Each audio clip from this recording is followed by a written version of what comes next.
you guys. Let's see. I see 4 people in. I'll wait and let others start getting the notifications and start coming in. I came on early. I came on like 15 minutes early. So, yeah. Make sure y'all hit the like button. Hey, Cecilia.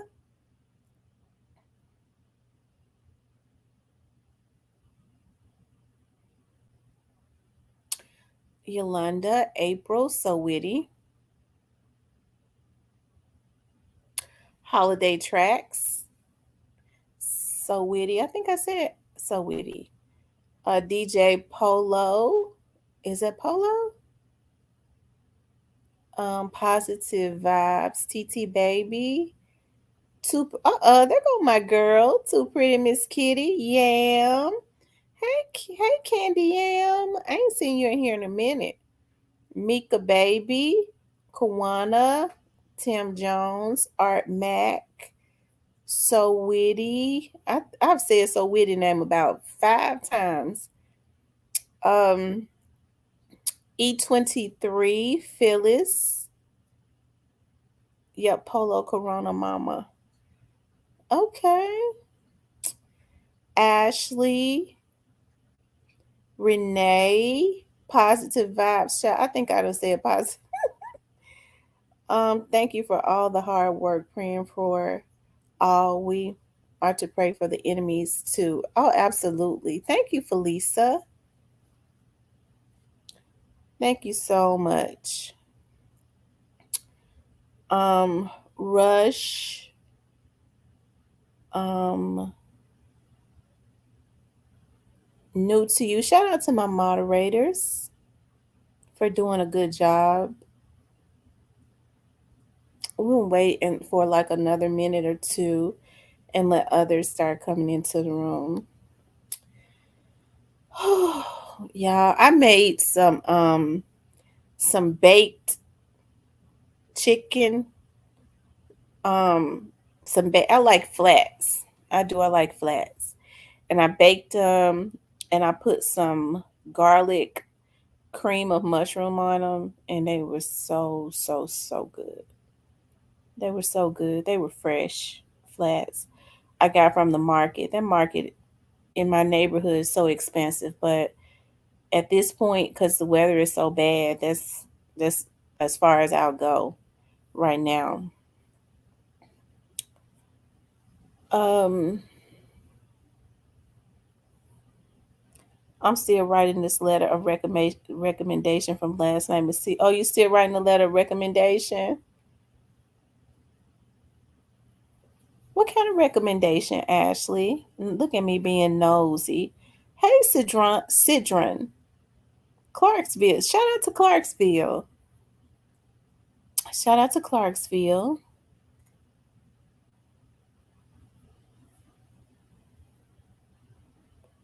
Um,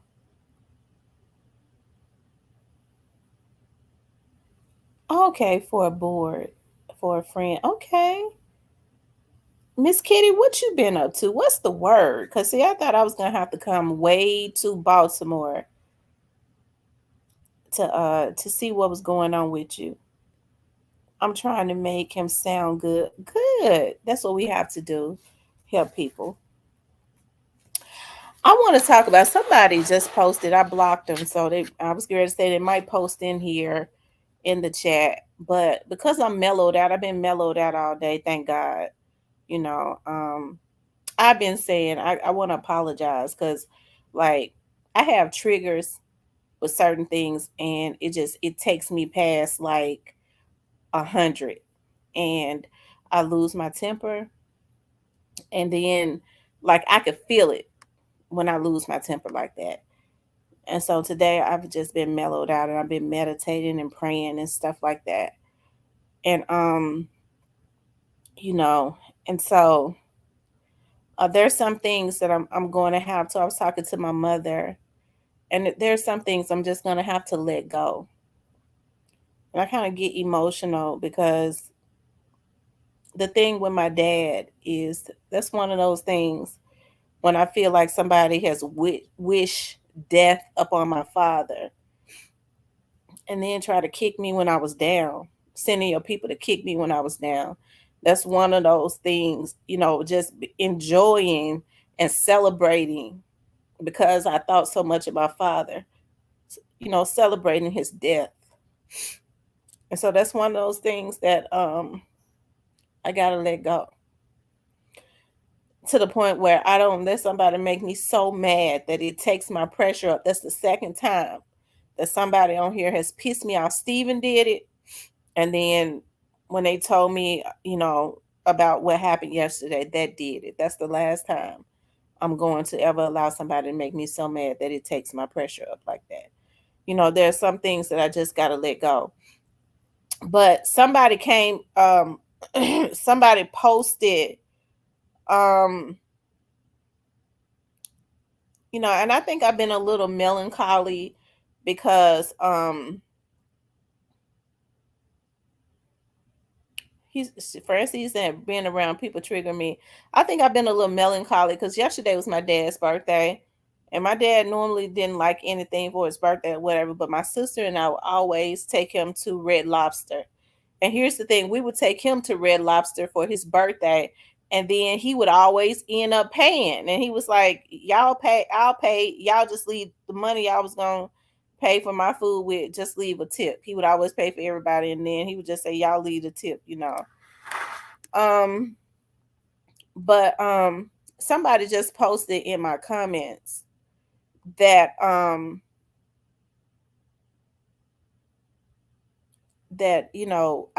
been very biased, and I wish death on Big Juk, and I basically wish death upon him, and I'm too old to know who's hot. Okay. So because I'm mellowed out today, Tiger, you blocked. I'm sure you're gonna go make another page, and if you come in here with shit, we're gonna block you on that one. Okay. So Tiger, you might be a woman. You probably a pissy tail heifer, right? And you say I'm too old to know, because that's the first thing young girls say, she too old, but your vagina probably got more miles on it than mine ever would, bitch. Okay, so don't come over here messing with me, right? And if you a dude, your booty probably do, right? Because my booty ain't got no miles on it. Because don't that's a no interest zone. I wish some of these men knew that about their own booties. Okay, and so I would never in my life, and I have never in my life wished death on Big Juk. As a matter of fact, I have not said anything disrespectful about him in his death, because that's something that I did not wish on him. That's something that I did not wish on his children nor his family. You all have heard me you you all have heard me, right, express my disdain of how things were handled with young Dolph. That's what you all heard me express. And as far as not knowing who's, I never said that I was a real big fan of gangster rap. Okay, or I don't, because I don't listen to a lot of it. But I vlog on it. I'm especially proud of. I want to be proud of all of, especially the rappers around the Memphis area. But for them to say, I guess they got mad because I said as far as CMG, money back, and if it was Glorilla, I mean, I've always y'all, I wouldn't even say anything bad about Glorilla when people was wanting to dog her out and they was coming over to my page. Um, that's right. When they was coming over to my page, I said Glorilla is younger than my oldest daughter, and I want to see her do well, so I'm not going to say anything bad about her. It don't matter whether she's Goddess artist or not. I knew she came from the trenches, and I want to see the girl do well. So I've never even did a bad vlog about Glorilla. I have always expressed my disdain about how things was handled as far as young Dolph being born and raised in Memphis, because I wanted them Negroes. I knew they was looking at this, and I wanted them to open their eyes to what they was doing to our city with all of this talent. I wanted to shame them, and I wanted them to open their eyes and stop bringing this negativity and putting a negative connotation on a city that helped to put them on, because regardless of what they say, it was the Memphians that was coming out and supporting them before anybody outside of Memphis ever did. So, to the person, Tiger, whoever that was, you could eat the shit out of my ass, okay? You thought you was gonna hurt my feelings with that, and it did make me feel a certain way, because I was like, well, no, I would never wish death on him. I don't care how I felt about, I had issues with what they did to Young Dog, but I would never. Don't you ever come over here and lie on me like that now. And you blocked. And if you make another page and you come over here with that, and if you lucky, Tiger, okay, and I just feel like Tiger, because a lot of girls call themselves Tiger, but a lot of men do too, because child, these men, a lot of these men twisted as far as their identity, okay. But a lot of these younger women, and I would never be, my girls are in their 20s, their early 20s, right? So I would never hate on a younger woman, especially in their 20s, because they could very well be my children. As you all have seen, even with me voicing my disdain and expressing my disdain as it relates to straight drop, I vlogged on the case, but I have always had a lot of empathy. And the people that have seen me vlog on a case have always heard me say that I never dog straight drop out. I've always had a lot of empathy, because I understand how, with me having children that age, I understand that they're easy to be misled, So, anyways, child, y'all need to go on with that and leave me alone. They better be glad I'm mellowed out tonight. But what I wanted to do was, and so what I want to say to you, Tiger, is if you lucky, you'll live to be 45 too. Okay. If you're lucky, right? You'll live to be as old as I am if you're lucky. Okay. So you need to pray for that. Okay. Anyways, I wanted to talk about crime is off of the Richter scale in Memphis, right? Even then in the icy weather. Now we've kind of been iced in around the Memphis area. You all know I'm on the outskirts now, and we've kind of been iced in and stuff. And she said Tiger internationally put that BS in the atmosphere because she is straight line. Absolutely. They know they lying. They know damn well they lying on me. I've never wished death on Big Juk. As a matter of fact, when I first heard, when they called me and somebody called me and told me that he had been hit, it just kind of threw me. Like I was like, oh my God, like I would never wish that upon him. I'm not happy about it. And folks said, well, she just faking. I don't fake. I'm not happy about that. But the weather is probably about 20, and it was snowing. It was snowing earlier today, and the ice is not really melting. They're asking everybody to stay in.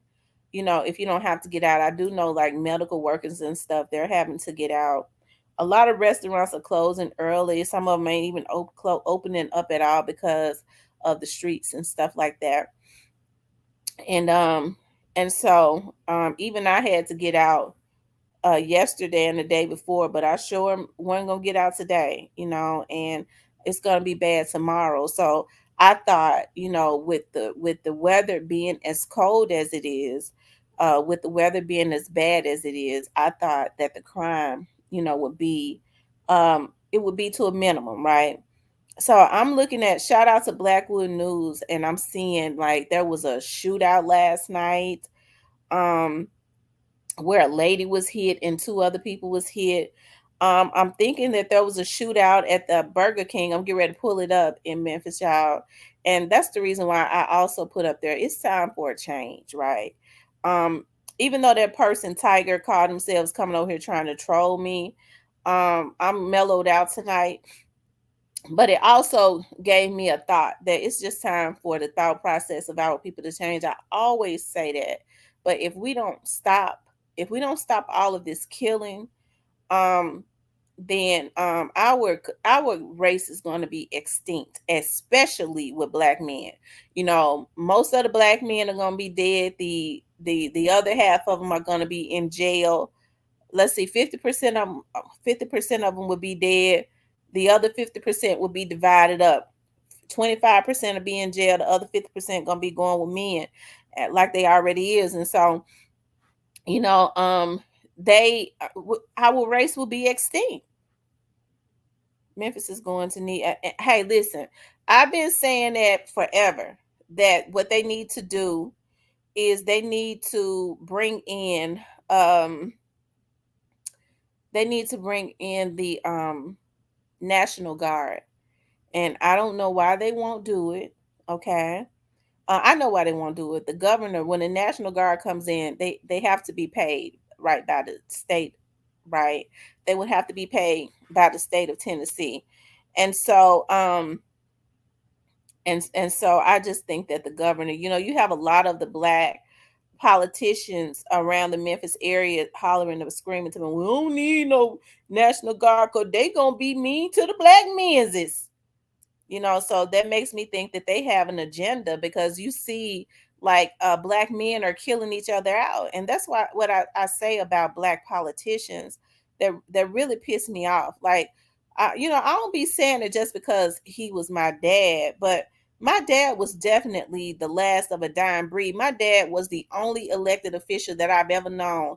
And there are a few more. I don't want to piss on a lot of his friends and stuff. There are some that are not, but I do know that my dad was one of the ones that was not bought and paid for.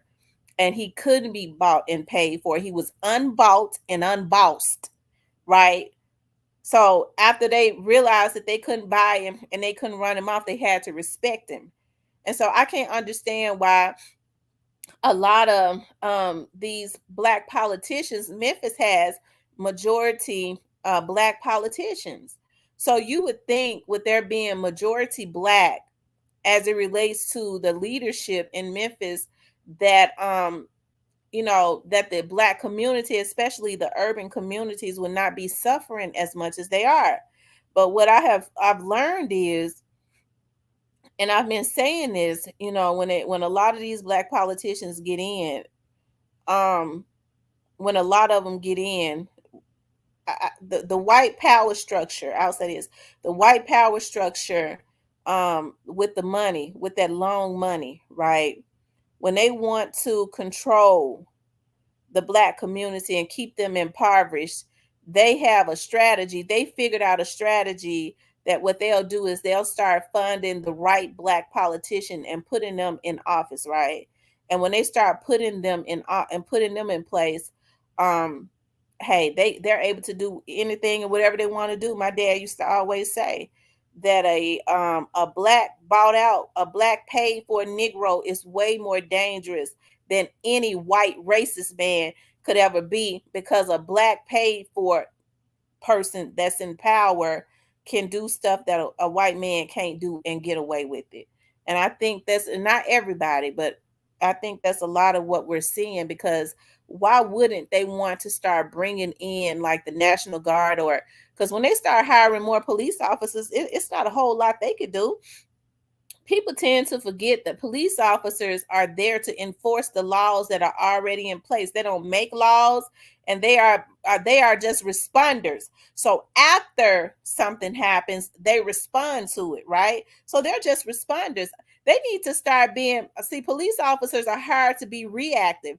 They need some proactive stuff in place, right? And so what they're gonna have to do is the governor sits in Tennessee. He's the reason, way up in Nashville, he's the reason a lot of this stuff is happening now, because he helped to change those gun laws and let everybody and their mama start getting a gun who should not have a gun. They did a whole lot of stuff to create this. And it makes me think that the governor of Tennessee is working with the private prisons and probably working with the power brokers, because if black men continue to kill themselves out, black they continue to kill other black people. Hey, Memphis is a majority black city. You'll start seeing a lot of the black folks deteriorating, and they'll be able to renovate a whole lot of stuff, regentrification, and then they can take all of those black neighborhoods and make them Snow White. I mean, I see what's going on, but it's unfortunate that a whole lot of black people don't see that. it just bothers me that a lot of our people hate what they see when they look in the mirror, and it's not going to get any better until our people change the mindset. Now, we could talk about, black mothers and things of that nature. Yeah, I feel like a lot of black moms do the very best that they can. A lot of homes are single parent homes, and I hear people saying now, because they're always looking to give the black people an excuse, right, so that we can lack. When black women have been raising, and I'm not saying that it should happen, because it should be a change with that, but black women have been raising children by themselves since the beginning of time, and a lot of men of valor come out of single black homes, although they need their father, right? And so that's the reason why I say, as far as the sisters, with me being another sister, because I was a single parent. Hell, I ain't never been married, but I got two babies.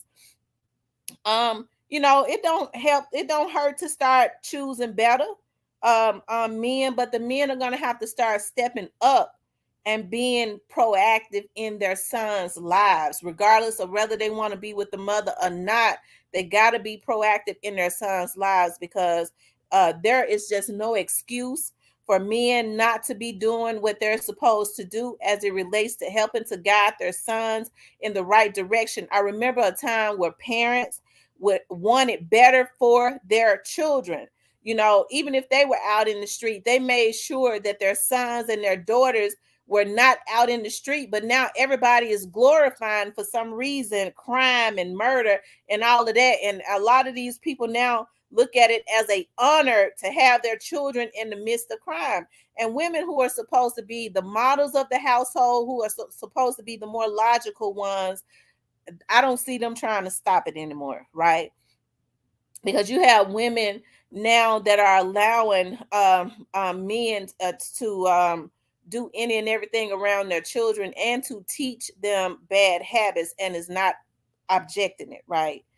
There's no objection to it. So there has to be a change within our community. Okay, we don't have a choice. If we want for our race to survive, we just don't have a choice. So there's no way in the world that I would have ever wished death on Big Juk, and I'm gonna tell you why. Thank you, Deanne Jones, for the or Dean Jones, for the $5. He said they need Memphis to remain the underbelly of Tennessee. From education to crime, they use us, make the other cities look better. I agree with you on that. I agree with you on that. And you know why? Because Memphis, even though Tennessee is a red state, Memphis is majority black. People don't know that Tennessee have all of these little small counties and cities or whatever, and it's majority white, right? But you see all the crime within the city of Memphis as it relates to Tennessee, and they have majority black leaders, and the black leaders are sitting allowing it to happen because they selling out for a damn biscuit. Okay, it's a darn shame when people get into leadership and it's easy for them to sell out. Now you got the power to help to make your community better and your city better, but you feel like that you're supposed to sell out. And that's why I say, as black people, we're going to have to vet, groom, and fund our own politicians, right? Because let me tell you something, when these black politicians, right, because for some reason our community feel like if it's a black person, then if we elect them and they black, then we okay. And that's not so.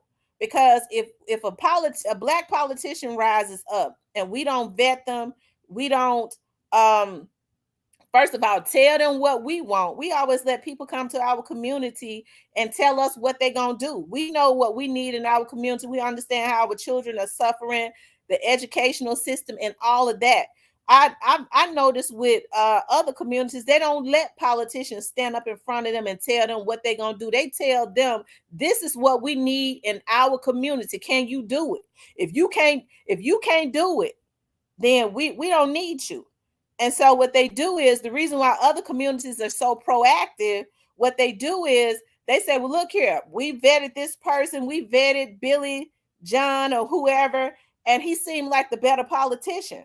And then they'll tell other Republicans, don't run against him because we ain't going to support you.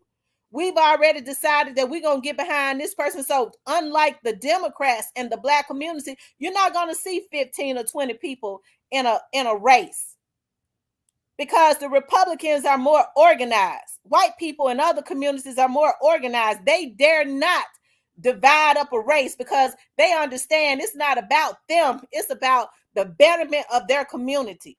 So you have all these black people and get in a race, 15, 20 people dividing up the votes. And then we mess around and get somebody that we shouldn't even have anyways. They already know they can't win. So why they in there? It's because a lot of black people can be bought for a damn cheeseburger.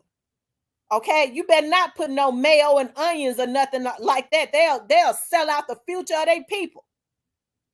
Okay, and so then they give them 4 years. They'll say 4 years is enough. Okay, for you to do whatever it is that we need. This is our agenda. Okay, you got 4 years. So if when 4 years come and they do not complete whatever it is that the white communities and the other communities want them to do, okay, they'll say, look here, Billy John, you're a good man. We love you. You're a good Christian man, but you didn't get the job done. So it ain't nothing personal. We're not gonna put our money behind you. We're gonna put somebody there that can do the job. Unlike our community, we continuously vote in politicians based on name, race, right, and recognition. Okay, or based on, pastor has said that this was a good man. You ain't even seen the man in 4 years. He ain't did nothing, and you let your pastor finesse you into voting for him. Okay, and this is the type of stuff that's got to stop in our community. This is the reason that our community is like it is. I often think about how black boys are, but I'm gonna let me finish this too. And so then, because I be putting the cart before the horse sometimes. And so then, we consistently vote in black politicians who ain't doing nothing. They working with the private prisons. It's so much money that comes into the black urban communities because they know we're not in tuned and we don't vet. They know we ain't gonna ask them what they doing with the money and how they allocate those funds that come into the poor communities. We don't even know when they come in. And so they're able to allocate those funds and steal from us. Everybody gets rich off of taking advantage of the black community, including the black politicians. And so we got to stop that. We got to stop continuously voting for people that ain't did nothing for our community. We don't see them for 4 years. And then when it's time for re-election, they go to the church. You start seeing them in your communities. They come out into the communities after they've gone over to like Subway or somewhere and said, well, can you give us 200 sub sandwiches, and I'll shout you out. I got the community on lock. And they give out cold cut sandwiches. It don't even be turkey. It be cold bologna. Okay, cold bologna on hard bread, and they pass it out and say, vote for me. And then our community go right back in there to the poll, those that will vote, and vote for the same joker that ain't did nothing for our community. We got to stop wanting free stuff all the time and start asking for the right stuff. I never thought I would be so hurt when President Obama, when a lot of the black leaders who was in tune to what was going on, okay. And hey, that's when I started learning about politics, because when I know a lot of people might have a difference of opinion, but when Obama was first elected, I was proud, just like everybody else, to vote for a black man, right? And so then I started learning about politics. I started seeing what was really going on, right? And so then Obama, it hurt me so bad when a lot of the leaders who was standing up, black leaders, not the Al Sharptons in them, but I'm talking about other black leaders, stood up and said, Obama, what about us? And then Obama sat up there and said, well, I can't be just the president for the black community. The black community got to know what to ask for. And that hurt me because my dad had just started teaching me politics, and our communities don't know what to ask for. They don't. And the few people that do know what to ask for, they don't want to make a fuss because they scared they ain't going to get a seat at the table. So they're not going to tell us the secrets. It's a damn shame before God. Right? And so you had all of these other communities getting what they need because their people knew what to ask for. And there we had a black president. He looked like a black man in the White House that said that his own community, all the atrocities and all the secrecies and all the things that they've done to the black community by not teaching us anything or telling us what to ask for other than a welfare check. He said they don't know what to ask for, but he didn't start putting people in places to show us what to ask for, right? And so what they want to do is they want to continuously put fear in the black community and say, well, they're going to take away, if I get this president, he going to take away my welfare check when, then we complain about the Asians coming into our communities, putting up all the businesses, but the Asians come together. They know what to ask for and they know where to go get it. Right? And so we got to not be okay with them giving us food stamps and say, well, look here, I want a grant, just like the Asians, because I want to create generational wealth. We got to stop being jealous of each other and tearing each other down and wishing death on each other and things of that nature, and come together and learn what to ask for and where to go ask for it, and come together and unify and go in droves and go ask for it and get it. And that is creating generational wealth in our community by building legitimate businesses, not scamming. Okay? And so that's why I say there has to be a change in our community, because at this point, what is going on? Yeah, there are some problems as it relates to other communities of wanting to keep us held back, but we can't just talk about that. We got to talk about how jacked up we are in our own community. Our community has been in a state of emergency for years, and no black politician or black leader is going to stand up and say how we can fix it, because they scared that it's not conducive to their livelihood. They ain't gonna get no more seats at the table. So what you're gonna see is you're gonna see politicians like or leaders, so-called leaders like Ben Crump and Al Sharpton and all of these people who know what to do, only getting us emotional when there is a camera and when it is national, when there's black on black crimes all day, every day. How come that ain't being handled? Okay, it's more black on black crimes every day because poverty ignites crime. Okay, and so what we have to do is we got to do our part. When we talk about the women, I don't like to. So you'll hear me get on here and I'll go at somebody sometimes if they come at me first, but I don't get no gratification out of going at another woman. I don't.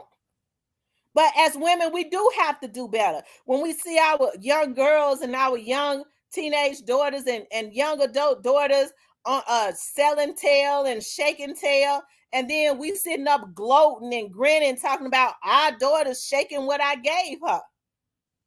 As a mother, we got to do better. We can't glorify nothing like that. You telling your daughter to go and trick off on somebody, rather than going to get her education and getting her a job, so there's some longevity in being able to take care of herself. It's something going on within our community. We got fathers who glorify the gangs and selling drugs and things of that nature, and then stand up proud with their chest stuck out, talking about my son born and is already initiating their newborn sons and stuff in gangs, right? Glorifying that life, letting them see that as they grow up, y'all. Our community got to stop. We can't blame it all on everybody else because we jacked up. We try to think of every reason not to support each other, but then we'll go into other stores and support them no matter how they treat us. I talk about this all the time, and I don't have any issues with Asian people, but we already know how Asian people have treated us in beauty supply stores in our communities that we supposed to be owning. But we can't stay out of there. But you get mad at a black girl because she didn't look at me right. I ain't get ready to support her. We're gonna make sure she go out of business. She got an attitude. That's always our excuse not to support each other. But the Asians treat you like shit, and you can't stay out of there. So what all I'm saying is what we're going to have to do is we're going to have to reevaluate how we look at ourselves, because we hate what we see when we look in the mirror. We hate self. We've been taught to hate self, not to trust each other, although other communities have treated us way worse. That's what we taught. And until there are some real repercussions for a lot of these cuckabug heads that we vote for, when they go to office and they sell us out like they doing, it's got to be some repercussions. If it ain't no repercussions, we keep voting for them, they're going to keep doing it. There are repercussions for when politicians are elected in other communities and they think they're going to go and sell their communities out. They quietly take care of that. So you don't see it happening because they already know there are going to be some penalties for that, and they're going to quietly handle it because you probably ain't going to see them no more. But there ain't no repercussions when people come to our community, white or black, and continuously hijack our communities and mistreat black people and sell us out. They understand we don't know. And so they continuously do it. And even when there is a scandal and something is found out, they come back to the black church and they get tricked, have the black preachers to trick us into taking them in again and voting for them again after they've been caught up in all types of scandals, selling out the black community. Everybody knows that they can do anything to the black communities and get away with it, right? Even when people have issues, they say, I don't like talking about police officers. Even when we have issues with with police officers mishandling innocent black people, they wouldn't do it if they knew that we had unity in our community. You don't see them doing it in other communities because they understand that there are going to be repercussions. Okay? And so we get mad at each other and we want to burn down the stores in our communities. We want to loot. That's what they want. Because when we start looting and you tearing down, we looting. We gonna burn up the only black store in your own neighborhood. You ain't even got no car, and you burning up the only black store in your neighborhood, talking about we want justice. You looting. And so when you tear that one black store down in your community, what you got to do? You can't go up there no more. You got to go to the white folks store, and that's what they want. That's the reason why they get you emotional like that. Instead of us organizing and coming up with some type of plan, we can't even do that. Until we do that and we have a different mindset, a lot of this stuff is going to continue to happen in our community. We got to organize. We got to be able to do what Dr. King and them did back in the 60s when they organized and got the People's March together. They understood that there was strength in numbers. That's the reason why they killed him. They didn't kill Dr. King, as I always tell y'all. They didn't kill him because he had a dream. They killed him because he woke up. He already had the black community behind him. And when he realized that unity, they was going to continue to have the same mindset, do the same stuff that they had been doing to black communities. It's just that now, they came and we'll go ahead and integrate with them. Their money spend the same. That's going to help our community. But we're going to still look at them the same and treat them the same and just do it secretly. Dr. King realized that and said, I have sent my people into a burning house.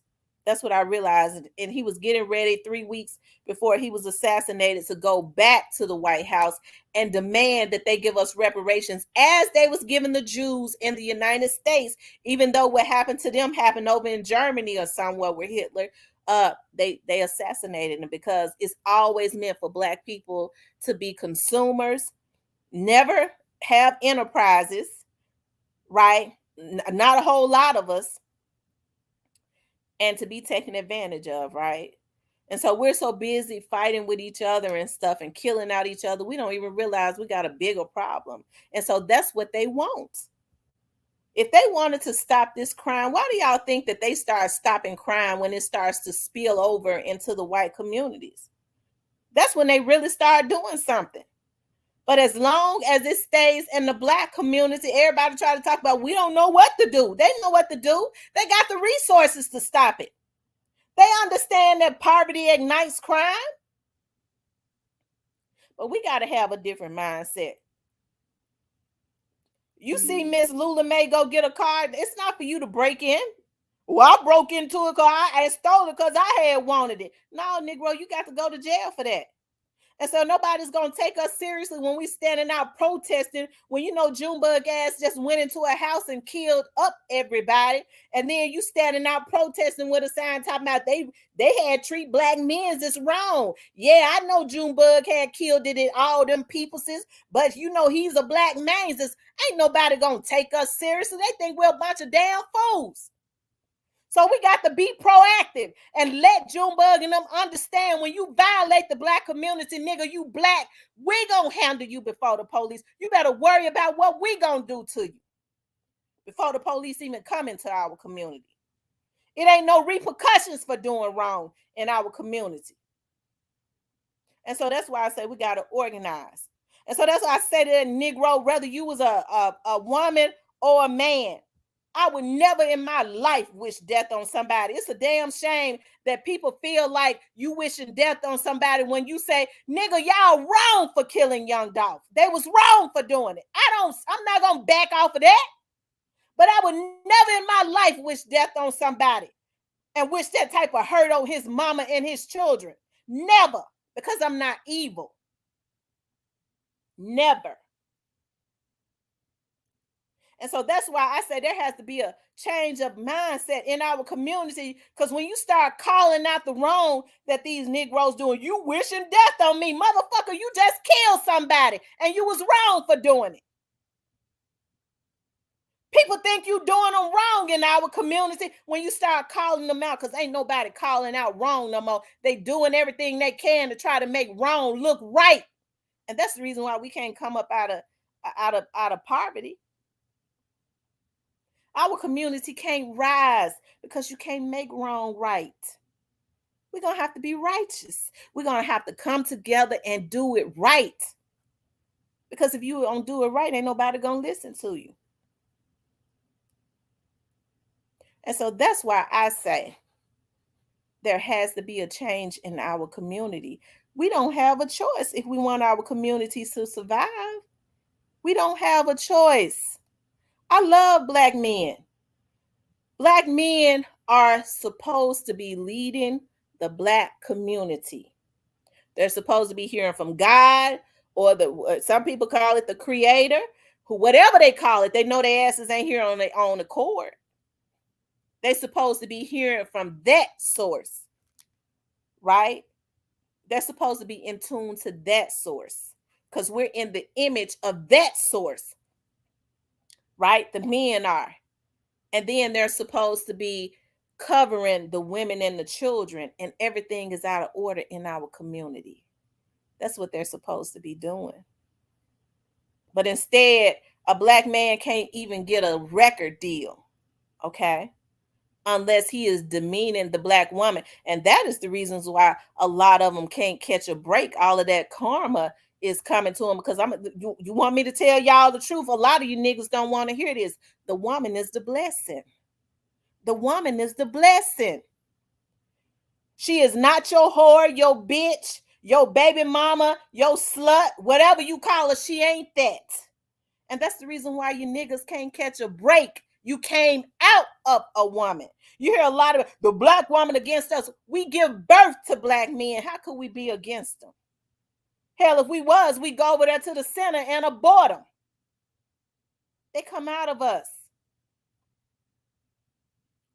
But until they reconcile whatever issues that the record industry and the industries or whatever they're putting into the atmosphere about black women, because they don't do it to other women. You don't even hear black men refer to white women as bitches and hoes and whores and stuff like that.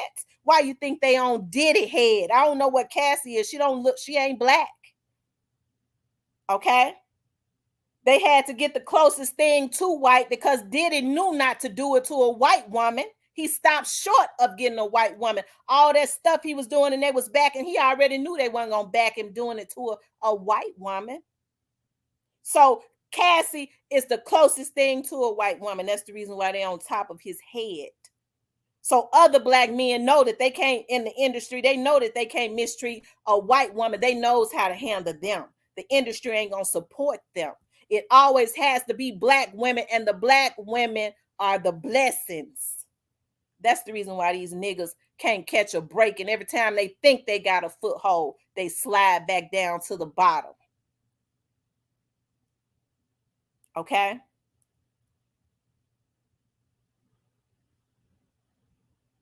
All of that other stuff is perpetuated. It's not perpetuated. The rock stars, they look like devils, be hollering and screaming like devils. Their brains and stuff be fried. But when they come off that stage, they got a family.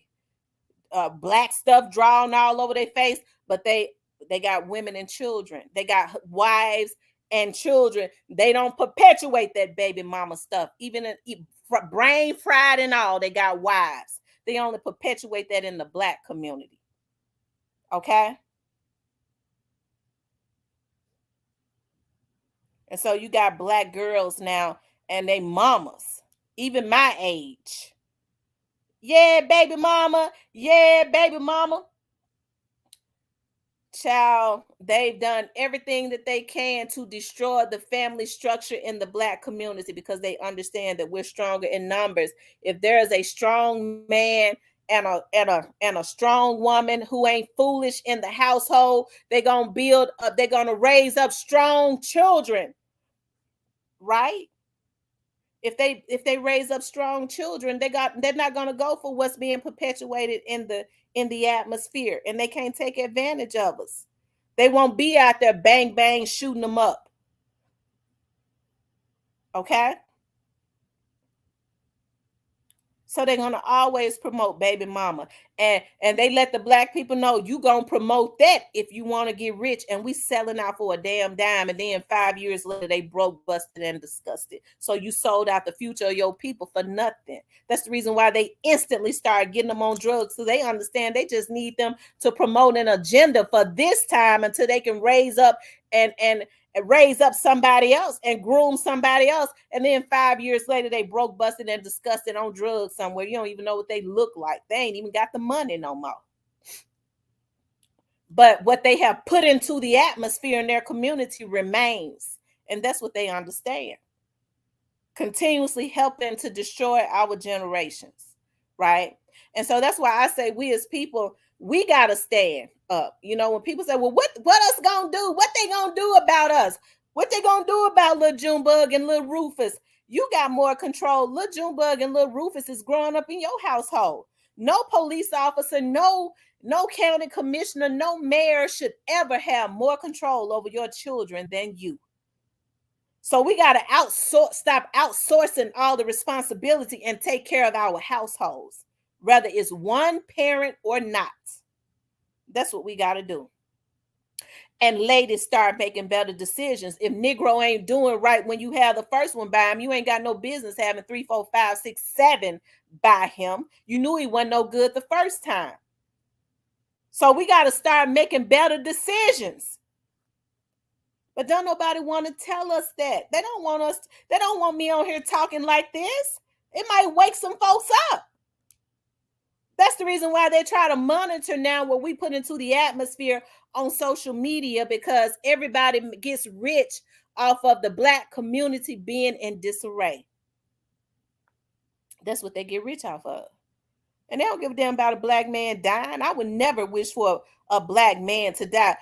Listen, regardless to what I felt about that situation with young Dolph, and I got issues with that, Big Juk and them still had kids. I saw how Big Juk was with his kids. His kids loved him. He was good to them kids. I will be in the bushes watching it. Okay, so it don't make me feel proud. The same way young Dolph was with his children. They loved him. So I would never in my life wish that on a black man, ever. And whoever said that, you's a lie, bitch. I would never.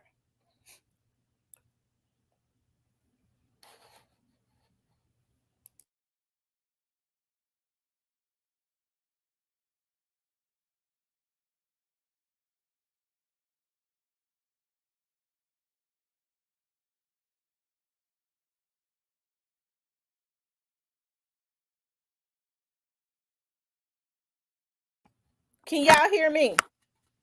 Can y'all let me know if y'all can hear me? Because I think my speaker went out. Let me know if y'all can hear me. Just somebody say yes. And then I know that y'all can hear me. Y'all can hear me. Okay. But there has to be a change in our community, y'all. It has to be. It's not going to get any better until we start making it better.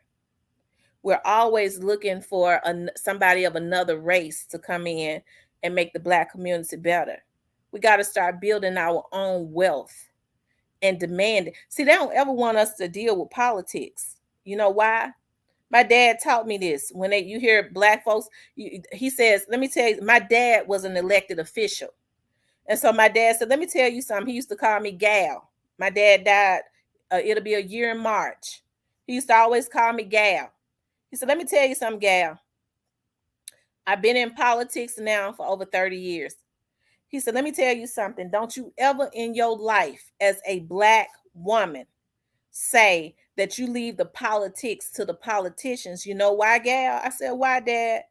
He said, because they understands whoever controls the politics controls the money that comes into the communities, and they don't ever want the Black people to be interested in politics because they understand if we ever wake up and get interested in politics, we're going to start making them allocate that money right and control that money and redistribute that money out right. So he said, so it does something to me when I hear Black people say, I leave the politics to the politicians. Now, we're supposed to be watching the politics and making sure it's done right. If we don't do that, that's the reason why all of the money is always allocated out fairly to other communities and not the Black community, because we leave the politics to the politicians and they raking us over the coals.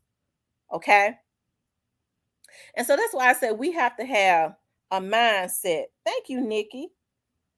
That's the reason why I say we have to have, okay, a mindset, okay, a different mindset, because it don't change at all. It don't.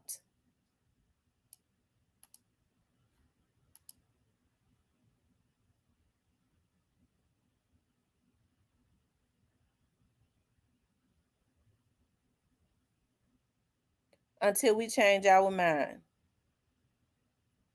okay. Until we change our mindset, okay. But anyways, you guys, I had wanted to talk about, I know I wasn't intending, okay, I was not intending to consistently I wasn't intending to even get into that, because I know people say that I be fussing all the time and I be going in all the time. I don't mean to fuss like that. I'm a very passionate person. I am a Leo woman, okay? So, as a Leo woman, I could be bossy, but I'm very passionate. Okay, I'm very passionate about stuff, especially when it comes to doing things right. Everything is right at our everything is right at our reach. All we got to do is know how to reach up and grab it. All we got to do is reach up and grab it. Get the knowledge, reach up and grab it.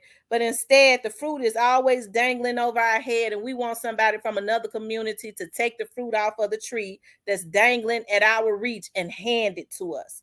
That's something that's got to change in our community. It's got to change. Okay? It's got to. Like I said, it ain't no secrets of what other communities do.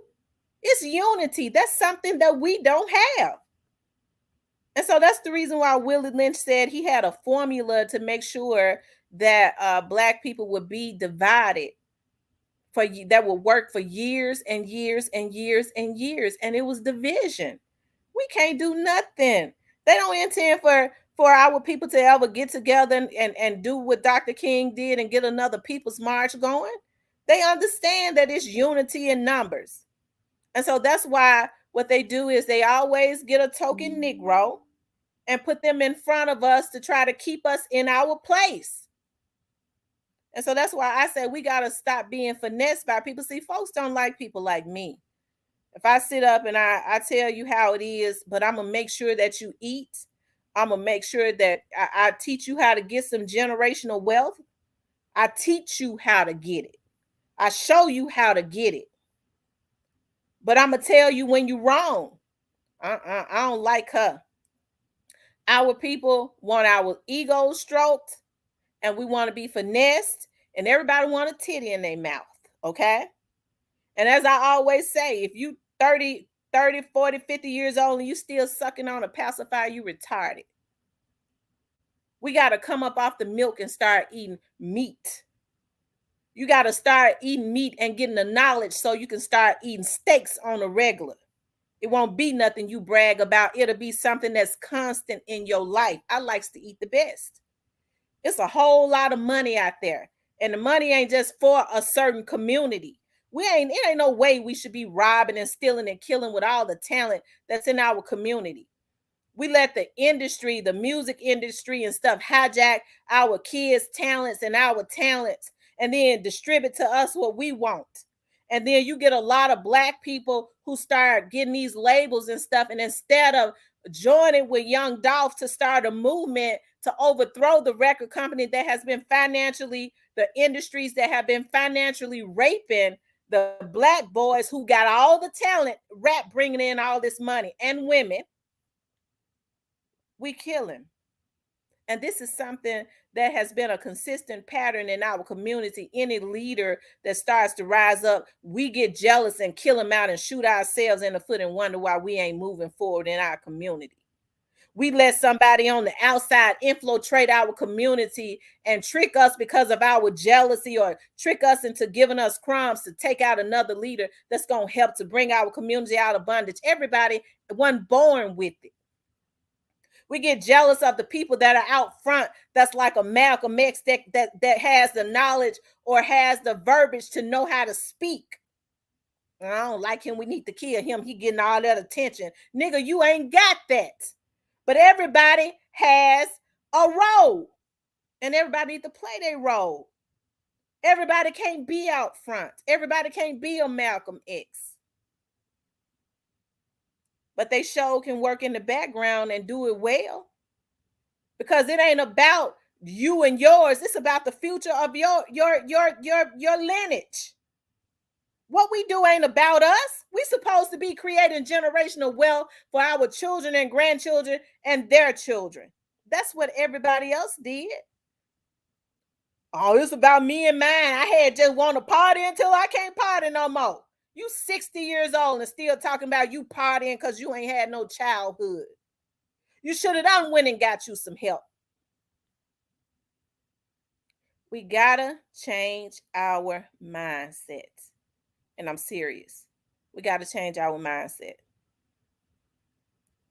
And start thinking in terms of creating generational wealth. We'll stand in line all day for shoes and stuff that cost $300 and $400 just to show off to people that don't like you anyways. Okay? Folks that don't even like you don't care what you got on. And a lot of times you're even making yourself a target. But as soon as Junebug gunned down, you selling fish plates because you ain't even paying for no insurance on it. You ain't even paying for no insurance. Okay? It's a darn shame before God. You know, when my dad had passed away, before my dad had passed away, I remember some years ago, he would always say, Gal, you need to get some insurance on me. And I just felt in terms of my dad gonna live forever. I ain't worried about that. My dad gonna live forever. And my dad made me put insurance on him. But then when my dad passed away, the year that I was born, my dad started, every year that he had a child born, he started putting money away, and then started putting them in accounts and things of that nature. That's what real men do. They create generational wealth. I would say, why my dad working so hard? He was saying, Gal, I got y'all and I got y'all children and I want y'all to remember me. And then when I go on off the scene, y'all gonna have something. That's the way it's supposed to be. But instead, we create generational wealth for other people in their communities. Yeah, I got to have. Y'all had seen that Chanel purse. I bought myself one Chanel purse. Okay, I guess I was trying to show out. I bought me one, and I had a boyfriend to buy me one. Okay. And I think it did something to his nerve. And the one I bought me, my head hurted for I know a week. I paid so much for it. I said I would never do it again. We create generational wealth. And my head was hurting because I was showing out and paid too much for it. But we create generational wealth because we want to show off to people that don't even like us. Right? When you could take $2,500, $3,000 and put it in a bank or put it in a CD or something like that instead of a purse that ain't nobody's. People don't like you. They don't even care what you got. So we got to change our mindset. You shouldn't have to sell fish plates when little Rufus and stuff is killed because you prefer to go to the casino or consistently buy shoes and I buy a lot of heels too, but I ain't no damn fool. They be reasonable, okay? I just have a shoe fetish, a heel fetish, okay? And but you better understand I got stuff in place for my children, just like my dad has stuff in place for us. And so that's what we got to learn to do, and then start teaching our kids about when they get these lump sums of money, how to handle it so they won't be broke in 6 months.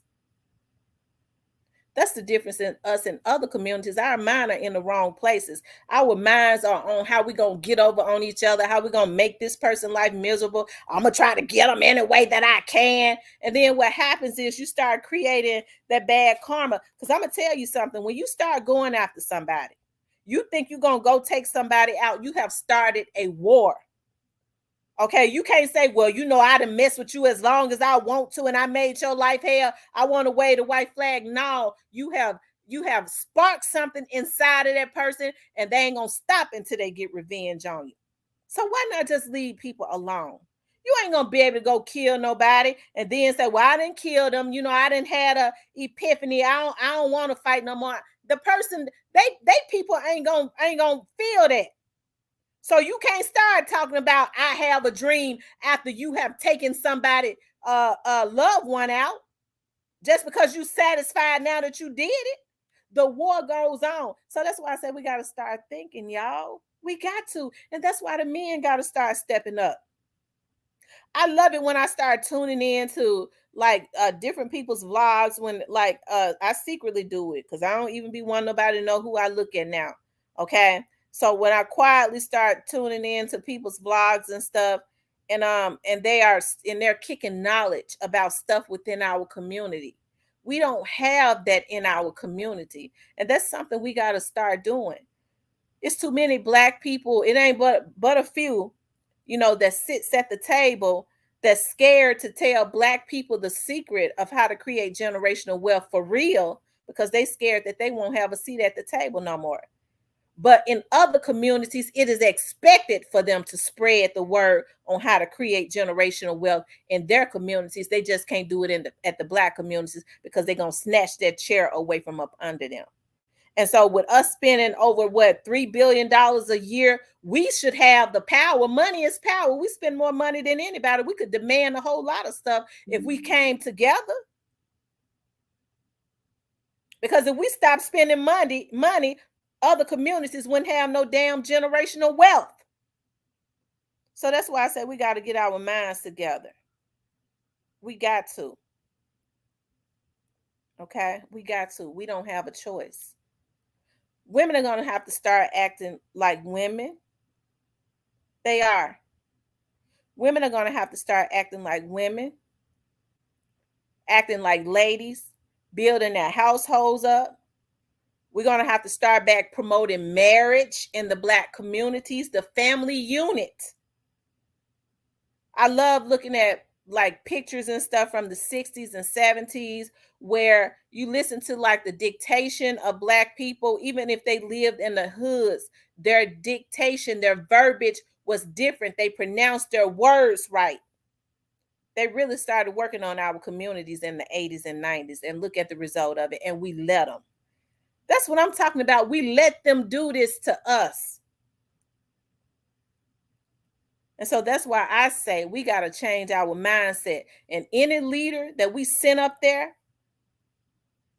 to fight for us. We vet them. We send them up there to fight for us, and they don't do what they're supposed to do. They get their asses up there and they think they're going to sell us out. When they come back, they're going to already know it's going to be some repercussions because we're going to quietly handle that, just like the Jews do, just like the Asians do, just like the Caucasians do. They already know there are going to quietly be some repercussions, so they don't sell their community out. It just ain't no repercussions when it happens in the Black community, because they going to stand up and talk about the law, this and that, and then Black people going to roll over again, okay? And so that's why we got to change our mindset. We got to change our mindset, okay? It's not going to change until we change our mindset, okay?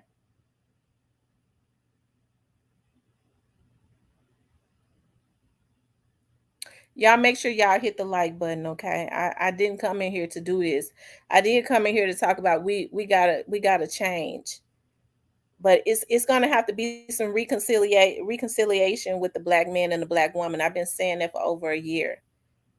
That's where it's gonna start at. Kids are gonna have to start seeing healthy relationships with the Black man and the Black woman. There has to be some reconciliation. I don't know where the discord started. I don't know. I don't know why Black men and Black women are so at odds with each other. We better together. But that is what has been perpetuated in our community. If Black women were so bad, you wouldn't see other communities rushing in to try to marry us, right? So they make Black men feel like other communities of women are better. That's who you take care of, and you dog out Black women. And until there's some reconciliation, our community is going to continuously be off balance. I'm telling you. I'm telling you. Too Pretty Miss Kitty says, I felt sad when I first heard Juk was yeah, I felt bad about that. I didn't feel good about them killing Juk. I would never wish that up on him. I feel bad for his mother. I feel bad for his family, and especially his children. It hurt me to see his mama kneeling over him like that. I have a heart. Just because I called them out about that stuff with Young Dolph, their trolling and stuff, I wanted to make them realize what they was doing was wrong. And it's a darn shame in our community. People are not being chastised for doing wrong, that they feel like somebody hating on them when they say, nigga, y'all wrong for that. And that's the reason why I say folks gonna have to start whooping ass again in their households and holding their children responsible so they won't be out here doing all this crazy stuff. And at least if they do it, they go wayward, they're gonna have some conviction somewhere because they had a foundation built on the inside of them in their household where they know damn well they was wrong for what they did. Okay.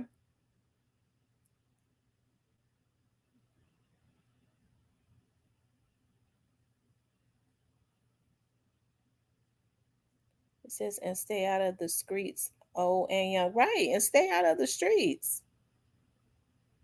Got to stay out of the streets. I'm trying to see how many likes we got.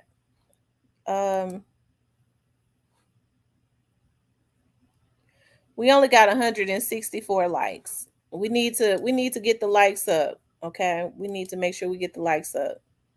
Like, share, and subscribe. Okay. But I had wanted to talk about that crime is off of the Richter scale still in Memphis. You know, I was looking at Blackwood News. Shout out to Blackwood News. Crime is still off of the Richter scale. Okay. And it's a darn shame. You know, people are just popping each other. They shooting up each other because they talking about they in some type of gang. You disrespecting my logo of our gang, y'all. See, this is where we have to step in and start letting our children know that stuff right there that they have perpetuated on the TV that has now spilled over into our households. That stuff ain't real, and we're gonna deal with that. Okay, we're gonna deal with that. Because what these young boys are doing, they're so young and immature, they don't understand what they're doing now is they're putting a target on their backs, Because if you go take out somebody's loved one, they're gonna want revenge. Okay? They're gonna want revenge. You put a target on your family's back. This stuff gotta stop. It's gotta stop. Dara says you are so right about the whole politician thing, Tamra. It is like that here in Birmingham, Alabama.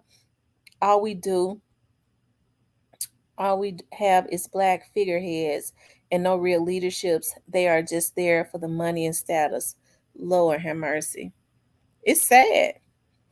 It is. It's sad. It's sad what a lot of the black politicians are doing. And as I say, hey, big man, my dad has always said a black a black bought Negro is way more dangerous than a KKK member because they can do things in politics to black people that a white man can't do, a white man or a white woman, okay? They can do it and get away with it. So about Negro, about cuckabug head Negro is way more dangerous than a Klans member. Althea says that 4 daughters, and we were taught to be respectful. Right? Folks don't even teach their children respect anymore. Look how that person came on here calling me old.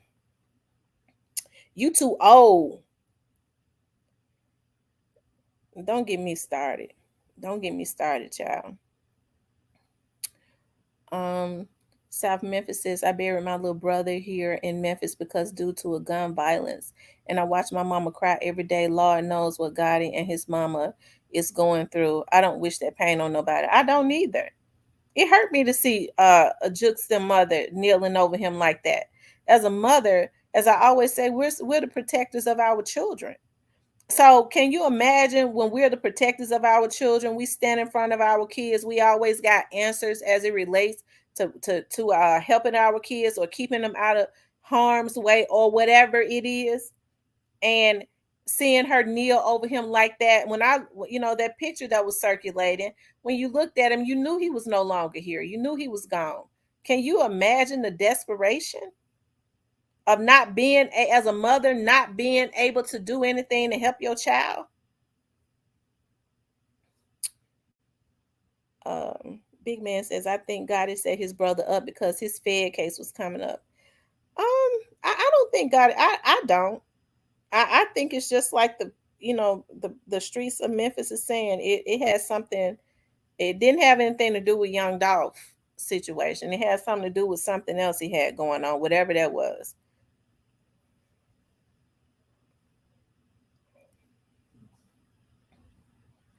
You guys make sure y'all hit the like button.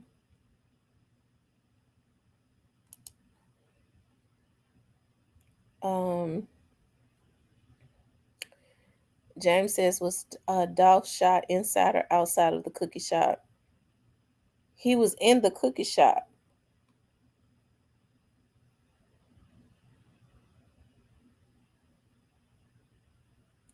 Nikki, what's that emoji?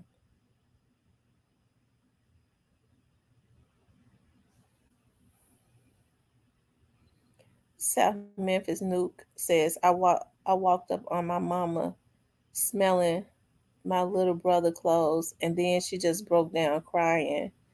Yeah, it hurts. And I know I understand, like when my grandfather passed away, but he died of a natural death. He died of cancer. It used to hurt me when I would walk up on my grandmother. He always wore a cap. And my grandmother used to always be smelling his cap. She would, and it used to hurt me when she would, his scent would be on that cap.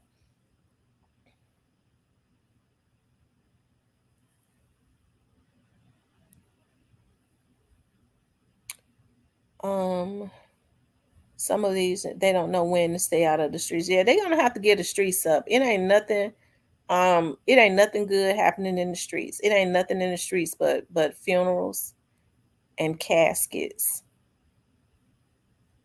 and then hurt mothers and children. That's all. Nothing in the streets but funerals and caskets, that equals hurt mothers and children. And these men need to start thinking about their kids. When they talking about this fast money, listen, hey, I understand people get into stuff, but it don't make no sense if you're gonna be in the game to consistently be in the game. Get your money, and don't, if you can help it, don't. But I understand people go another way.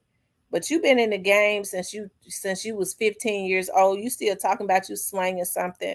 You need to sit down. You is a bad business person, okay? And I'm not perpetuating that. But if you ain't got what you trying to get after all this time, you need to think about going legitimate and getting you a damn job, okay?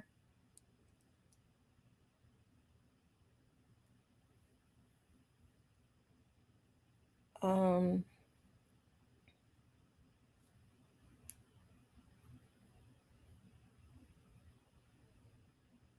people have to wake up.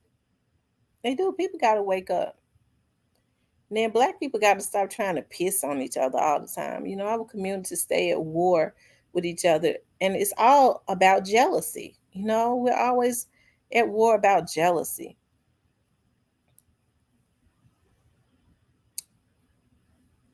Yeah.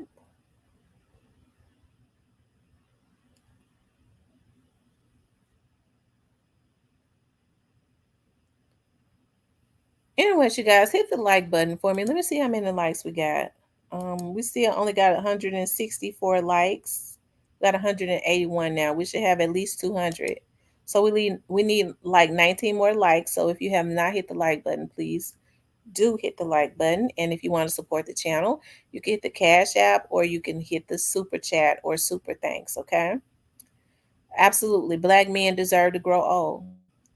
Black men definitely deserve to grow old. You sure ain't telling.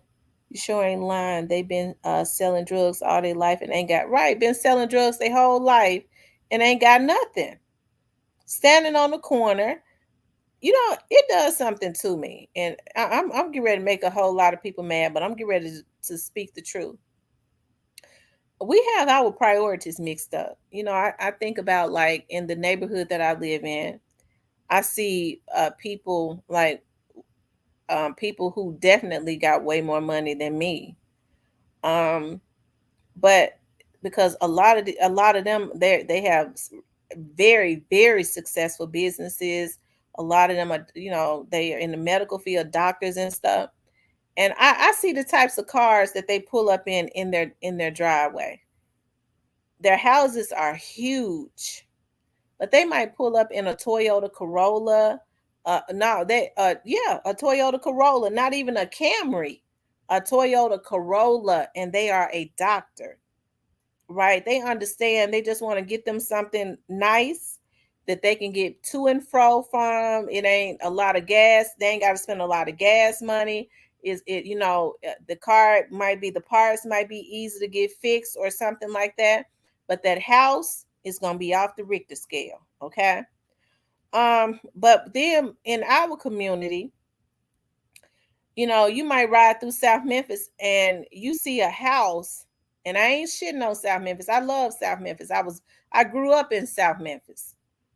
But you see folks with a house that if you sneeze too hard, because they won't fix it up or nothing like that, because it's a lot of nice houses in South Memphis. Okay. But if you sneeze too hard, you might fall through the damn um, floor. But out in the driveway, you got about $75,000 worth of merchandise parked in the driveway. And so they have to pull the damn car up to the window when they sleep at night because they scared somebody gonna steal it. That's why I say our community got to wake up. You gonna pay $75,000 and your roof raining through the roof. Okay, you got to put plastic and stuff all on top of your head and stuff when you sleep because it's rain coming through the damn roof on top of your damn head. But you got $75,000 worth of merchandise parked in your driveway. Okay, and you living like a hobo. So that's why I say it's got to be a change of mindset in our community. Okay. because the way that our people think is off, and this is what has been perpetuated. The nice cars and stuff. Yeah, you need to have the nice cars. The people that be selling them rims and stuff, they don't even put them on their damn cars. They go get all this damn um they go get all this damn jewelry and stuff, and it just be clacking, clack, clack, clack, clack, clack, clack, clack. I was listening to Soldier Boy's jewelry, clack, clack, clack, clack, clack, clack, clack. Yeah, I got $1 million worth of jewelry on, clack, clack, clack, clack. I wouldn't even want jewelry that clack like that. You would think $1 million worth of jewelry wouldn't clack; it'll be heavy. But the people that sell that jewelry don't even wear it. So that's why I say we got to wake up. We got to wake up in our community, because it ain't gonna get no better until we make it better. Okay. I think about when I was working for the sheriff's office, when I left MPD and went and started working for the sheriff's office. I thought about how young ladies, and our young ladies, just got to be taught better, y'all. How they would get out of the hospital when they had their babies. Now, y'all know, because we've all had babies, the majority of us. When we get out of the hospital, when we have a baby, especially if you have a C-section, that's worse. I had vaginal deliveries. Hell, I couldn't even hardly walk. When that medicine wore off, a baby just came through you. Your body is completely open, right? And you had girls that would be out hooked all over and stuff, coming down there to the jail with their newborn babies that's a day old. At the time, bringing the babies down there in a germy jail. Well, I had wanted Junebug to have see his baby. That's why I say our kids got to be taught better. Junebug knew he had a baby coming when he went and shot up that house. And so that's why I say the fathers are going to have to get back into the homes. Because let me tell you something. When they talk about, I know they talk about fathers, these boys need their fathers, these girls need their fathers too. So that their fathers is nothing like a father validating you. Okay. I might be a little mean. Okay. But that's because my dad always taught me that I was the damn gift. And I am. I am. I'm not saying I didn't make bad decisions. I made quite a few of them. But because I was taught that I was the gift, I would always, something on the inside would always wake up inside of me with, motherfucker, I'm the gift. Damn you. I'm gone. And I get me another man. And he would do wrong too. Okay. Now I have to leave him. Okay. I didn't say I was perfect. Thank you, Daryl. Too pretty Miss Kitty. Snoozy Cake. She said, no, don't settle. These girls shouldn't be taught to settle. They got to be taught to learn how to build their households up and be wives. um I think about my mother. My mother is such a wonderful woman, right? I grew up around women that knew how to keep their households and stuff together, and that's what women are gonna have to be taught. It ain't, now girls are being taught if they cook and clean and take care of the children and change diapers, that they're being a doormat. Are you kidding me? A woman that cooks and cleans and change her baby's shitty diapers is taught, I ain't no doormat. And so now what's happening is girls, young women and women are not being wives, and they're not being raised to be a wife to a man. They're being raised to be a damn knife. They don't even know how to be a wife. They a knife. They cutting them every which way and making this life a damn living hell. A good man. I ain't talking about the ones that ain't shit. I'm talking about the good ones. So Witty says, what they doing with the $40? I don't know. $40 can't even buy bread no more. $40 can't even buy no bread, y'all. Lord have mercy. Let me see. Blackwood News.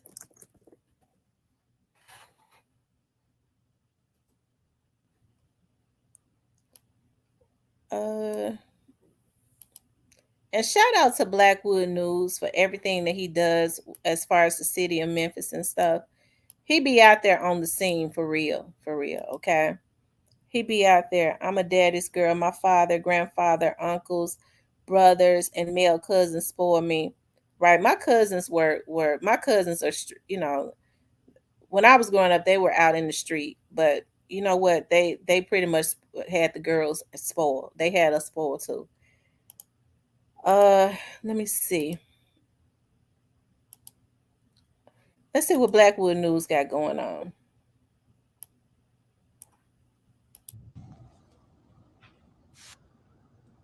All the shootings are back. They still pulling up. Okay, that was yesterday.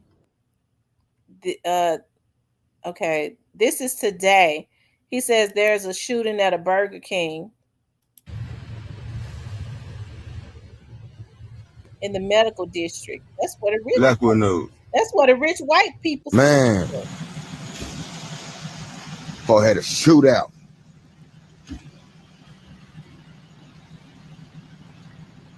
The Union and Pauline is the hood. I ain't gonna even lie. Only on Blackwood News.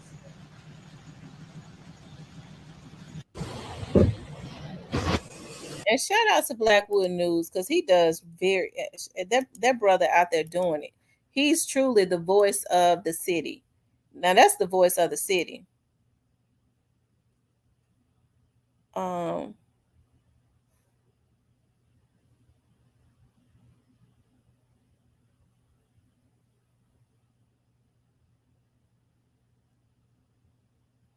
this happened yesterday. I saw that, and I go to that gas station all the time in that area. Oh my God, I hate this so bad. Oh, that's a horrible sight to see. A gas station had caught a fire, but it caught a fire in the inside.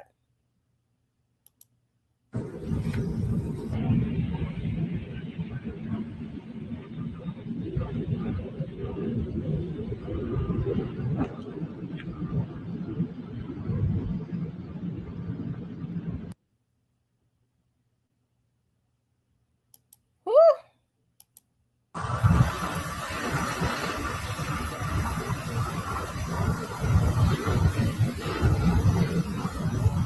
that's that Poplar Highland. Jesus Christ.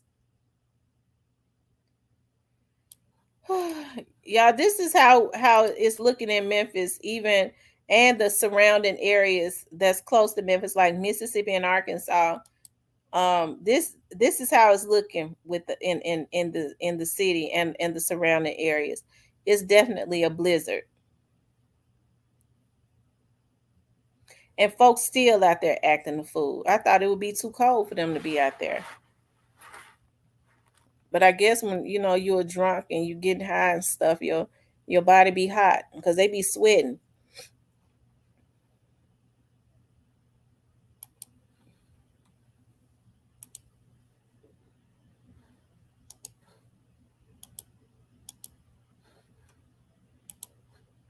Anyways, y'all, did y'all want to ask me some questions? Did y'all want to ask some questions? Is Vanessa on here? Vanessa, I sent you the link. I know she had asked me when I was coming on because she had wanted to come up. I came on because she asked me to. As a matter of fact, I got to talking about other stuff, and I seen her in here. I guess she said, "Was she talking too much?" I sent her the link. Let me see.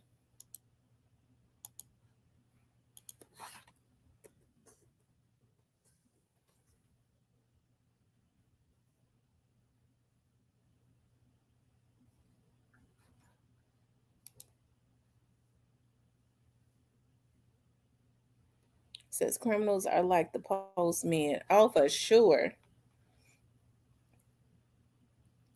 Hey, Fat Packs.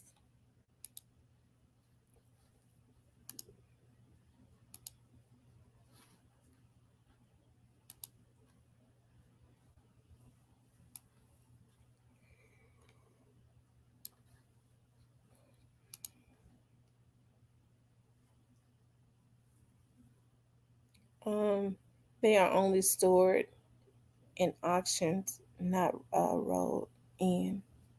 And see, I have a question. How good is the housing market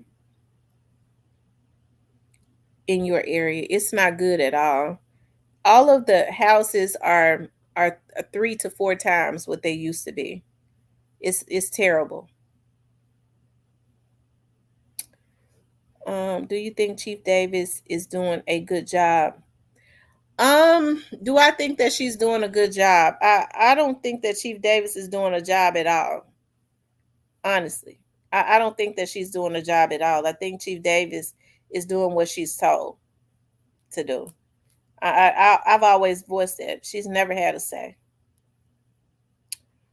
Um, I'm a car girl, but my priority is straight purchasing my home first, put my son through school before I even thought about purchasing a foreign.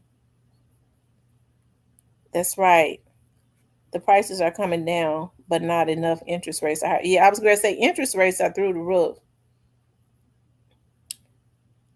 Hey, Gray Face. Yeah, she's a puppet. She was put there to do what they told her to do. Um,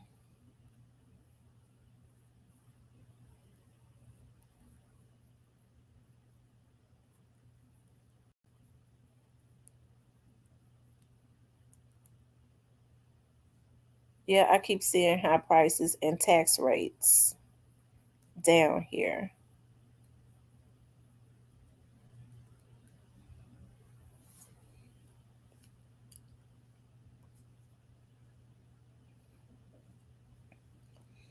Well, that situation is tricky. I've always thought that they was going to end up real pointing her. That's just a game they play. Lucille says, I honestly don't want to buy a house in Memphis or surrounding areas. I may get an investment property or a lot. Fat packs. Heck no.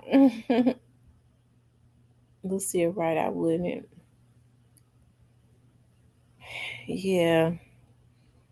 They stole the American dream. They allowed the foreigners to steal the American dream really in the United States as far as coming and buying up all our properties and houses and stuff. And we let them do it. There's no reason why you shouldn't be paying the taxes on grandma's them house when the taxes probably ain't but $600-700 a year, and grandma and them work hard to pay for a house for the family, and they let it go back to the city and the county. Ain't that something? Is it true no funeral want to do Juk funeral? I had not heard that. I had not heard that at all. I'm sure that every funeral home around the Memphis area wanted to do his funeral because they know that the family is going to spend big money. Funeral homes want to make money. That's what they want to do, and they already know that that's going to be they're going to spend big money. So I doubt that's true. I'm better off making a play on a house here in New York. Charlotte housing market used to look good but got worse. Yeah.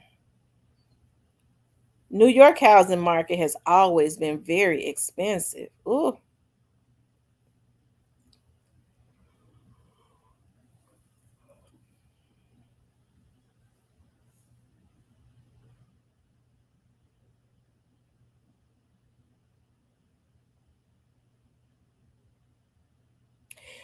Is Nikki still in here? That was my first time seeing Nikki. Is Nikki still in here? I hadn't seen her in here anymore. Whoever, I'm sure that's just a name, from a page. But that was my first time seeing Nikki in here. Is Nikki still in here?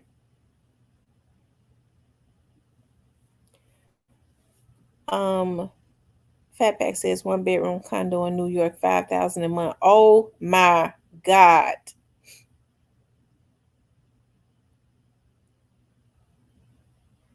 Whew. Hey Cypress.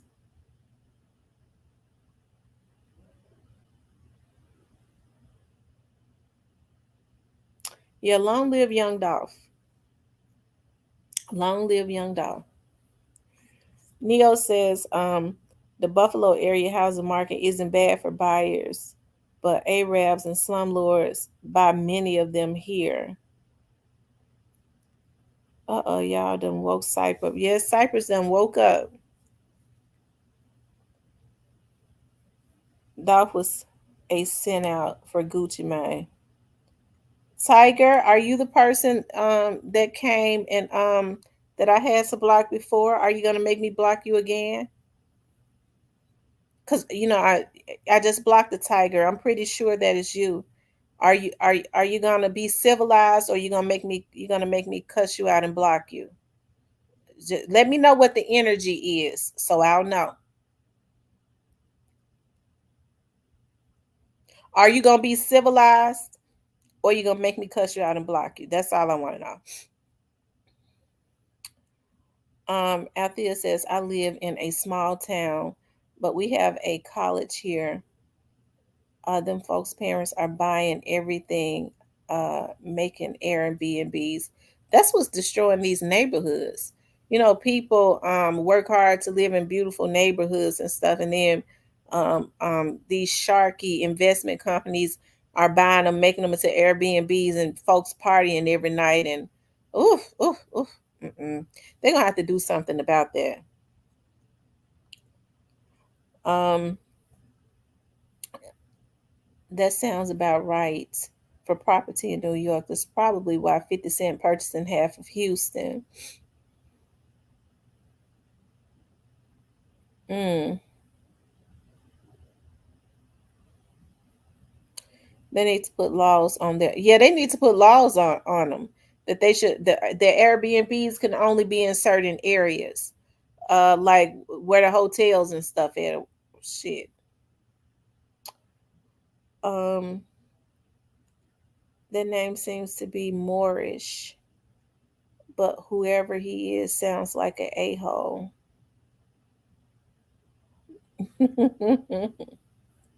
Cypress said, "Let's go." Cypress got all his rest. If I wasn't married, I would do van life, stack all my money. Hmm.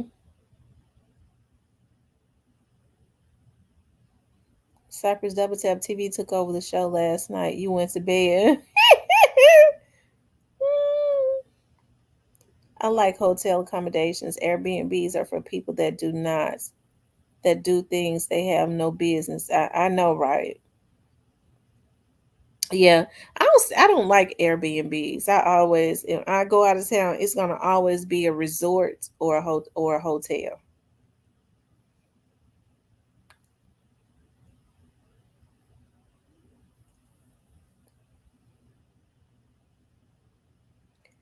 Althea Zimmerman got two on my chest, got two on my street, and they worse than our kids. Vanessa had the lust demon tired. Vanessa had the lust demon tired. Oh look, you already tired before you even get to Memphis? Lord Jesus, are you already secretly in Memphis? Child, I don't know what to think of y'all two. Y'all something else already.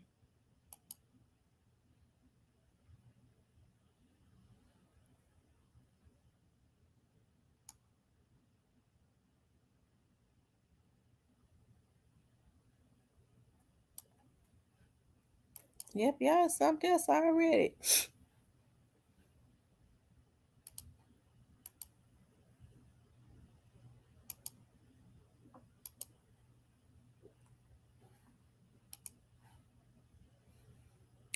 My uncle got a huge Airbnb downtown here in Memphis, and the people be so nasty. I couldn't deal with it.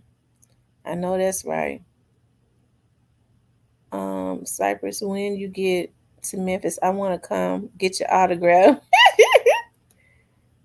After it says, I'm not looking forward to summer. I like my peace. No Airbnbs in my community, and thank God for that. I know it would make a killing though. Y'all hit the make sure y'all hit the like button.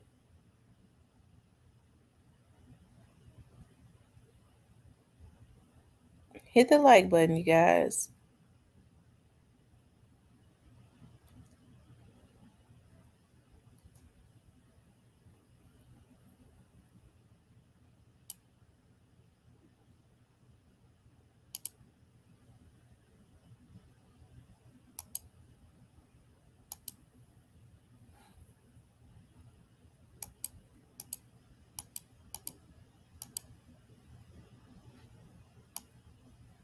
If y'all make sure y'all hit the like button.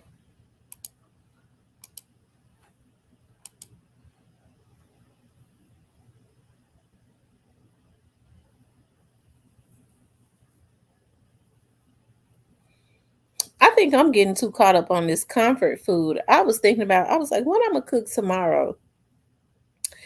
I think tomorrow I'm gonna do an Alfredo lasagna soup.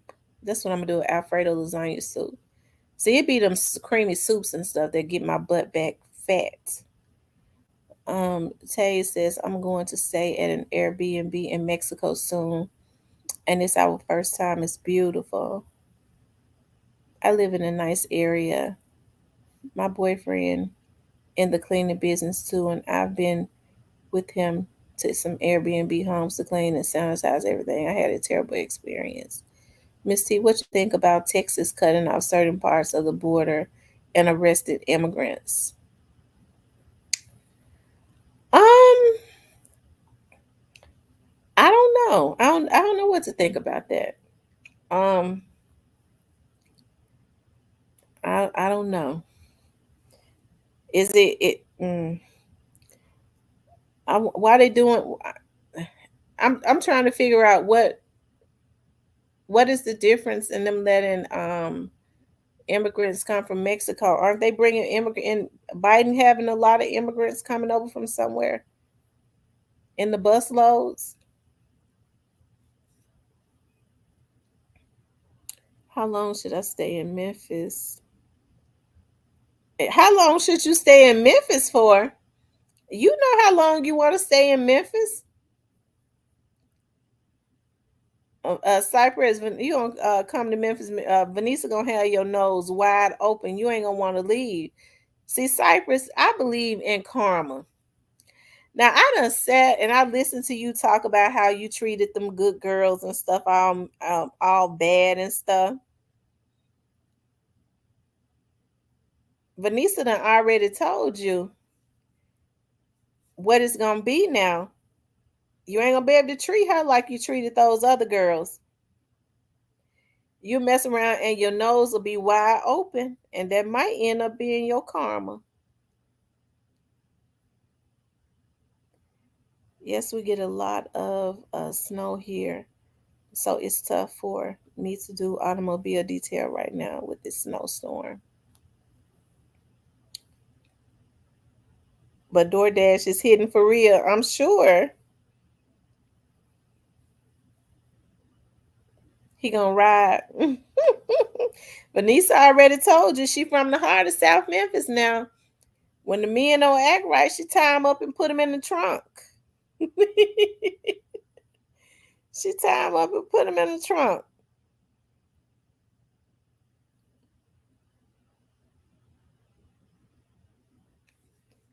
Lord have mercy. Put him in the trunk. I wonder if he was scared.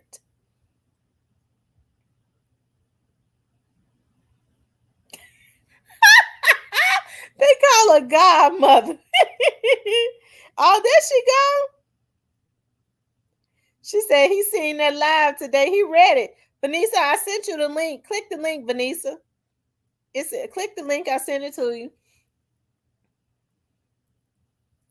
Oh, she was cooking today. That's all. That's why she was cooking, because Cypress was on there looking. She was cooking cake and all in the kitchen making drinks. Y'all know she a bartender.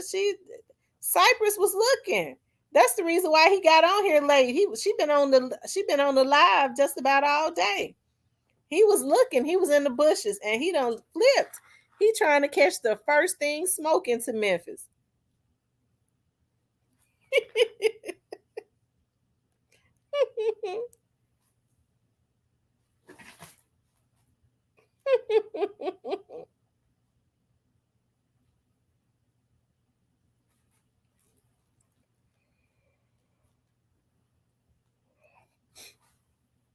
Fat Pack says Cypress got to match her energy. Kenny says, "Damn, Cypress, you about to give up your player card." Summer, how the family doing with all the snow? Just staying in. I like to stay in, but at some point I be wanting to get out. But I already know tomorrow I am gonna have to get out. I'm gonna have to go over to the bonding company because I wouldn't go today because that weather is bad, and I think it's supposed to snow tomorrow. I'm trying to.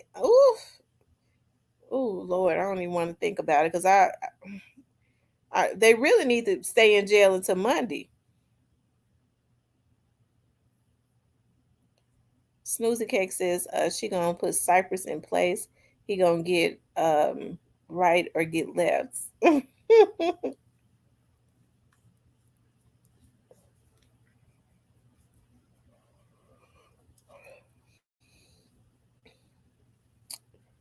It I supposed to snow. It's supposed to snow tomorrow. I think I was looking at the temperature in Houston today was like 74. Was it 74 in Houston today for real? That's I looked. I was like, dog, it's hot in Houston, Texas.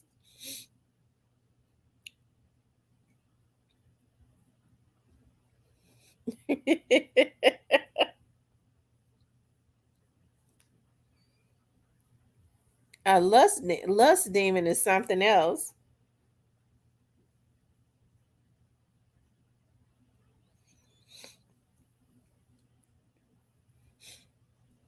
See, lust demon want to come to Memphis, and then he feel like when he break bad, he could just roll them back out to Texas.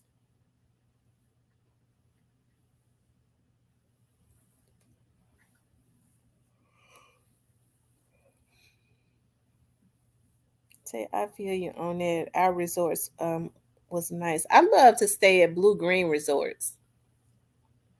I have a friend that works for Blue Green Resorts, and they have some beautiful resorts. Oh my God, their resorts are so beautiful. Oh, they're so beautiful. Houston winters are like heaven to me. 70 degrees is like early summer here. Oh my God, I wish it could be 70 degrees in our area. That's like the dream weather for me. I would love to live somewhere where the weather is like 75, 76 all year round. That's the perfect weather for me. See, that's why I love spring so much. Spring is my favorite time of the year. She says, I love all inclusive resorts. Good luck with that at Big Cypress. I'm scared of Memphis. Coming in on the like button. Thank you, Irvin Mack. The weather here in Houston is 65 to 70. At Snoozer Cake resorts are like assisted living, and you don't have to get to experience the culture and people. We stayed at Grand Princess, reside in Playa del Carmen. We going to Jamaica. Oh my God, I want to go back to Jamaica so bad. Yeah, I miss Jamaica so bad. I love Jamaica. I love Jamaica. And it's so beautiful because it's so many black people there. And they be working so hard, you know, for tips and stuff. They love American money and to tip for, make tips of American money. And they work really hard. It's almost like Africa. It's so many black people, and you don't see a lot of fast food restaurants in Jamaica. We went to Montego Bay because you see a lot of people standing out on the road. They grow a lot of their vegetables and food and stuff, and people stopping by that. They have a lot of fish huts because they have little fish huts that they work in, and then they have boats in the back of the fish hut, so they go into the back of the they jump in their boat and go out there in the water and catch some fish and back in and cook them, and the fish be so freaking good. And they had this fish that we stopped at a fish hut, and it was called parrotfish, and that fish was so freaking good. The seasoning, like Jamaican food, is so good.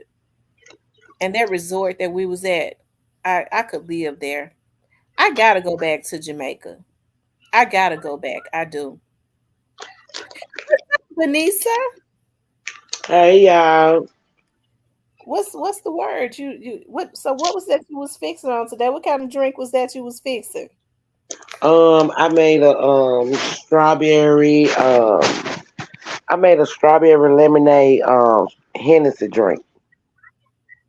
Oh, okay. Was it? It looked like And it had a lot of liquor in it. it did because it had some Ciroc in it too. Some of that some of that passion fruit. It was good. So do they be getting you drunk quick? Well, I had about 4 or 5 of them, and then my daughter came and got her one, but she can't drink. She can't even drink her whole one, so I had to get her half a cup. Oh. So what's going on? Well, I thought people would be staying inside and with this cold weather. Having shootouts. They don't care about no weather. They don't care about none of it. They don't care about how cold it is. They don't care. I mean, when they out for a mission, they out for a mission. If they can catch you loafing, they with it.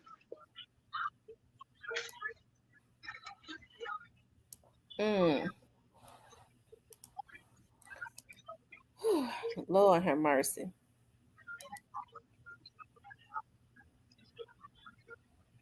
They Said can't Miss D. wait to get Now I outside. didn't see your comment. Let me go back up. Uh, Rest in peace, young dog. He says, I said, did you get to see what happened last night? Two men came and killed one old lady and shot two females in the hood. No, you know what? I didn't know, the details of it, but why did they do that? And that was in the Castalia area.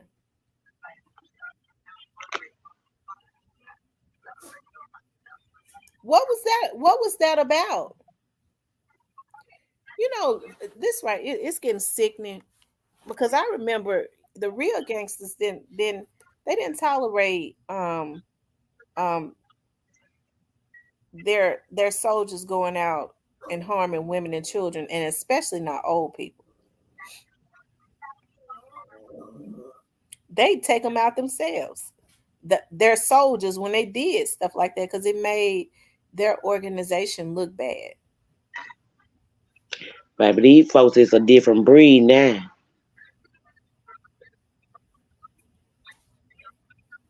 We dealing with a different breed. They definitely demonic. It is. It's demonic on a whole nother level.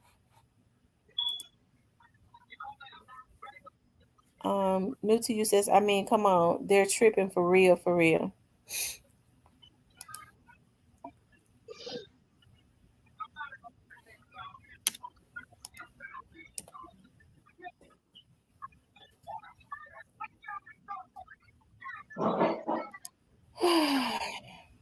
So, what you think is going to have to happen for this crime to stop? Everybody gonna have to come together as one, like you said earlier. Mm-hmm. And for one, they got to get their children in line. Mm-hmm. It all starts at home. And you got a lot of parents now that act like they scared of their own children. So I really don't know how this gonna work because we got a lot of children that's having children, and you got most parents at home that's scared of their children. Mm-hmm. So we kind of like stuck in a no win situation because if you whoop your kids, call the police, they ready to take you to jail for child abuse. But then when they out here doing some shit they ain't got no business doing, you put your hands on them, they ready to knock your ass out. So Mm-hmm. I don't know what they gonna do. I'm glad all mine's gone. Got one more to go. They got to stop being they children friend and be their parent. Rest in peace, young dog says the National Guard gonna have to come drop everything moving wrong. That's what they're gonna have to do. But if it had been spilling over like into Germantown and Collierville, places like that, they would have been sending the National Guard.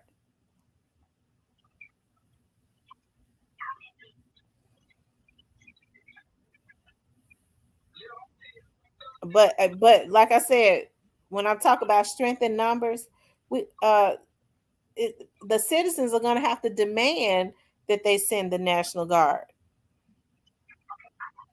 Some parents want to hang out partying and drinking with their children and do. Yeah, They don't see no problems with what they do. they don't see no wrong in it. It's like they live their lives vicariously through their children. Like they didn't have I don't know. Almost like they didn't have no childhood or something like that.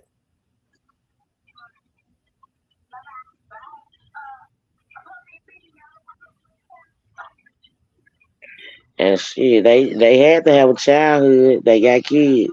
Someone jumped out the bush too early. Should have been still in the house.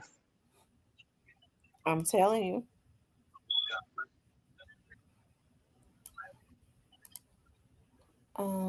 I believe if these boys do what the street's saying they finna do, it's gonna get 10 times worse.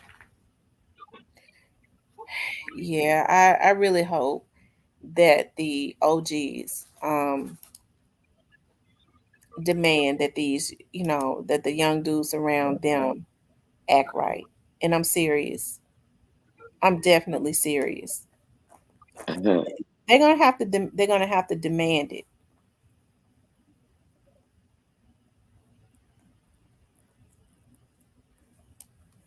They're gonna have to demand it.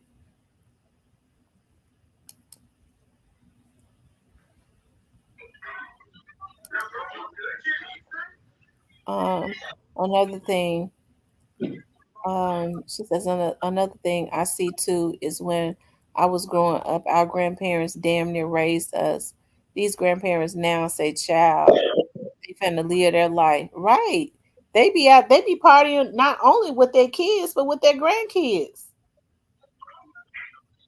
They parties with them.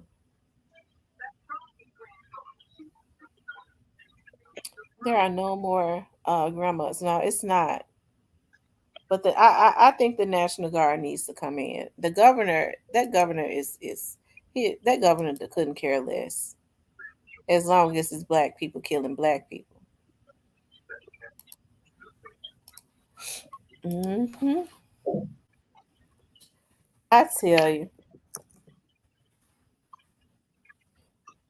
Vanessa, Cypress said that he asked us how long should he stay in Memphis. He said you had him up late last night. Tell Cypress now he had me up late last night. I had to get out so I can get my beauty rest. Oh, so when he's supposed to come to Memphis? He asked me, talking about how long should he stay? He'll know when he get here because he ain't gonna be wanting to go home. So where he gonna stay at when he gets to Memphis? I don't know what his plans are, but I ain't no telling where he gonna end up staying.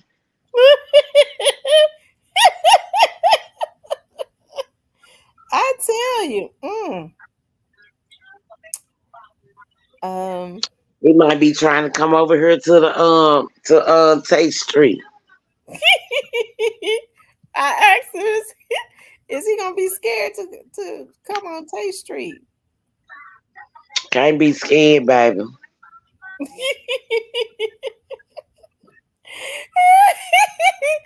Oh my God, Lord have mercy. Because Cypress is a North Memphis dude. South Memphis guys don't take too kind to North Memphis men coming and messing with their women. And baby, he got to get in where he fit in, baby. He got to stand tall. He got to let some of that North Memphis out. Let them know we bought none.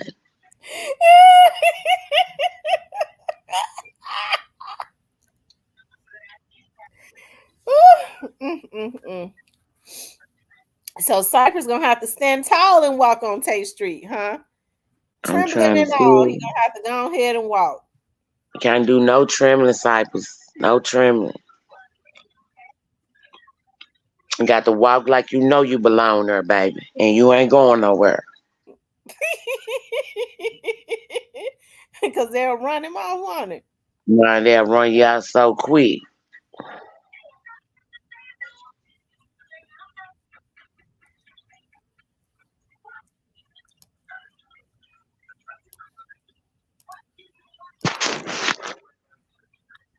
He says next slide for Cypress, the lust demon 10 toes down on Tate Street. He might actually try to go and sneak a video in when he leave. He'll show it after he leaves. See, I went on Tate Street. He gonna have on his Pooh Shiesty mask and all, walking on Tate Street. Impala said, "Yeah, I want to hear something crazy. That funeral home where your Gotti and Big Juk uncle had his funeral is the same funeral home where Dolph had his funeral. Yeah, most people use the Fords, don't they, Vanessa? They use Yeah, they do. they use MJ Edwards. Yeah, it used to be NJL. It used to be number one now before it leading now. And that's because Fords go out to the crime scene. They be chasing. Mm-mm. It says Cypress, she the only one I know makes the lust demon jump in the jar for prayer on Sundays by themselves. It tickled me. Cypress gonna say, "How long should I stay in Memphis, y'all?" I guess he wanted everybody to know he coming to Memphis, child. I like to see that because he said he was coming in December and he didn't show up. Cypress, when are you coming to Memphis? He What's said he that don't want to get date he don't want to get his exact date, but he know he coming in February. Is you coming for Valentine's Day, boo?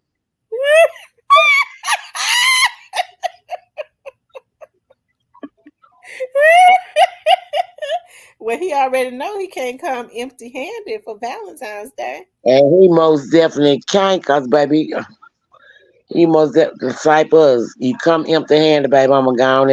I'm be gone. I tell you, everybody be booed up on Valentine's Day. You know, I can't be booed up on Valentine's Day. Well, I guess I could go on a date, but I can't do nothing else because I'm celibate until marriage. Well, yeah, that's a good thing to go on dates, but that don't mean you still can't accept your gifts. Right. I can accept a gift and I can go on a date.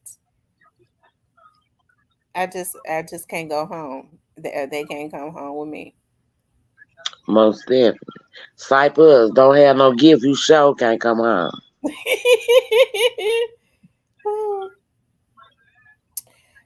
I haven't heard that, Diane. Fat Pack says, Tay, that's tough. Neo says, Cypress better bring those roses, fam. Diane, where you hear that? Where did you hear that from? That 201 inmates fighting themselves about Big Juk's death. Where did you hear that at?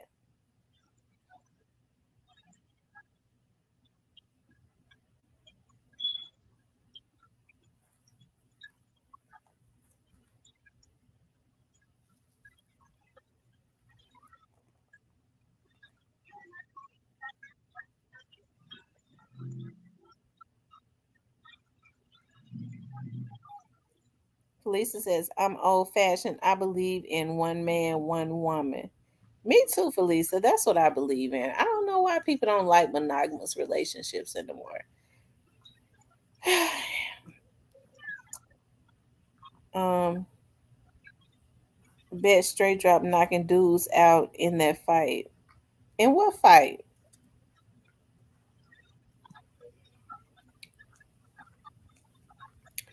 Snoozy Cake says, I'm debating if I want to do Valentine baskets this year. You should, Snoozy Cake. You could. That's a good way to make some good money.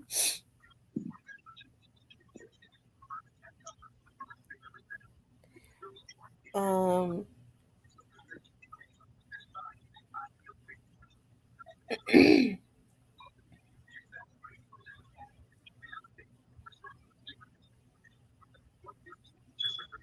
is Diane still in here?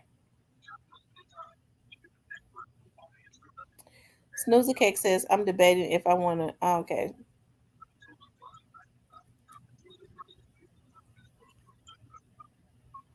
Hmm. Yeah, it's good money. I just don't know if it's worth the headache. I like decorating rooms. My granddaughter, baby daddy, he's locked up there. He also said they threw human waste on Straight Drop. Mm, mm,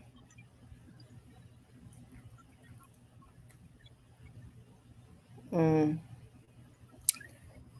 Um, DJ Rob's blog says, I'm definitely going to get some rest.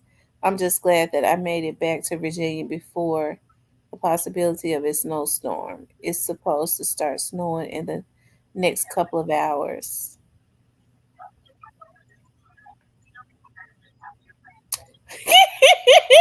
TS said, Tam, you just lost followers with that celibacy, boo. I listen, I was embarrassed. TS, I was embarrassed to let people at first, when folks was asking me, are you dating somebody? I would just kind of go around it, right? And then sometimes I would say, yeah, I am. I would just be saying it right. And so then I made this post about, celibacy.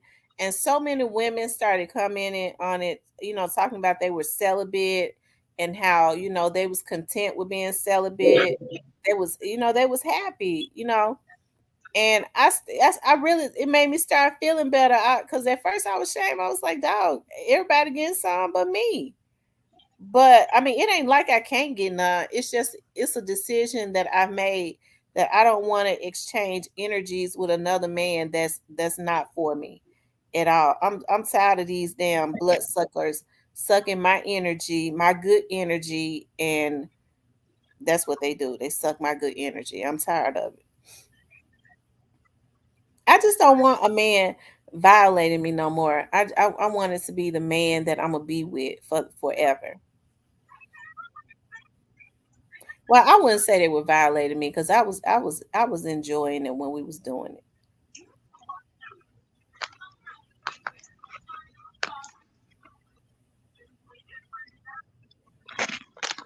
I think women think being celibate is attractive. No, I'm not saying it's attractive because I would love to get some.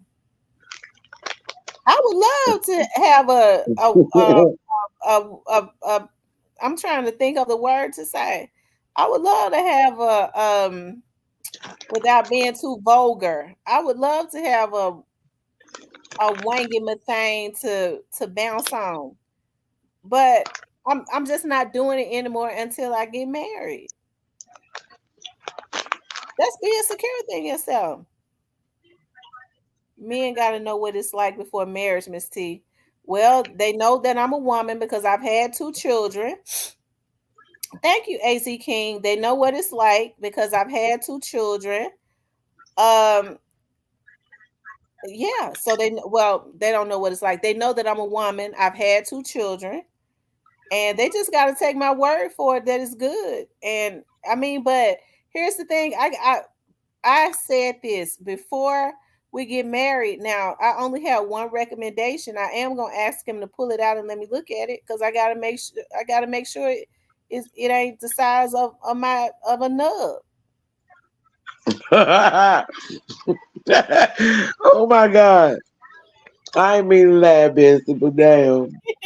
I gotta make sure it ain't the size of a nub. Neo says, I hate to say It's so many. I'm not a virgin, so I mean, I know what I like.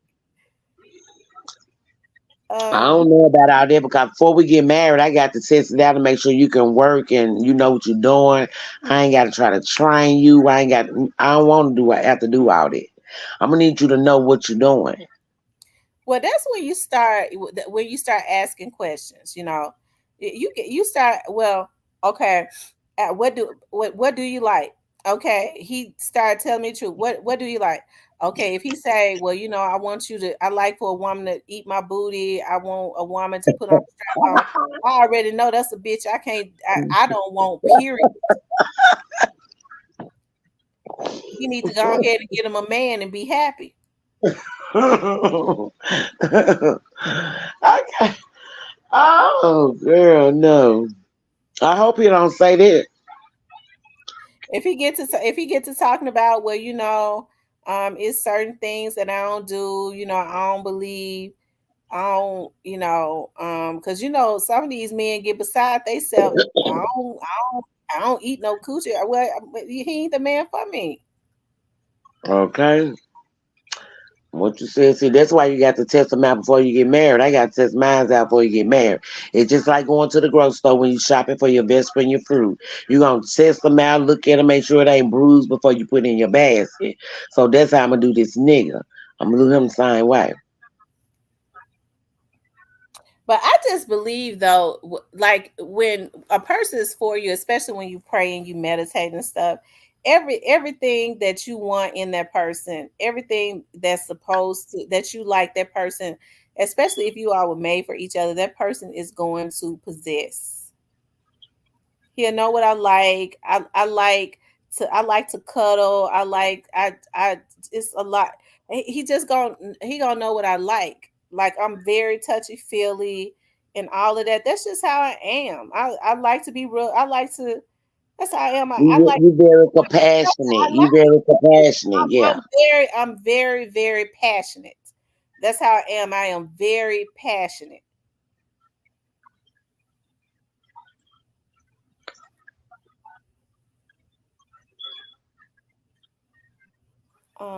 TS says, how many test outs you going to have, boo? How many test outs you going to have?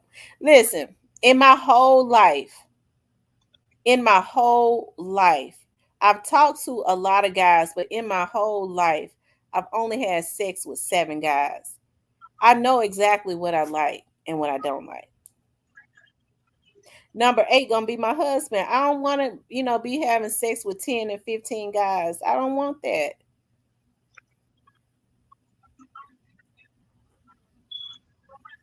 And no offense to nobody that has had sex with 10 or 15 guys.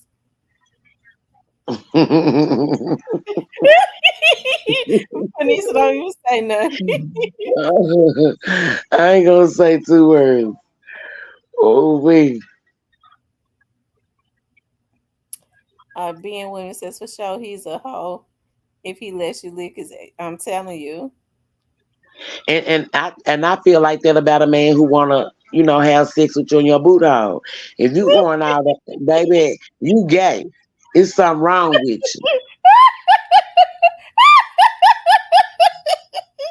Lord have mercy. She didn't put no filter on it. Lord have mercy. You're right. I don't deal with men like that. That's a no interest at all. That is, you know, it's a darn shame. I hate to say this, and I'm not trying to be vulgar. It's a darn shame. I get to thinking about, you know, that you have to tell men that that's a no interest, but most women don't do it. But it's more men that's got more mouths on their booty hole than women got on their vagina. It's a damn shame.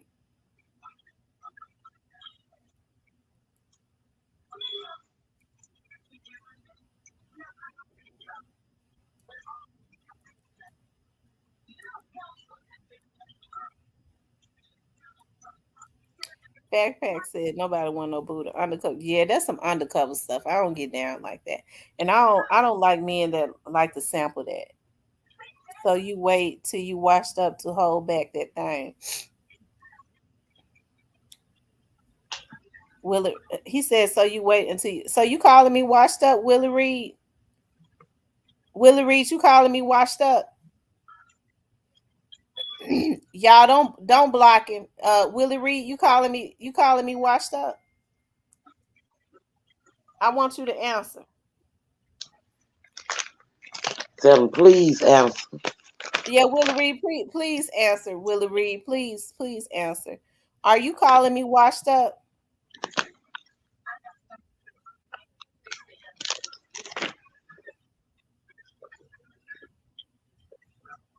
Okay, Willie Reed, because I think you was calling me washed up. I was really getting ready to cuss you out and call you everything. Do not come into my chat being disrespectful.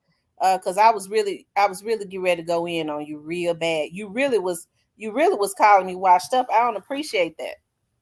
Don't come in here being disrespectful to me and no other woman. Shit. Tell him fast. Vanessa, I'll be right back. Hold it down for me. I sure will.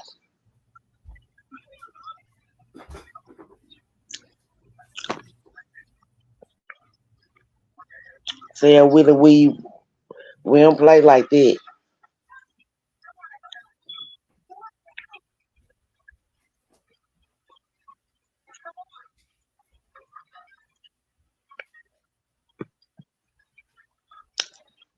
Y'all, we are live in this chat, y'all.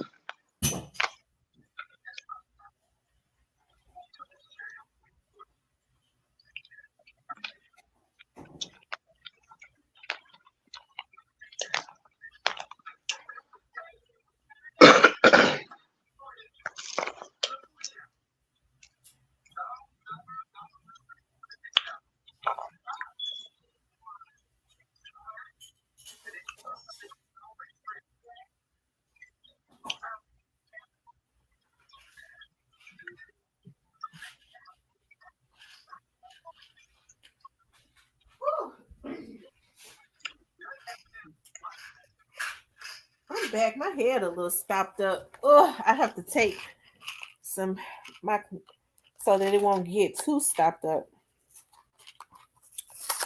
What Willie Reed at? What he say? Because I had to walk away. He came in my chat and called me washed up. Oh, Vanessa. Willie Reed. Nah, that's why I got to give me. That's why Cypress got to give me that iPhone. My connection be bad.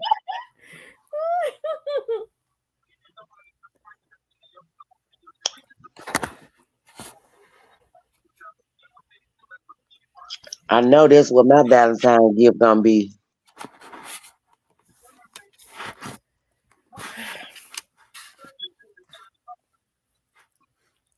He said I mistyped. Willie Reed, she's got all her teeth. Let me just say this: don't be disrespectful to her. That's my best friend. Don't do that at all. Okay. So much to say with Chastity says he needs to go watch. When DJ Rob Blog says when I was in high school back in the day, white girls were only ones who sucked. Oh my god. And they probably still the only ones that do that now. Black girls don't do that.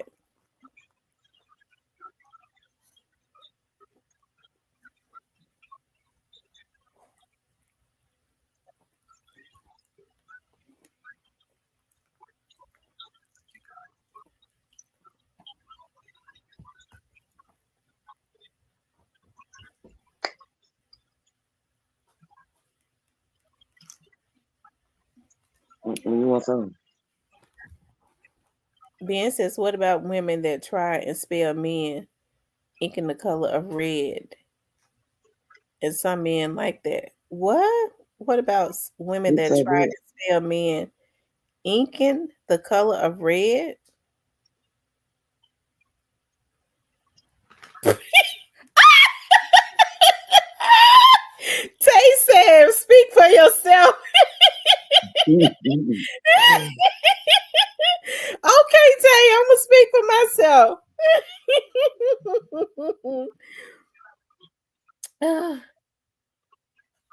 Willie. No, I tell you what. I know what to do. because I asked him not to be disrespectful.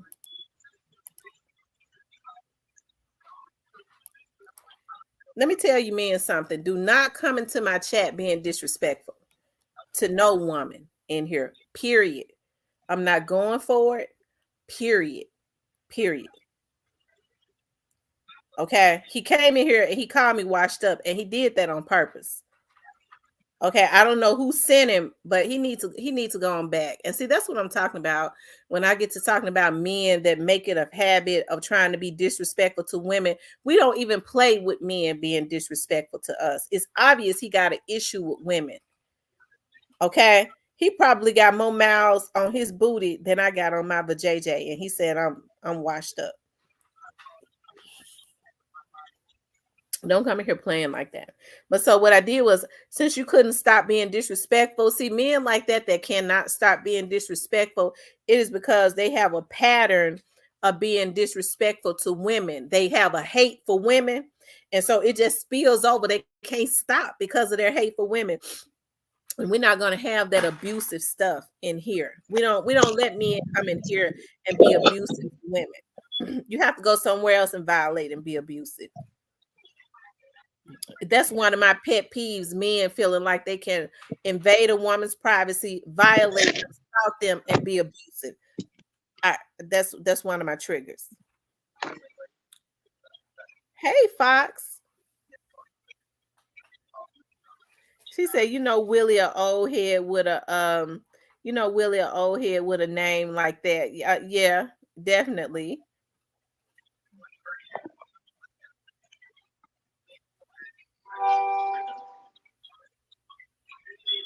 Talking about I wait till I'm washed up to hold it back. No, I decide when I want to hold back. This is my vajayjay. And I said I don't want to give it up no more. My hand says, Tamara, you've been doing so good tonight. Love, don't let them take you there. I ain't gonna let them take me there. I'm not gonna let them make me mad at all. Ben says you are something else with yourself, but I can dig it. I'm telling you. He's on Viagra. I'm telling you. He wouldn't know what to do with it anyways.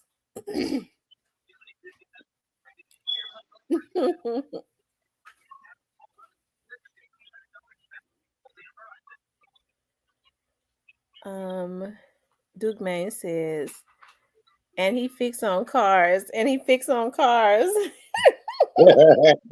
Okay.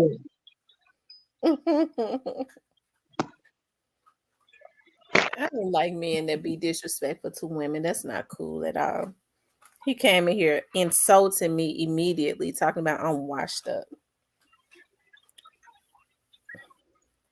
So that just lets me know that he's a troll from more than likely with another channel that trolls that don't like me or my channel and comes in here up under another name to harass me. They says, oh yeah, I saw that where Snoop Dogg's daughter had a stroke. She had a massive stroke, I think they said, or she had a serious stroke. I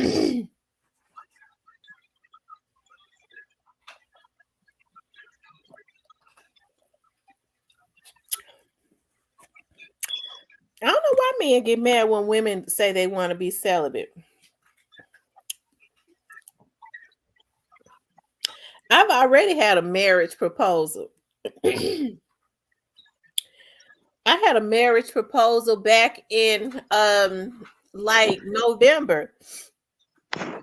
One of my friends was I told one of my friends that I was not having sex with anyone until I get married. And he said, well, let's get married on December the 25th. And I said, oh my God. I mean, he said December 24th. And then he said it again. I want to get married. I thought he was playing.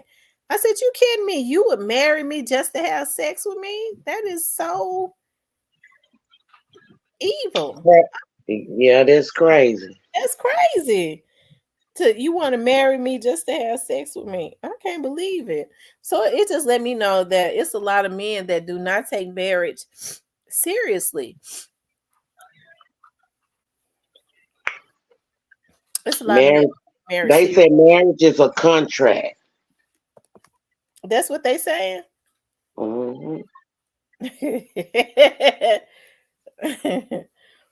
Well, I've always advised women now, if you be with a man for a long time, y'all living together and stuff for years, you doing yourself a disservice to be sitting up acting as a wife to a man, living with him all those years, and then when he died, you ain't got no say so in nothing. His mother and his children would be the next of kin. You ain't got no say so. And you done been with him 15 years. I wouldn't date a man for 15 years and he ain't married me.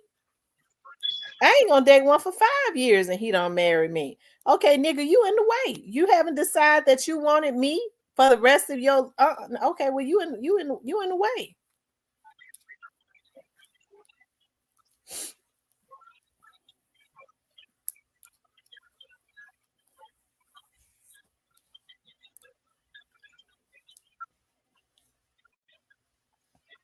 It's something because men that really know what they want, women can be with women can be with a man forever for a long time.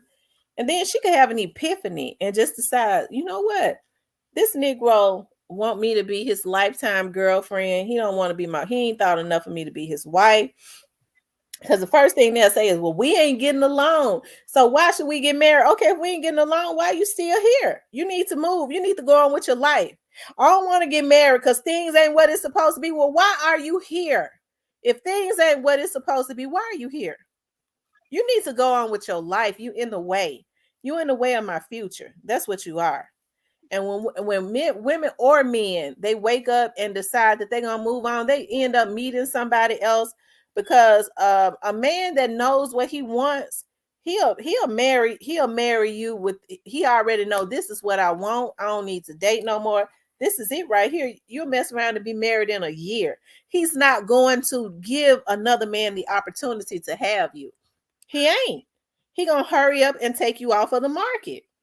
And I Cause he definitely know ain't what getting it ready to be is. no friends with benefits. I ain't nobody's damn whore. Well, we just gonna be friends. And then you have women saying that they be wanting a relationship so bad, but he want to put them in the friend zone. I don't like men that play games like that. Well, we're gonna be in the friend zone. Nigga, you think you gonna be laying up in my bed, humping up and down in me on me, and then get up and talk about we friends. I can't question you about nothing. I can't say nothing about you being with other women. I'm not gonna let you do that to me emotionally. My self-esteem ain't low enough for that. No, I don't want to hear about no other woman. If you lay in my bed with me, you with me, and you ain't get ready to be with nobody else.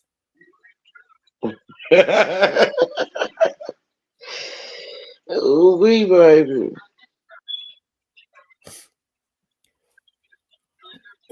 He said, you talking about dipping red ink.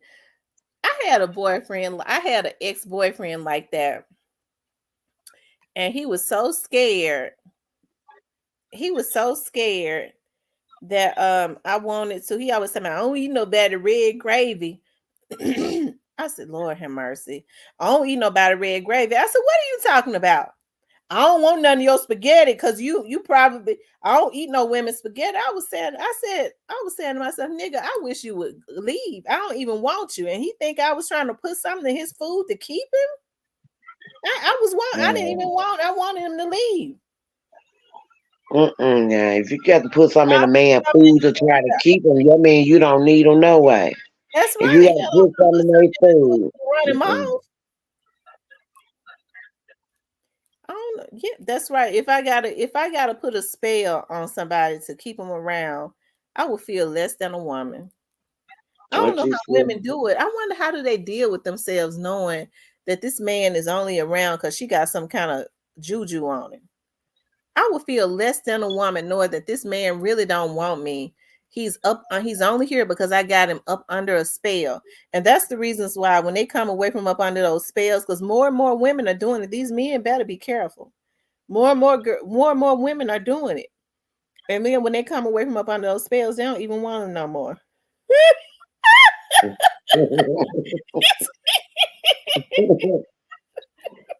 Mm. Lord have mercy. D Slide says, I want your food. Damn, Lord have mercy.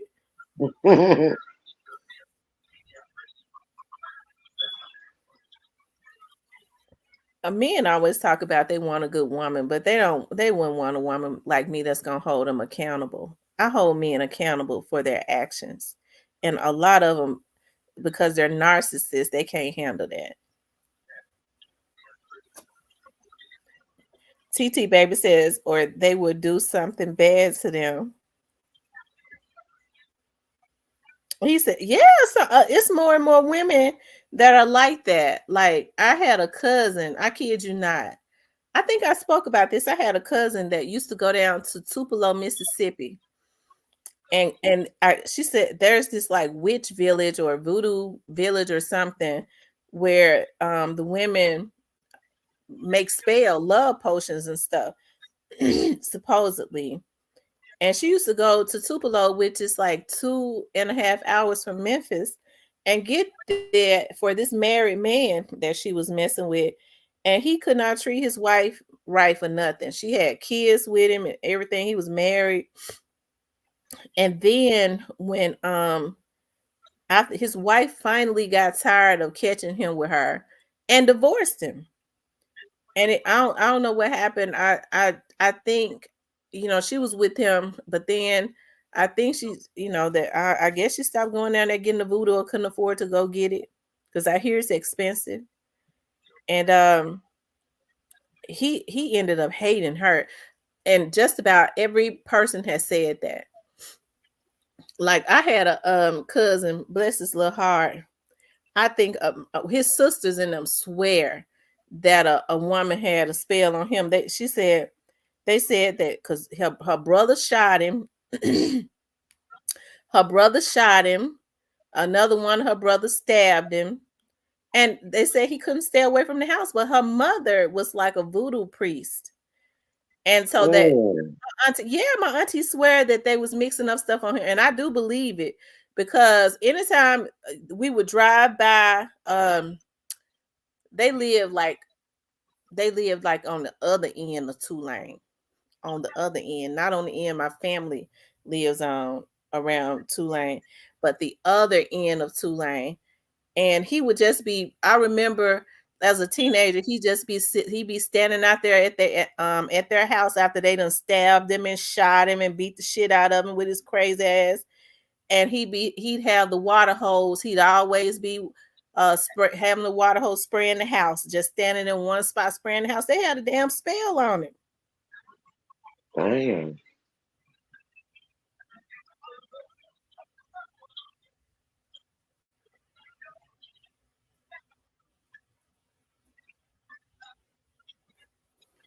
That's strange. People do this stuff though. They do it. If I gotta do all that to keep you, baby, I don't need you.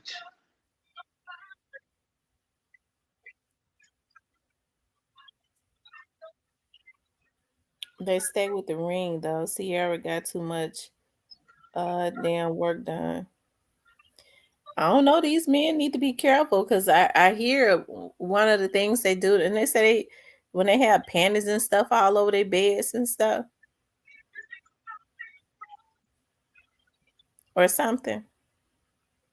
Who be having panties all over me? I think they said that's one of the spells, when they have panties and stuff hanging all on the rails and all that. I think. I think. I think we said. I think. I don't know. I think.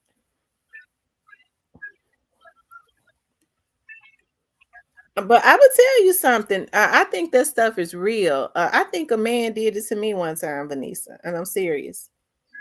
For I do. real? Yes, I remember when that guy would come around, I would hide from him. Like, I didn't want to be like, I didn't want him to see me. I didn't want no conversations, because he would be trying to talk to me. I would be running from him. Oh, I didn't want nothing to do with him.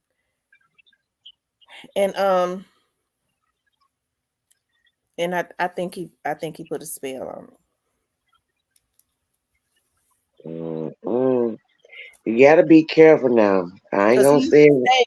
he used to stay going down to New Orleans. And I told him later on, I said, I think you had put a spell on me. And he started laughing until he cried. He said, well, I would know more about spells than you. I said, I don't know a damn thing about spells. Hell, I know you put a spell on me because I couldn't stand your guts. Damn. You couldn't stand her and then you dealt with her. Mm-hmm. I'll never forget, like, I would be hiding from him. And I remember one day he came to my office. It was somebody that and I never dealt with anybody I had did business with or nothing. And I remember one day I would be hiding. I would turn out all my lights so they could slide his check up under their checks and stuff up under the door. I did not want any contact with him because he would be trying to talk to me. I was like, oh my God. And I have been thinking about, I was like, I'm gonna have to tell them I can't do business for them no more because I'm tired of this man trying to holler at me. He makes my flesh crawl. And so I remember one day, like, and I kid y'all now, I can't believe I'm talking about this. This is the truth, though. This is why I know this stuff is real. I promise to God I'm not exaggerating. I never forget, he came to the office and he having to catch me there because I would park my car somewhere else and hide because I wanted no dealings with him. And he walked into my office and I'll never forget, like, I sat down and I have some yellow chairs in my office and he sat in one chair, I sat in the other one. He would get ready to pay me.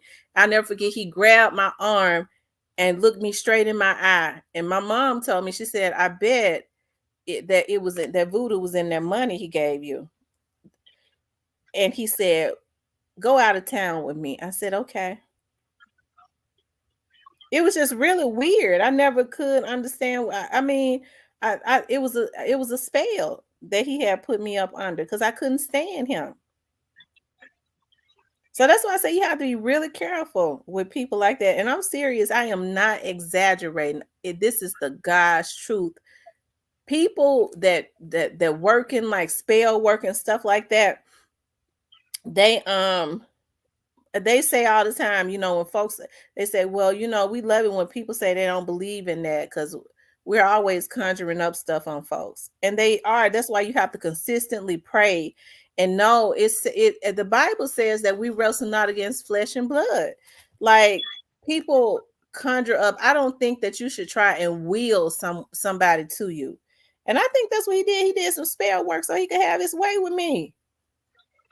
Some people might say you just wanted to go mess with him.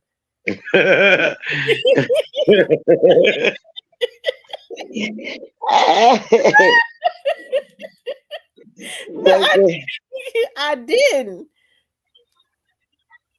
Oh my God.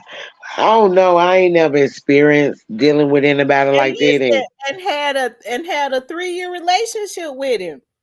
Oh yeah, that's a long time. That's a long relationship, friend. And I couldn't stand him the whole 3 years. I couldn't stand him. I could not stand him. Yeah, that's kind of weird. TT baby says she don't believe in that mess. That's what I call tough love.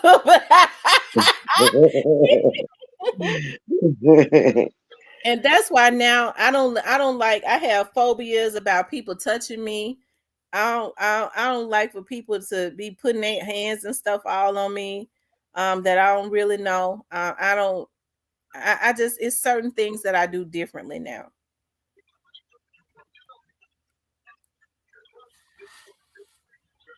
Well, My auntie from Shreveport, she would tell my sister, my cousins, and I never leave your dirty underwear out because a man would take them and put a spell on you.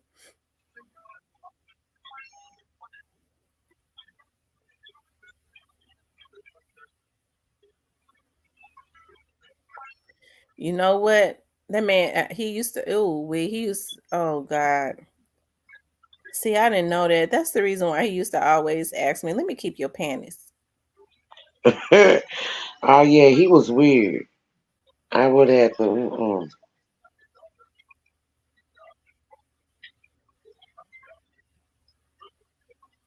She said it's real, real. Don't believe in it either. Oh Lord.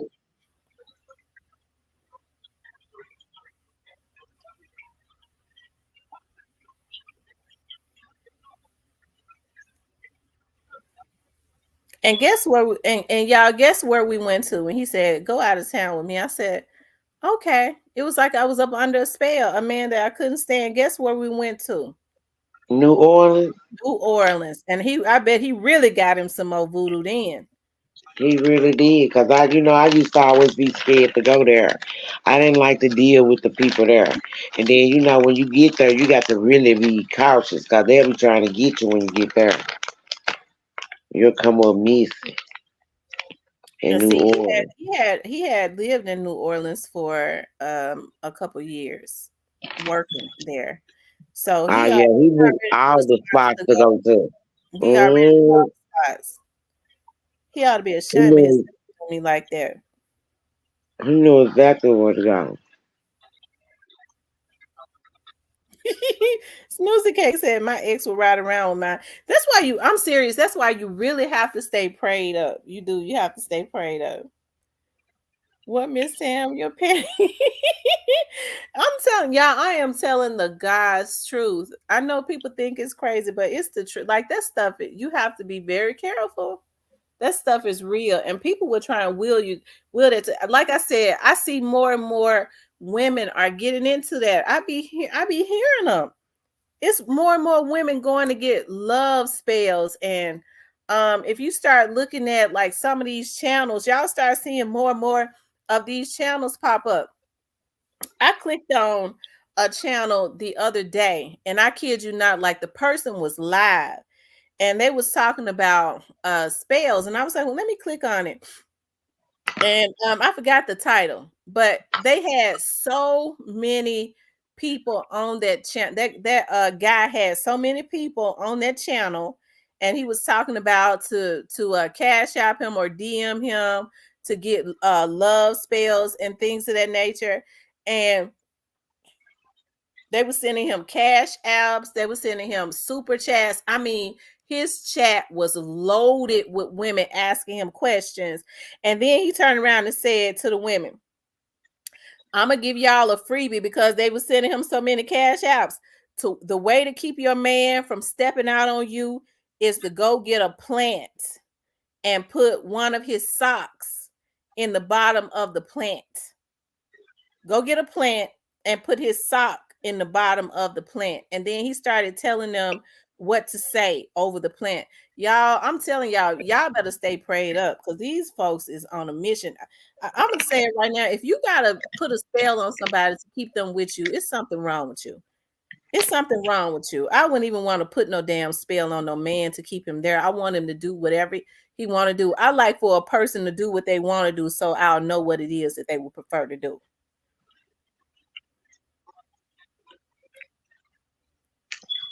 Tell them I can teach them how to keep their man. It ain't gonna deal with no potions, no voodoo.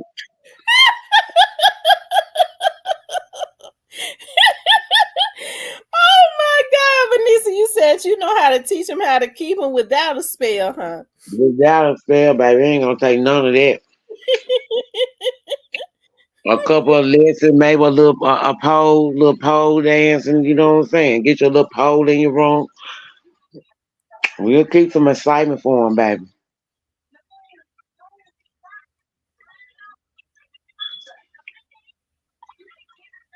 Lord have mercy.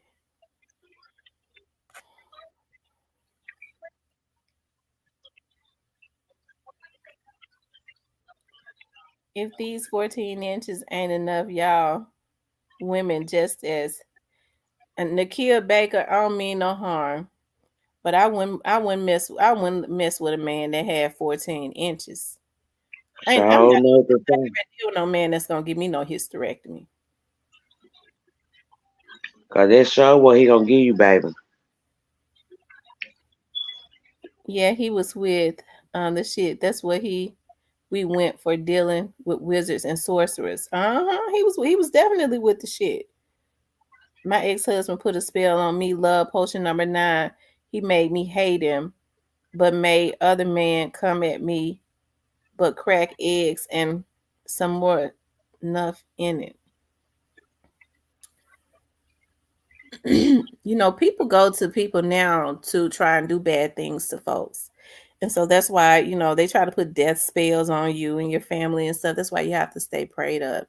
And that's the What reason why you I said. always pray and say, Lord, I reverse every curse that has been sent at me, because you know, I think about like our ancestors and stuff from out of Africa, because I love to read about our history and stuff. I do believe that a lot of our people have a gifting.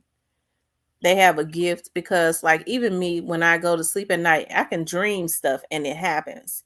I think that's a gift. Or I could think something. I could be thinking about somebody. Like I was thinking about a person that I had not talked to. Her name is Miss Dolores. I had not talked to Miss Dolores in months, and I was sitting thinking about her yesterday. And don't you know, she inboxed me today and said she was thinking about me. She was like, I was thinking about you. I know it was your dad's birthday yesterday. I had not heard from her in months. Like that happens all the time. I could be thinking about somebody, and then they'll call me, or I'll see them, or I can dream something and then it'll happen. I go, dog, I dreamed this happened. Oh my God.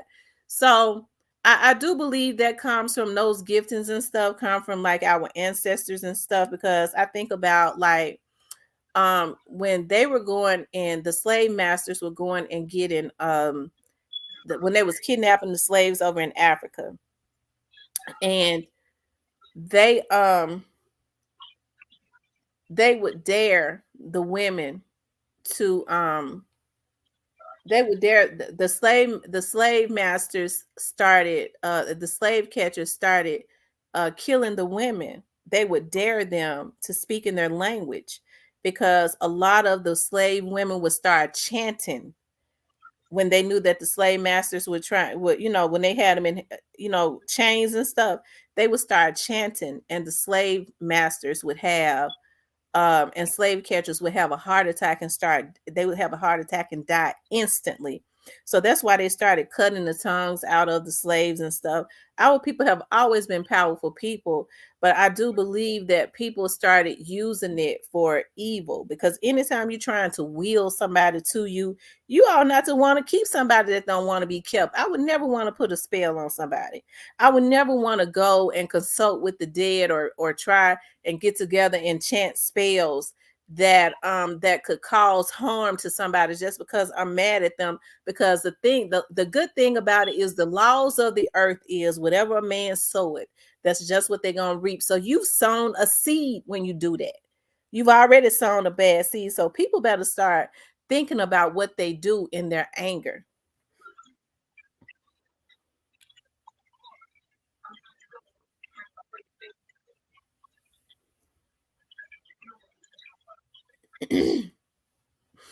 HLB said, "What the hell am I talking about, lady? What end that you come in on, HLB, so I can educate you on some stuff. What you talk about, love? What part do you want me to clarify to you?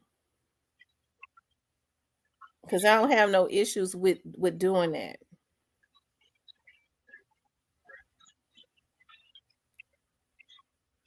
You guys, make sure y'all hit the like button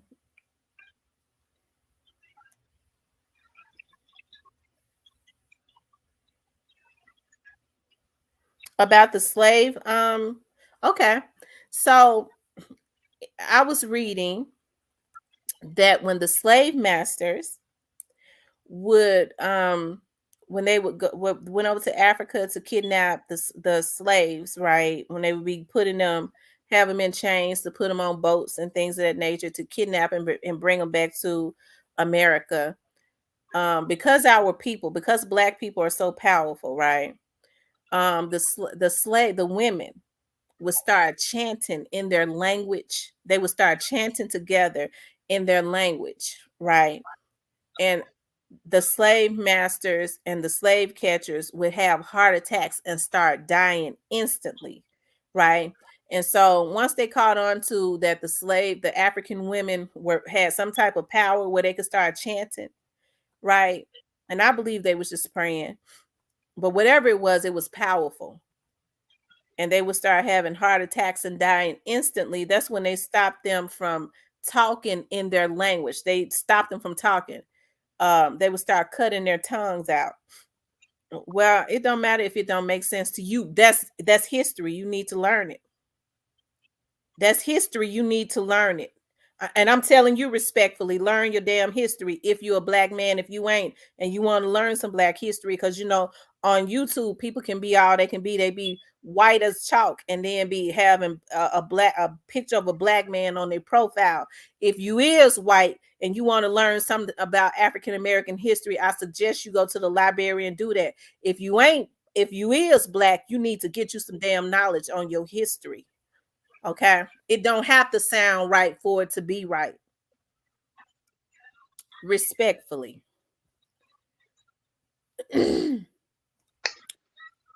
So the white man just fell out and died. Uh-huh. Sure did.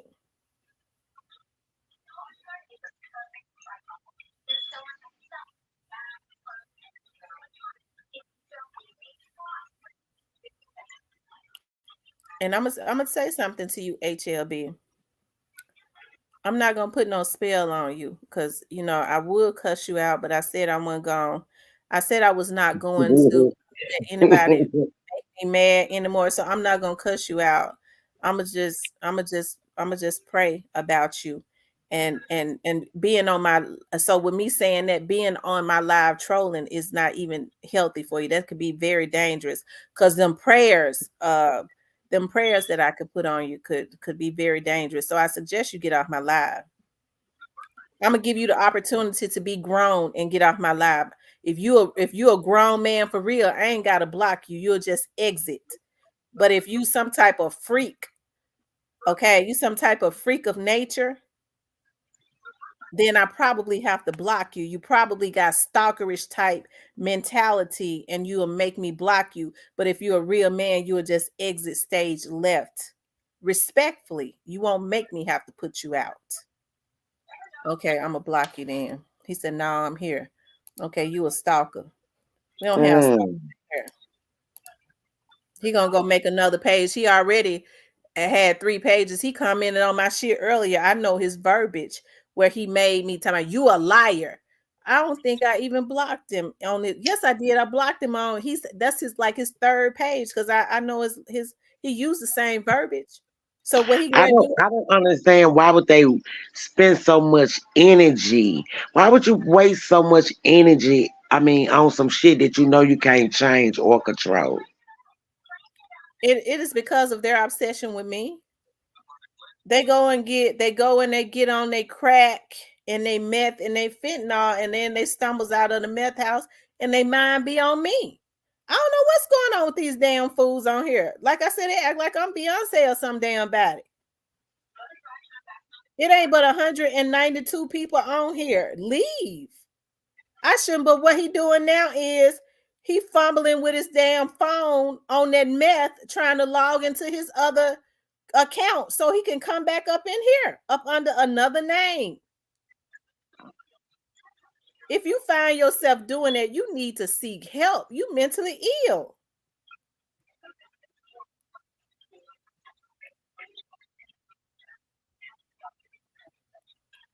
TS said I'm putting a spell on him.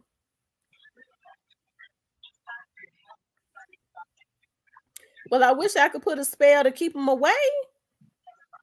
I'm trying to see. They can't change. See, I think some men have issues with women that they know that they can't control. You already know from my type of personality that I'm not easy. I can't be controlled. I can't be. Yeah, So true fact. I think it's something about that when some of these men are predators and they're violators, and it's something about, especially when they have a history of violating women and killing women and stuff like that, beating women up. It's something about a strong woman that's got a strong mind. Their mind tells them, "I want to beat her mind down." You can't do that. You sick. They be in jail for 15 years thinking about how they gonna get out and find that woman, and I'm gonna beat her down mentally this time, and you ain't never even had no contact with that woman. These folks need to get off of drugs. I'm telling you. They need to get off of drugs. They need to go seek some help. They're mentally ill. A lot of them are pedos on here. They get mad because I won't pay them no attention. I don't pay crazy people no attention. I don't want them in my life. It's certain type of men I don't even want in my chat. I deal with civilized people. What And you they said? have to be stable.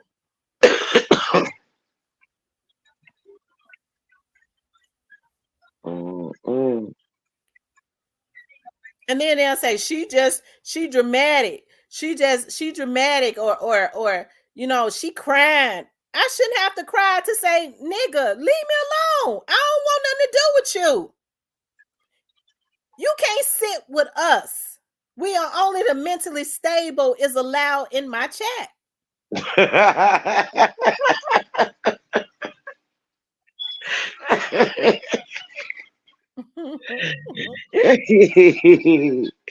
Oh, we on the mental stable, baby.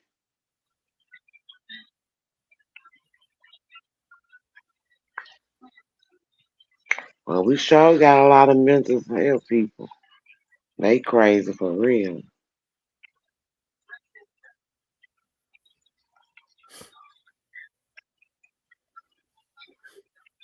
That's right. I always say this is the real grown folks channel. We agree to disagree and move on. But you have people, you got to be crazy. Like when I don't like people, I can't even hardly look at their channels. I can't hardly even stand and hear their voices. So I don't click on people's channels just so I can be mad at them. Oh, I don't like what she's saying. And then some people are so mentally unstable, they'll be in the bushes listening to me, that can't stand me, and they'll listen to me just so that they can go on their channel and talk about what they don't like about what I just said. That's a person that needs to be on some medicine. I wish I would watch other channels to get mad at them. To talk about what you just said. Right.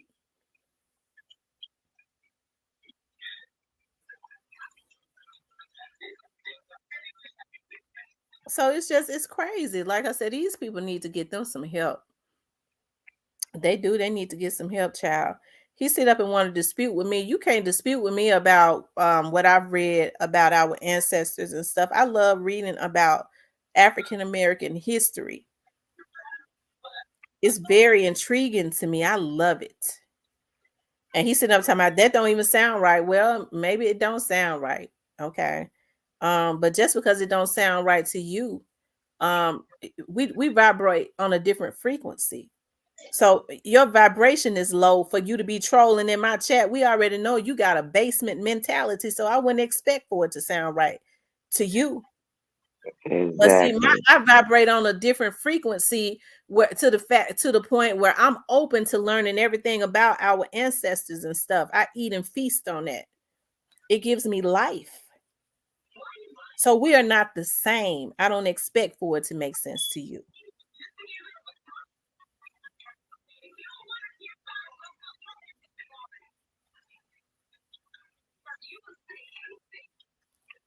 Mm-hmm.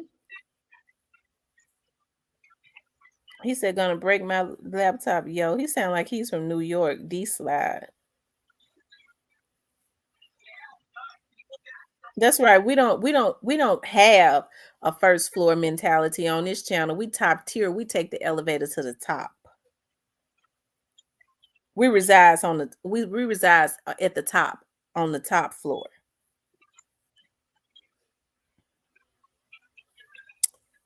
Oh, he says he's in Toronto. Can I ask a question to you, Miss Tam, about Juk not trying to get up? Go ahead, ask me.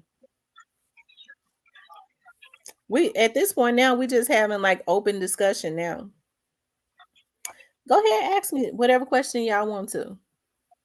If I know the answer to it, I'll tell you. If I don't, I'm gonna tell you I don't know.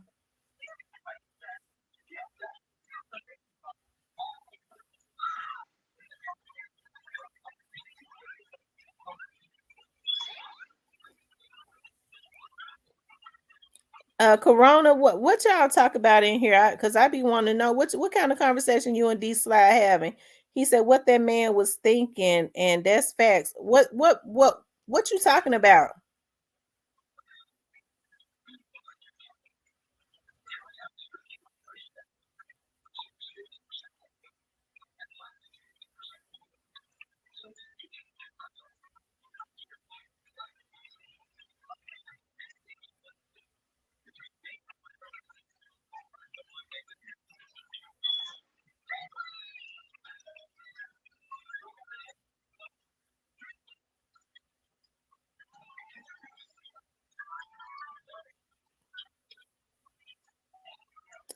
Norman says, "Do you think the funeral home would take Juk body?"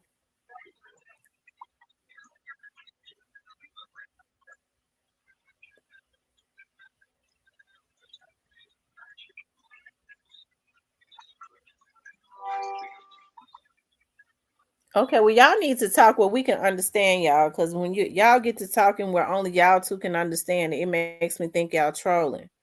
Okay. He says, "Do you think the funeral home would take Juk body since the shooting?" I think the funeral home been had his body. Yeah, the funeral homes around Memphis, the funeral home around the Memphis area is not going to turn Juk's body away. They understand that a lot of money comes with that body, so they were probably fighting over who was going to get it, so that they can overcharge the family because they know they got it to pay. Um, um, I'm born Canadian, grew up in Jamaica. Tamara, I told him a white man fixed my truck for free, and that was my blessing, and saying there's more to it.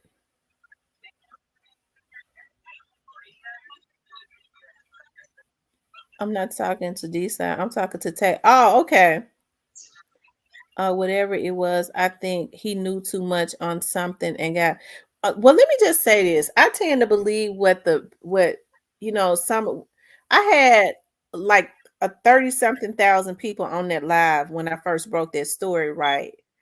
And people were coming in when I got off of that live. It said like 32,000 people had been on that live. So people were coming in from around the Memphis area. Some of them had been in my chat before that I knew was out in the street, and the first thing they said was, it wasn't paper route. It was they said, I can't even remember the names, but they was putting names into the chat, and they were saying that it was some street stuff. They were saying it was some street stuff that did not have anything to do with what happened to young dog. These were guys that are out in the street. I got cousins that are out in the street heavy. And I asked one of my cousins, did he think it had anything to do with young dolphin? He said, nah, I don't think so. But that's all he did say. D-Side says, I'm sure MPD was involved. Why would MPD want to kill Juk though? Give me a answer on that. For what reason would MPD want to kill Juk? Why do y'all think they would want to kill him? To me, that don't make sense. Especially if he's saying, rather than face me, you rather snake me the day before he died, or the day before he was killed.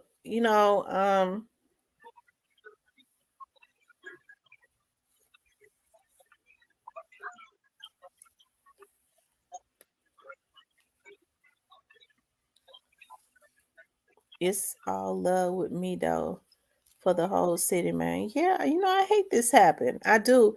I didn't want to see that young man lose his life. I didn't want to see that happen.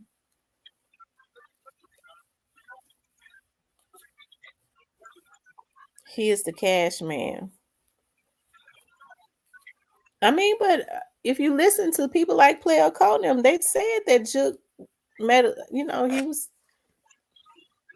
He was the one that was making all the money. Juk gone. Gotti is secured now. I don't think Gotti did, and I don't. I mean, I don't believe Gotti had his brother killed. That's just something I don't believe. To each his own, but I don't believe it. I believe it's just like the people in the streets of Memphis had initially said that it was some street stuff. That he was into it with some more people. I'm gonna be honest. Dolph didn't deserve what happened. No, Dolph didn't deserve that. He didn't. You know, nobody deserves to die just because of words. You know, and that's why I say people got to be mature. You emotionally unstable if you think you can kill somebody just because they said something to you that you don't like. And so that's why I say the laws are going to have to be stiffer penalties, and they're going to have to bring in the National Guard. It is his karma. It is his karma, not by choice. The industry is very scary. That's the cover up. Oh wow. When they Hmm. bring in the National Guard, they better be prepared to open up some rehabs.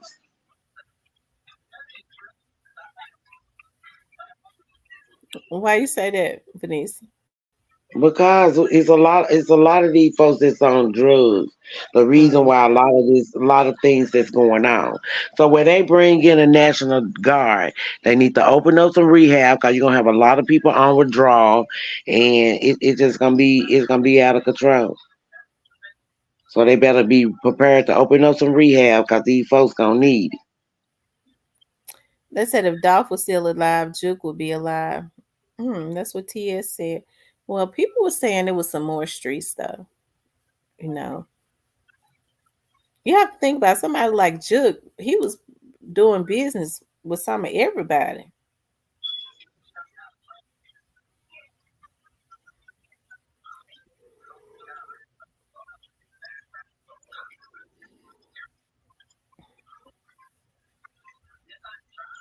I think it was something street as well. Just happened like it did. Time it didn't matter, right? Because they had an urgency to do it. It definitely was not any of those young dudes. Because if it was, they would have popped up the church. And that's the truth. They would have popped up the church. You know, they be wanting to do. They don't be thinking. They want to do everything grand, and they really just stupid. But these were m- more mature guys, probably in their 30s or whatever, and it could have been in their 40s, but they was more mature. It was more organized. It most definitely was more organized.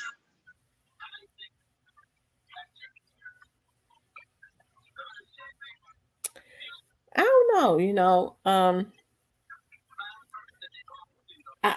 wonder if the police is on the trail of some people that came in from out of town. I just wonder.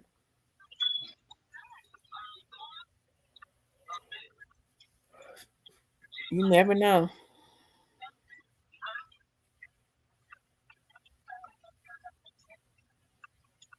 I don't think it was nobody from out of town. I think it was somebody from their group, somebody from their circle, somebody that's well familiar with him. I bet it's gonna be closer. Just watch when it hit the fan. It's gonna be somebody close to him. Watch. He said, rather than face me, you'd rather snake me. Let you know this is somebody that's been in a circle, somebody he been dealing with, some that knows they ins and out. That's exactly what it is. And oftentimes with situations like that, when he said we put snakes on plates and eat great, well, he was letting them know he was gonna get them. So sometimes people do stuff out of fear too. I'm gonna get you before you get me. Hmm.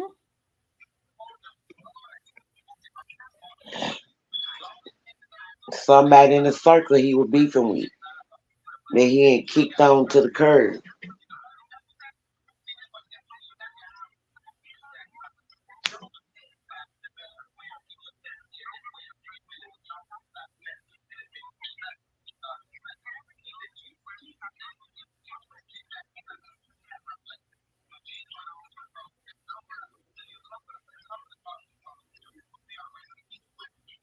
Hmm.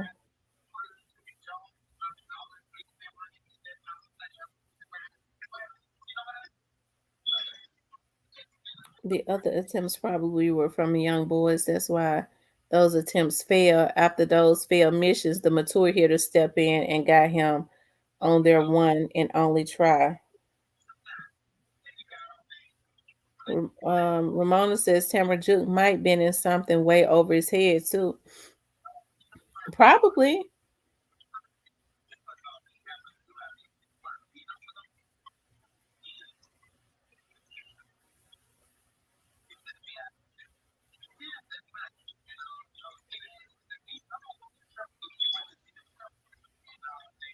D slide, we do. We have to love everyone and change. That's the only way. We gotta love each other.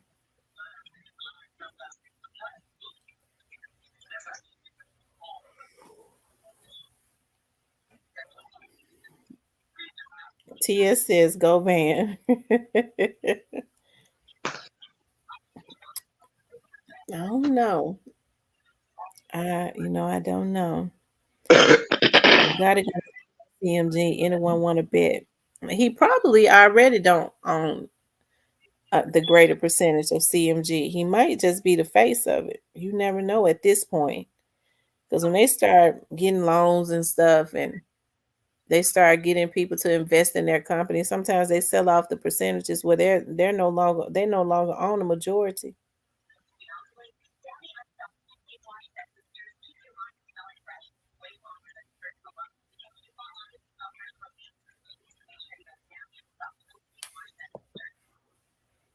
Hen says, I'm so tired of black men killing each other in these streets, just exterminating our race.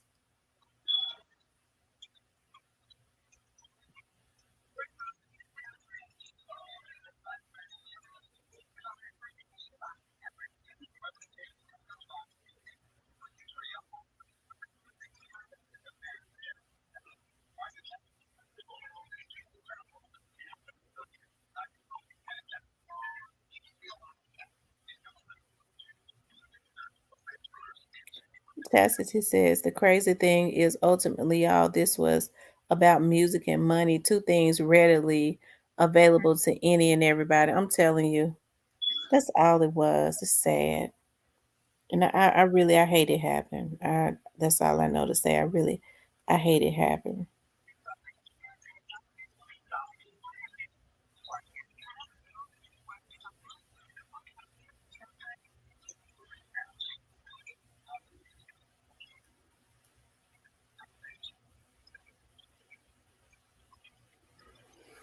Anyway, guys, we've been on here 3 hours, so I'm gonna go on and get off. I really enjoy. I know y'all ain't got nothing to do tonight. Ain't nobody going to work tomorrow. You got to work tomorrow. I'm out tomorrow. Um, had they been closing down for the snow? Yeah, they have. So I've been working from home, but I ain't got to work it out tomorrow. So I'm gonna do a few taxes tomorrow and call it a day. You know, so you've been getting a lot of business. Oh no, tax season is still slow. We still waiting on W-2, so it's still kind of slow. They coming slowly but surely. I wonder I, I what ain't when in there yet. the first batches hit.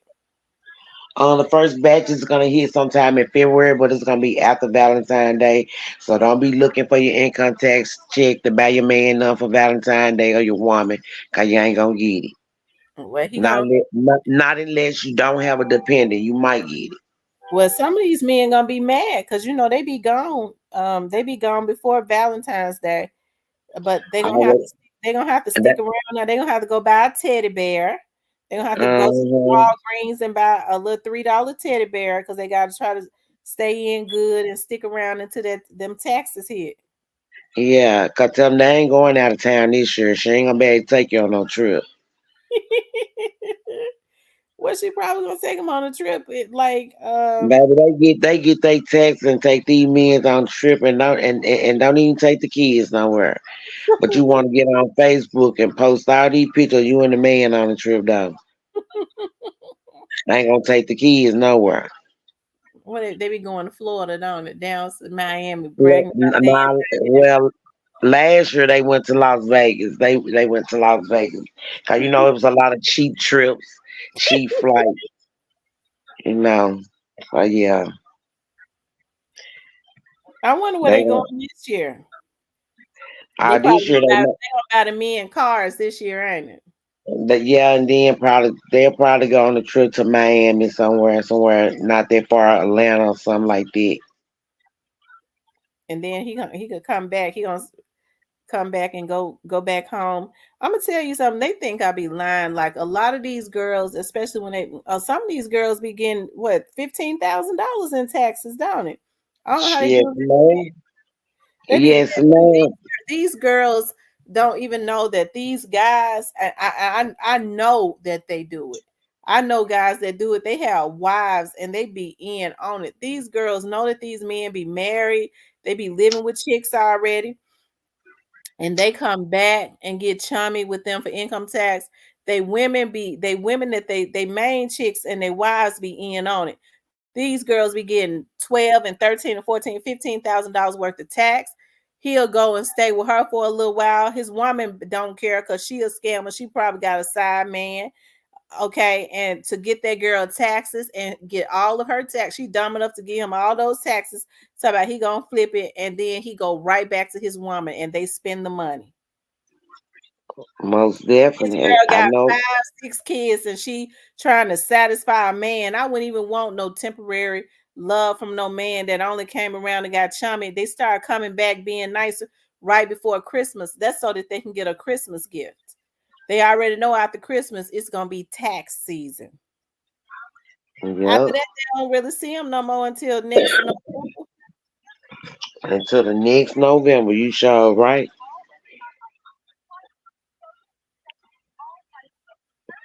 You are so right. Why in the world would a girl give a man her taxes to go flip? That nigga is broke, busted, and disgusted. He can't even flip nothing. Because if he had some motion, he would already have some money. He wouldn't even need to flip her taxes. He broke her than a joke. Why would she give a broke nigga her money to go flip? That don't even sound right. Cause for one, she ain't been trained right. Our young women so lost so they don't understand what a man job is. They don't know what a man job is because they ain't never had a real man or father figure in their life to show them what a man is supposed to do. Like you said earlier, how your daddy puts stuff aside for you and your siblings because he know he had kids coming. He put shit to the side. Our young men now don't even want to get a job. So if something do happen to you, at least the Social Security office can bag your child up because you went work and your child can get paid, but a nigga first thing he'll say, I ain't working for the white man. Well, nigga, you need to be working for somebody. Mm-hmm. It's the mentality of the men because they never had a father in their life. The women never had a father in their life. The mothers didn't teach them. They haven't seen what a man is really supposed to do. And Mm-hmm. and it's too late. We're not gonna find it because this new generation, baby, they tougher than toenails. This new generation is tougher than toenails. And you're right. That is the first thing that they'll say. They'll say, I ain't gonna I ain't working for the white man. And so what they'll do is a lot of these women need to stop this crap. They'll say, I want, I want little Wookie, little boo boo to get him a woman that's gonna take care of him the same way I do. See, I buy his tennis shoes. Nick, your son 23 years old and you still buying his Nikes and stuff, right? To me, that just don't make no sense, right? And that's what's going on. They won't get no jobs, and these girls, and so you see a lot of men now, they try to get older women. They'll say, I want me a gal, that's got a whole lot of kids because I already know she getting Section 8, she getting welfare, she getting food stamps, she getting all that. So she already come with everything. She got her 5 kids. I just lock up in the room. I ain't even got to deal with her kids, and a lot of these girls going for that. Like I said, it is because though, unfortunately, there has been some trauma Some and misguidance. some misguidance and stuff. Because I don't even like men that don't know how to. Listen, I'm gonna tell you something. It's real attractive to me when I see men that know how to fix stuff, know how to work on stuff. I can't stand it when a man paying somebody to do everything. I don't cut no grass. He don't even cut the grass. He don't even know how to. He don't cut it because he don't know how to cut it. A lot of these men now don't even know how to change a light bulb. Baby, change the light bulb. How you unscrew it? What can a woman do with something like that? You gotta always pay out money because a nigga don't even know how to fix nothing. You can't even depend on him to change the damn tire on your car. So I don't know what to say. It's a damn shame. Right, wash the cars and stuff. Instead, they sitting up talking about, baby, make me an appointment at the nail shop.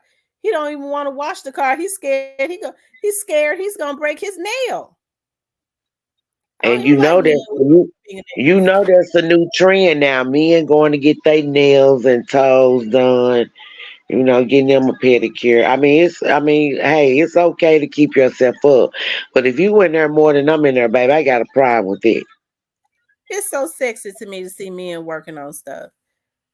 One of my ex-boyfriends, he loved to fix stuff, and I promise you, before he could finish fixing, I'll be pulling on him trying to get him in the bedroom. He turned me on so bad. It's just attractive to me to see men being manly. A lot of these men don't know. I find trolling on the internet. That's real sissified. I never thought I would live to see the day where men would get on the internet and make different accounts and troll. That's stuff sissies do. Don't no real men do that, especially not no mentally sane men. But they're a bunch of damn sissies.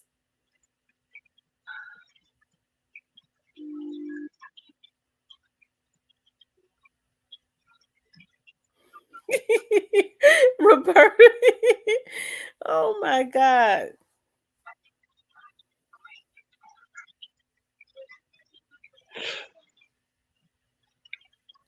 I got sick in Houston at a 60th birthday party. Oh wow. Right. And when they listening to Little Nas X, that's a sign. A lot of people don't notice the signs. Vanessa, didn't you buy a book one time about the signs of a down low man? Was it you that bought Yeah, yeah, that was me who brought that book, baby. Yes, it was a sight book, baby. I stayed up reading that book. The signs of a down low man. Y'all be looking like y'all straight, but all the time it's something in your eye. And that was one of the ways to let you know that, hey, oh, it was too so that was good. a code. That was a code where Yeah, they that was one identify of each they other. called. Hey, you got something in your Yep. Yep, that was one of they codes, baby. You got to watch these niggas. You never know that, especially these ones that been in jail and did a lot of time. I don't care if it's a little time, baby. I bypass on you. I do know they said one of the ways that they identify each other. Men are making common and saying this now, but I kind of look at them sideways when they say sup, SUP, not what's up, but sup. That's how they identify each other. Down Uh-huh. low men, sup. Then they come out with these men persons, baby. Where y'all come from, baby? Please send that back.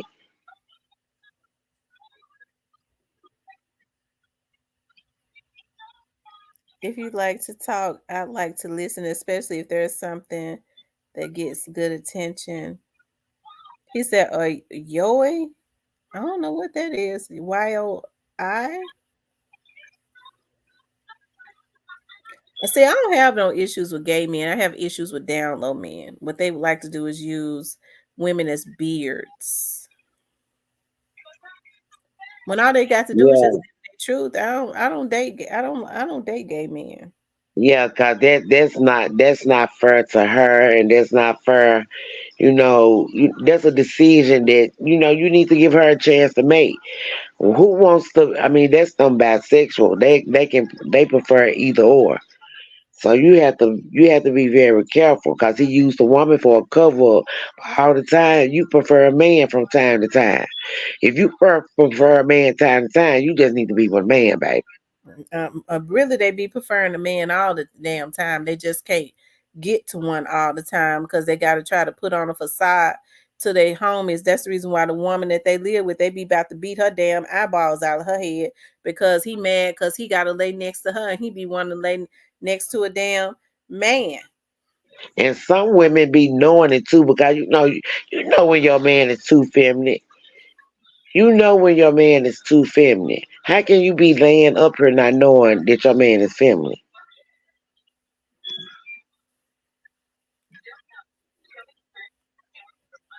Mm-hmm.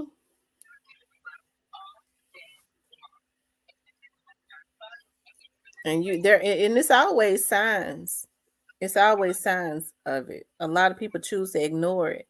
And they be knowing because after they break up, that's when they'll start talking about it. About it, yeah.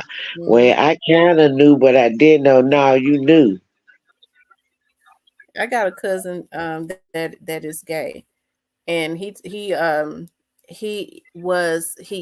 live in Memphis anymore, but he worked for an apartment complex in the hood as a leasing manager. And he talked about how those girls' boyfriends and stuff. And my cousin is very handsome. He's real tall. He should have been playing basketball. He's real tall and neat and handsome. And he talked about how a lot of those boys that live with those girls in those low income apartments and stuff would be, trying, slick trying to holler at him, to come in that office and holler at him.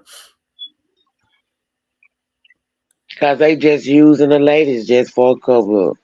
Just for a cover up. Probably for somewhere to stay too.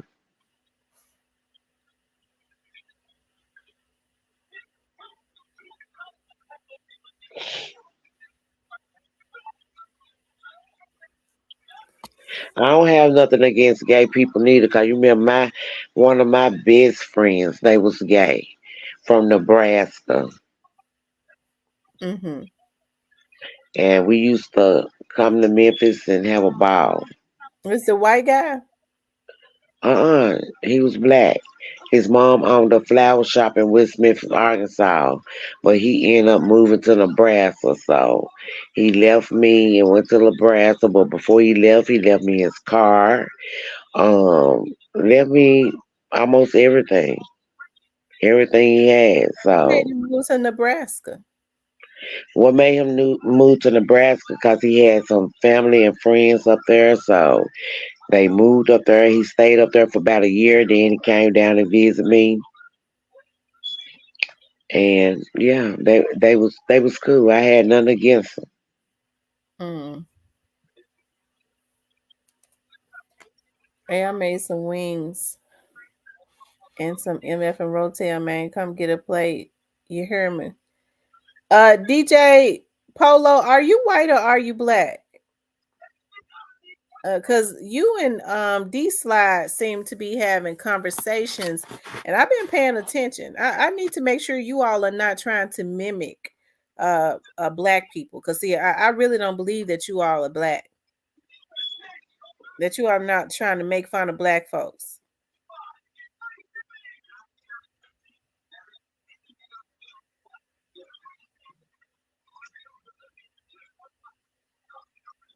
Just know I'm paying close attention, and I ain't no damn fool either.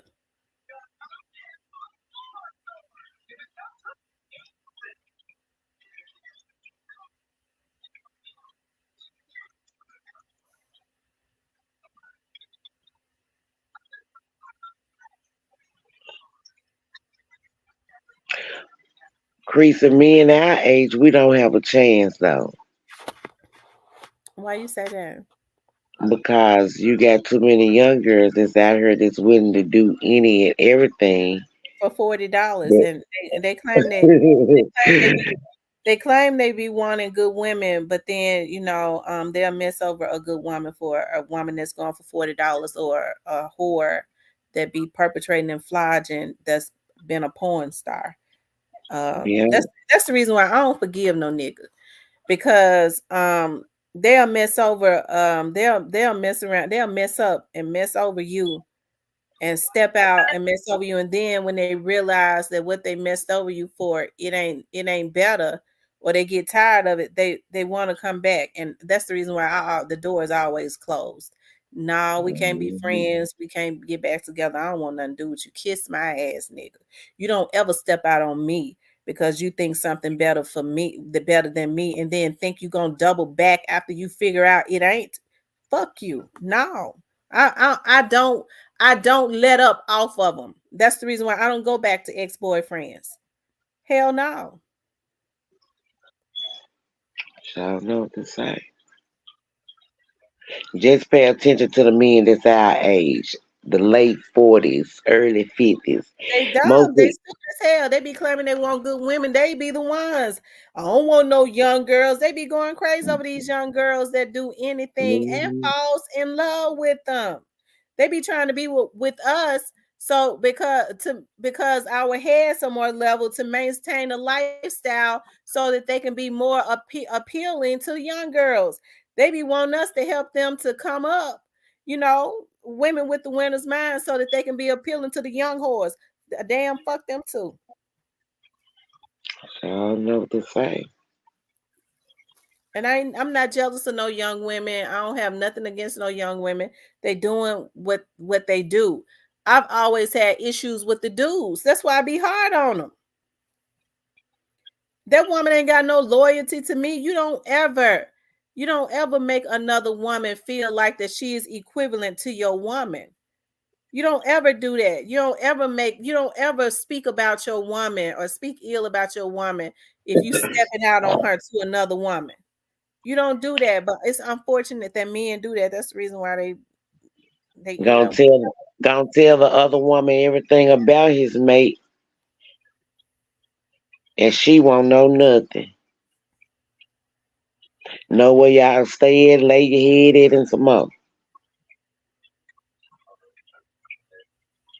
How did BJ, how did the girl know where y'all lived at that pulled up in your driveway? Well, she pulled up in front of my apartment. She knew where I stayed there because of him. Cause he sat up and he pillow talked about me with her. Mm. She was doing everything that I wouldn't do. I'm not gonna pay him and put no money in his pocket. She could find him so bad, baby. He lost his job because she would pay for him to have beers, pay for him to have a few dollars in his pocket. Baby, he got a few dollars in his pocket. You must don't know this nigga ain't going to work. He finna go get some beers. So she could so when she seen that, she had to continue to keep doing what she started. So shit, I just help him start spending the money.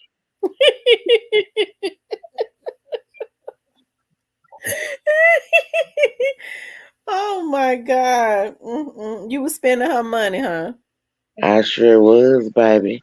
If he called her, he'll be like, I'm messed up. I ain't got no money. Woo woo woo. She'll drop him off some money in his mama house, and I go right on over there and pick it up. Oh my God. Mm-mm-mm. That's why I said niggas can't be trusted. You never know what these niggas be doing. We all at work one day, and he just felt like he wanted to take me out to eat. We didn't want to cook at home. He called this girl while we was at the workhouse and told her he ain't had no money. Blah blah blah blah. She came right on over there and dropped it out. Mm-mm-mm. That's why she came to your house acting a fool. What did you ask me, DJ Rob's blog? I didn't Wait a see. minute. This was afterwards. She this was afterward. I was getting her money after she came to my house. She still wanted to play like she wanted to mess with him. So it's gonna cost you to mess with him. So every time he called her, I just charge it to her ass. Charge it to her. I don't care. You This didn't was after she came to my house. you didn't want him no more anyway, though, did you? Not really. It was already over with. Once you let another woman come in between our relationship, it was over with. It was over with. I was just doing it for the moment. That's what men fail to understand. Like they feel like if they don't feel a certain way about that woman, we shouldn't be worried about it. But the thing is, women think differently. If you let another woman come between your relationship, I know about it. This woman thinks she can compete with me, watching me, trying to mimic everything I do, just mentally ill, right? And you gone crazy because she a goddamn porn star, bitch. I don't want you. As a matter of fact, I hate you. And now we can't even be friends no more. I'm through with you. We can't get back together, and we can't be friends. You have to let that starve. You have to let the relationship starve. The best thing you can do for a narcissist and a no good nigga that like to play is to let him starve, and that is by not giving him any attention and moving on. It was hard to get rid of him now, baby. He wasn't easy to get rid of. Even when I dropped him off at his mama house, he would call me every day, all day, want to come to spend the night, want to come talk to me, pull up at my house, try to unlock my door with the fishing rod, just all kind of stuff. He tried to break it. He tried to break into your house with a fishing rod. With the fishing rod, stuck the fishing rod through the mailbox, try to unlock the door. He had climbed up the wall, up on the girl that might be. It wasn't easy. It wasn't easy to get rid of, babe. I promise you that. He was climbing up the wall of the apartments. Yeah, trying to look through my window, trying to see what's out in my house with anybody. And this after he lost his grill. This was after he lost his grill. Now, come on.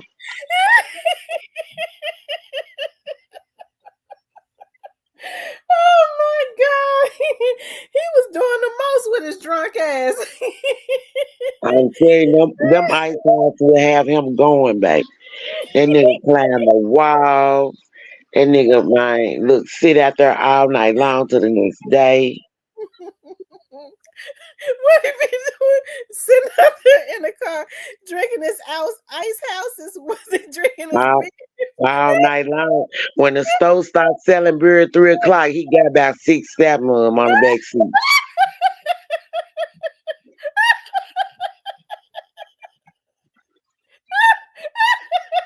They carried him through the whole night, didn't they? Carry, carry them on, carry them on over to the morning to 6 a.m., 7 a.m. when they start back selling.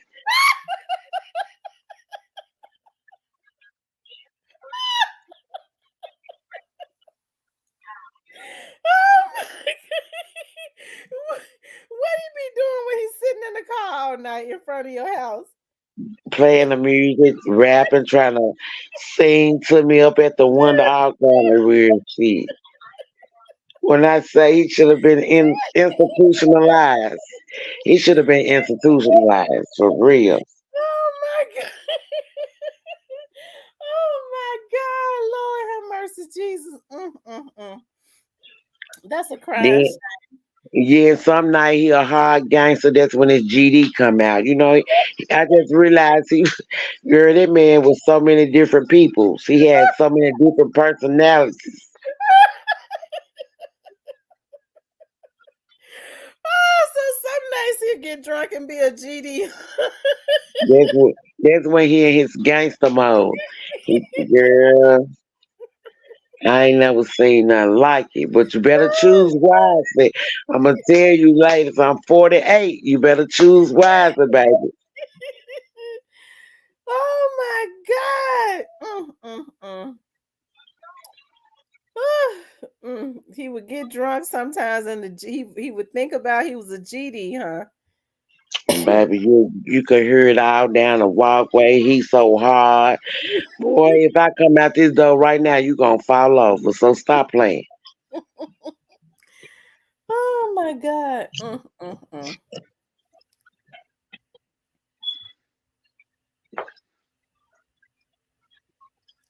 Snoozer Cake says my old boyfriend would leave his old school parked in front of my house even after we broke up.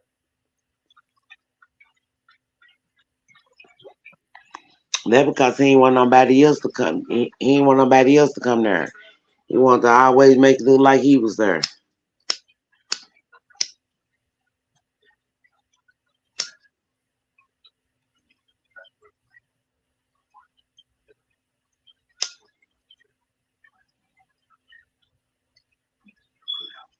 True Eye says he a real one.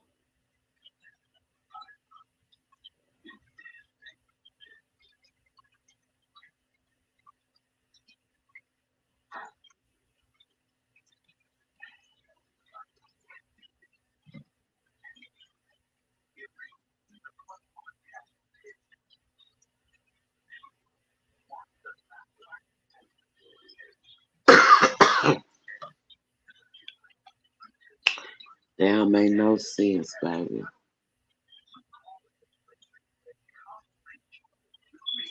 I wish I had a time machine so I can do it all over again.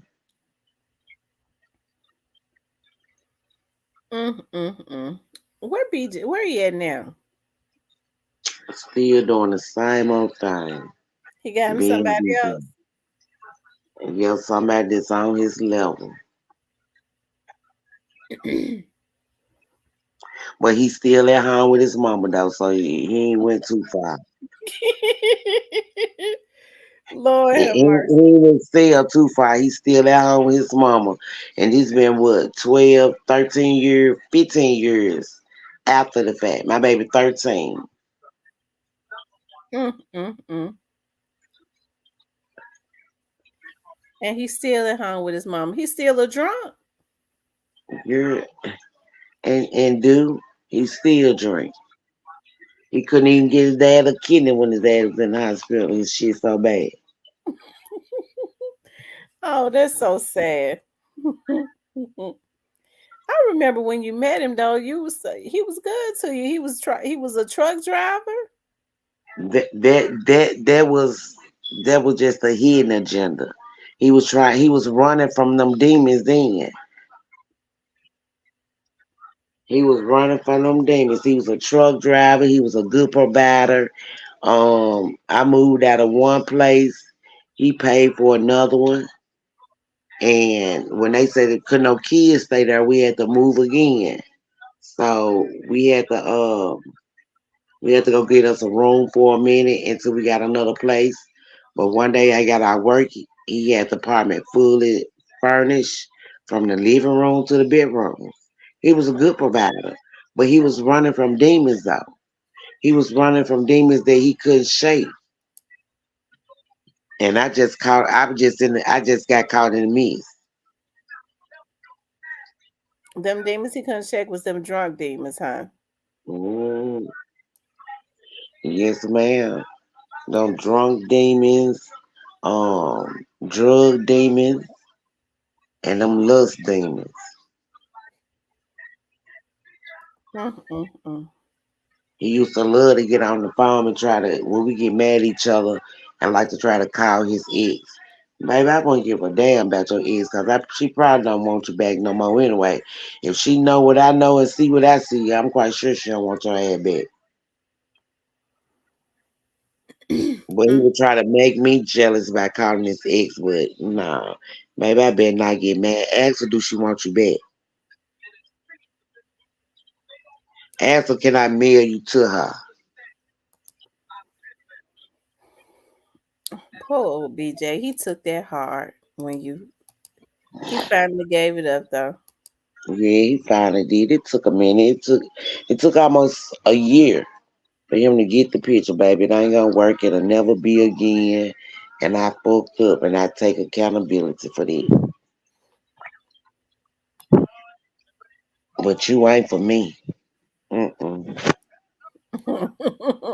He ain't for you, Vanessa. Mm-mm. You weren't for me, baby. Poor old BJ. You'll never give him another chance. None of my ex could never get another chance. And I ain't got an exit I want to go back to. Nobody but Tony now. Tony, I would. Why you want to go back to Tony? I would Tony, go back to. I he would ain't go back. the same. He ain't the same. Tony, you was with Tony when y'all were teenagers. He's a completely different person now. You probably wouldn't even be able to stand him. I don't know because we went in from teenager to half of my grown up years, like my early 20s. So I just felt like me and him had a better vibe. We was a better connect. That was my Bonnie and Clyde. Man, this nigga could get together and it's like everything work itself out. Mm-hmm. He was horse now, don't get me wrong. But he was a good man as far as taking care of me. I didn't want for nothing. I always came first. I know that for a fact. Mm-hmm. But yeah, he would be the one that I would go back to if I could. You moved back to Vegas. Yep, I moved back to Vegas. Oh Lord. I moved back to Vegas. Let my little 13-year-old stay here with his sisters and brothers. Yeah, I go back and do it all over again. If things ain't the same, it wouldn't be as easy as like how you said you all were doing it, before. Yeah, yeah, but more thing about it is that I still know over the time that he and took care of his business, and like I told you, he drive big trucks now. He got his own 18-wheeler, so I know he been putting up saving because I know the type of person that he is. So with that being said, I'm all in. Cause he already know I'm a money getter. He know when I come, I'm most definitely gonna get my money. She says that she think that they deleted her out of the chat. She started commenting. Um, Long live Janice. Let me see. It was probably the hackers. Are my moderators able to comment? Are my moderators in here? Are they able to comment? Because it was some hackers came in here earlier. I know that's exactly what it was. I'd be glad when they clean up YouTube. They've deleted my moderator where she can't comment. And I'm trying to figure out how it is that StreamYard think that they're going to continue to be able to keep customers when they got people that knows how to hack into their systems. You have these men that get on here, they come in here, they hate women. They be on YouTube, they troll. And then they'll sit up and talk about, they got kids and they got women. If you on YouTube trolling, and hacking, use a sissy, use a bitch. Okay. So, and some of these women too. You have a lot of women that be a part of these organizations and stuff that they got going on, and they be hacking and stealing people's informations and stuff and think they're not going to jail. But one of my moderators says that she think that they blocked her out of the chat. Hold on.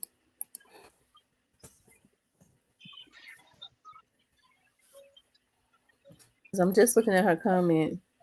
Okay, Joy Loves God is in here.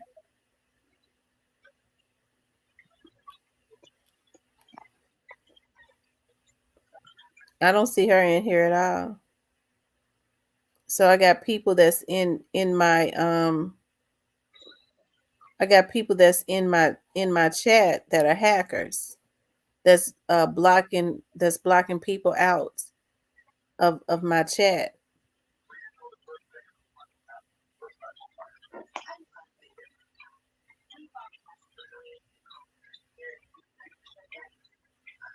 Okay. That's what's going on. I got hackers in my chat.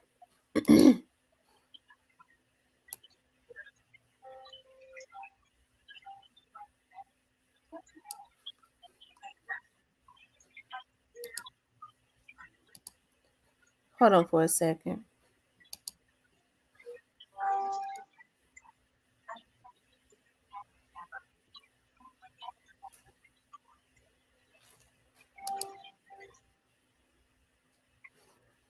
That's when you know it's weird when they come in here to do that. But you know, they think their sectors are organized. That's what they think. That's what they think.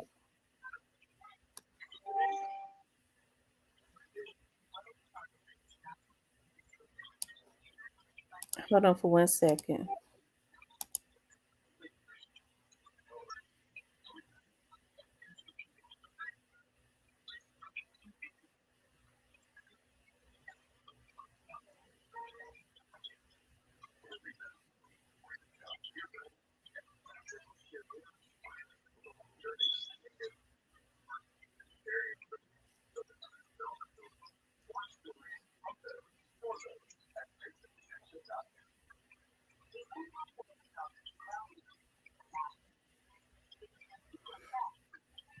And she is right.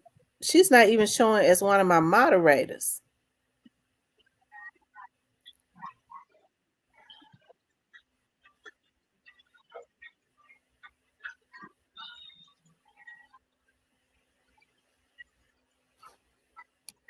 Hold on.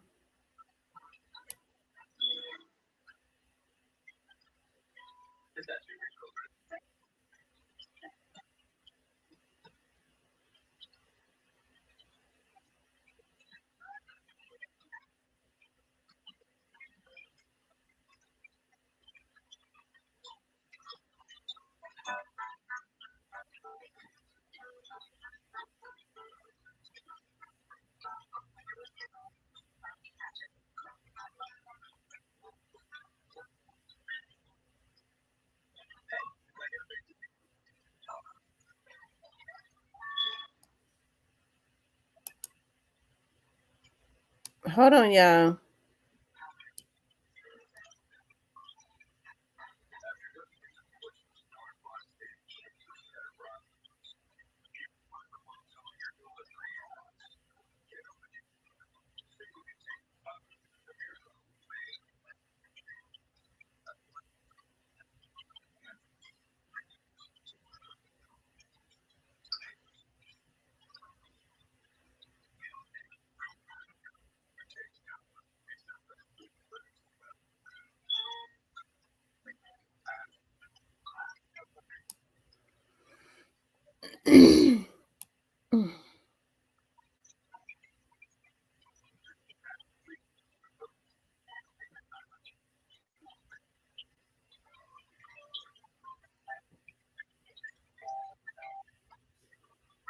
Hold on, y'all. I'm checking on something.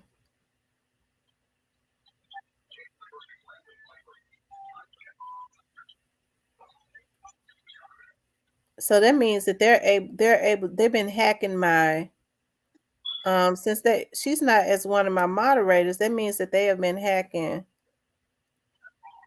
my YouTube.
Hmm.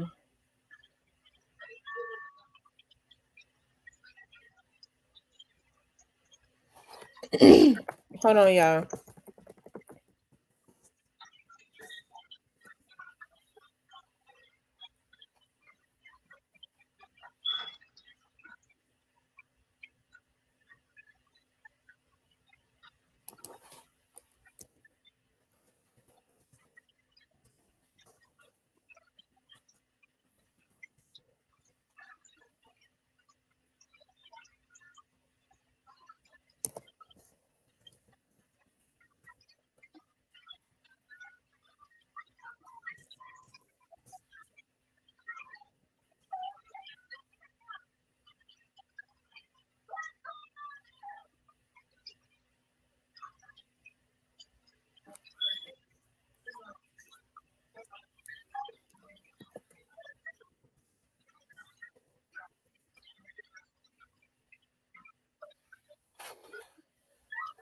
Hold on, y'all. It makes me mad when somebody has hacked me.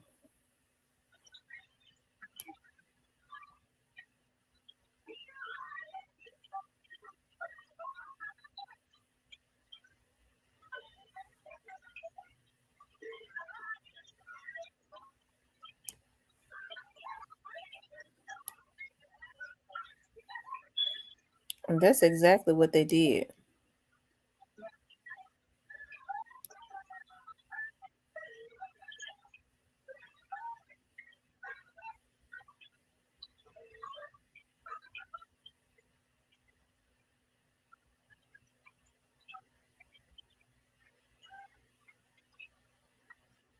They hacked me and removed her as my moderator.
That's messed up. That's really messed up. But I'm not gonna get mad about it. I'm not gonna get mad and go off. I'm gonna just continue. Hey, it just makes me feel good about what's going on now. And at first I had empathy for some of the women that's get ready to go to jail because they got small kids and stuff. I don't even have no empathy for them. Because anytime you could participate in working with sectors that hire hackers, and there's some in this chat right now, and that's what they was doing. They know how to manipulate this StreamYard and hack into the system. And she was my moderator, and they blocked her. I don't see her in the in my block list, but they removed her, which means that they have access to my account. They're consistently violating me, which is why that whole Mo3 sector and everybody that's been affiliated with it and everybody else that talk these damn bottom feeding motherfuckers that came afterwards, even if they turn against them, how to do this hacking and stuff, they all got to go down. Because it's them in those little sectors that's connected with them. YouTube don't pay a damn bill I got. But I bet you they got more to lose than me. Right. They do. They do, because what they're doing is illegal. They had somebody, they be calling themselves working with these little credit companies and stuff, these little pop-up credit companies. They was running my credit. And I was getting real mad about it. It was sending my blood pressure up. And I thought about, I ain't gonna get mad about it because they know now where it's being ran from. It's a damn organization. It makes me mad. They worried about a RICO happening with Young Dog's case. They need to be worried about a RICO happening with them. They need to worry about their own asses. The Young Dog's case should be the least of their worries. A lot of them got a lot of shit that they get ready to face.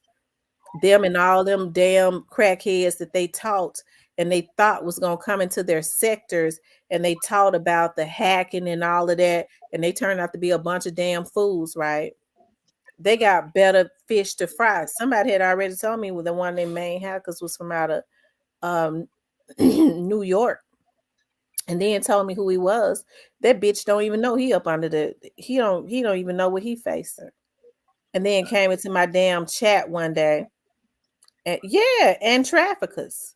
They're doing human. They doing a lot of stuff on here, and so the more that they think they're gonna violate me, the more that they make me push harder. The more that they make me push harder. So just understand that they can't help it, and that's just my motivation because they got to get off of YouTube. They got to. So I ain't even mad about it because I know what the end result is for them. Okay, I know what the end result is for them, and I'm willing to bet you that some of these women, whose names that I've heard about, I bet you they have minor children. I bet you they're gonna give up the operation. I can't see them choosing these damn men over their children. I can't. I don't see it. But you got a bunch of women that's a bunch of damn fools because you got to be stupid to be involved in this type of stuff, anyways. But so every time the so-called boss or whoever it is sending them at me, it's gonna make me push harder. When I get off here tonight, I'm doing another report, and there is an agent that's already on the case, and I'm gonna write it up and I'm sending it to his email. That's all I'm gonna do. I'm gonna send him a copy of the show. They'll be able to see everybody that was in the chat and trace back everybody that was in the chat.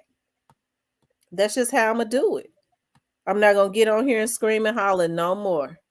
I'm just gonna be proactive. If that's exactly what I'm gonna do until I don't see him no more. I don't give a fuck what happened to him. I just ain't gonna see him no more. These folks think that fat meat ain't greasy. They've been doing this stuff now for about 4 years. I'm told for about 4 years. Okay, so it's all good. The more y'all come in here and do it, the more y'all come in here and do it, the more I'm going after y'all motherfucking boss. And I know who the boss call themselves. We already know that. Okay. So if they can't get you motherfuckers up under control, they won't be around. And a lot of them women gonna be casualty because they're the ones with the most to lose. They're the ones with the professions and the children.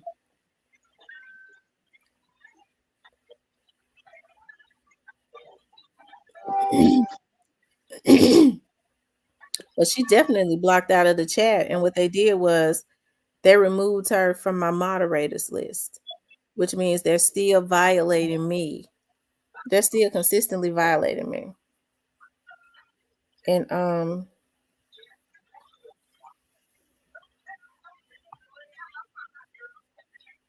yeah, they're still consistently violating me.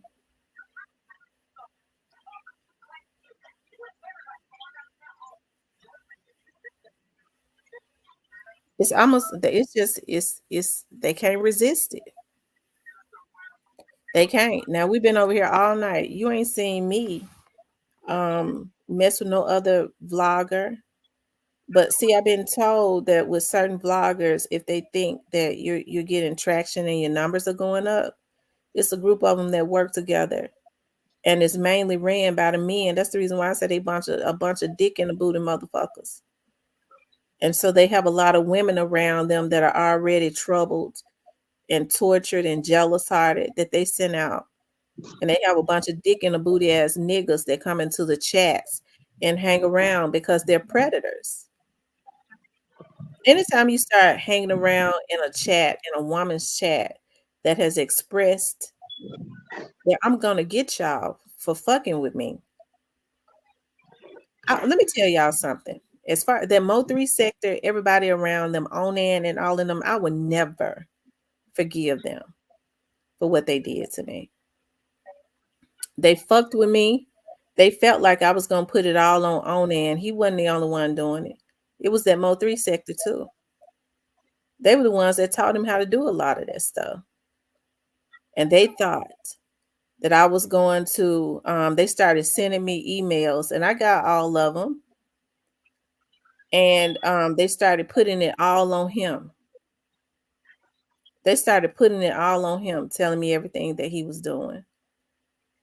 And a lot of people that fell out with him was putting it all on him, which was I believe I believe all of it. But that Mo3 sector started this shit even before Owning ass started. The Mo3 sector started it, and I'm gonna finish it. The Mo3 sector into a whole lot of stuff. They into a whole lot of stuff. I ain't even said nothing. They into setting folks up and getting folks murdered, which is why the FBI on their asses. That's on my daddy's grave.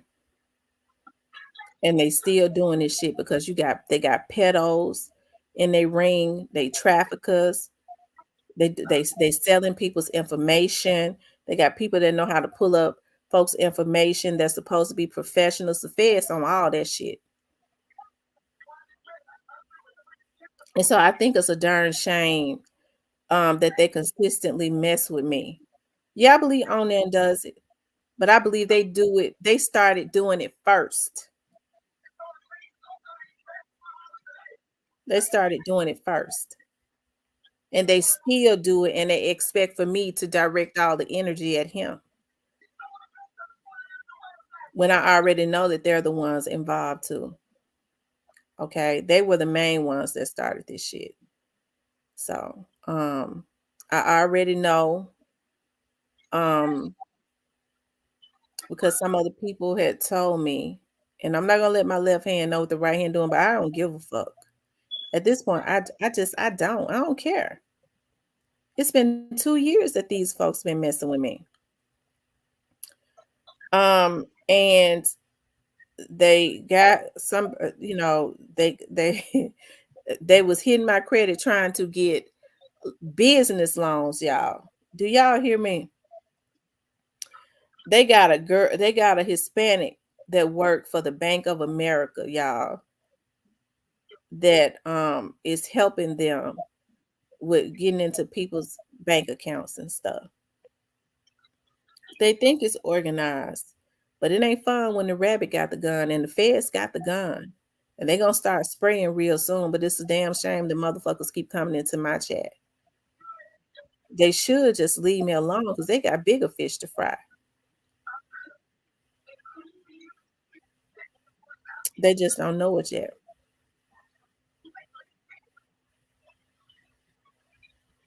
How can a man want to take a woman's cookie and run? How can a man want to take a child's? You got folks in that sector that mess with children. I don't even understand how some of these folks can call themselves gangsters and thugs when they affiliate with pedos. So that kind of let me know what they on, because they ain't even supposed to be able to be in their sectors. They don't wait until they get mad at them to tell their business. They don't fool with them, period. So that's how you know a lot of them ain't no better.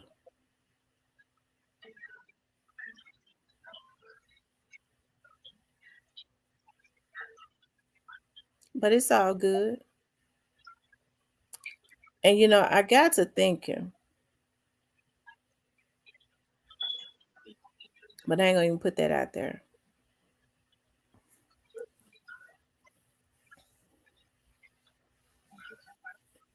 I fear for my life. That Mo3 sector has me in fear of my life. And so I got to do something. That whole sector got me in fear of my life.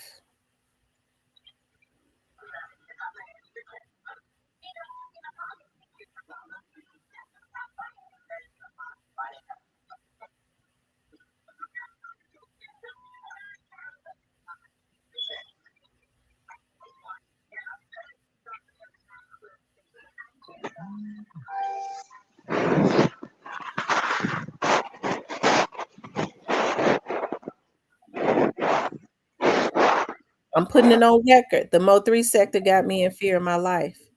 And I'm getting ready to write up another report tonight about this, because I document everything.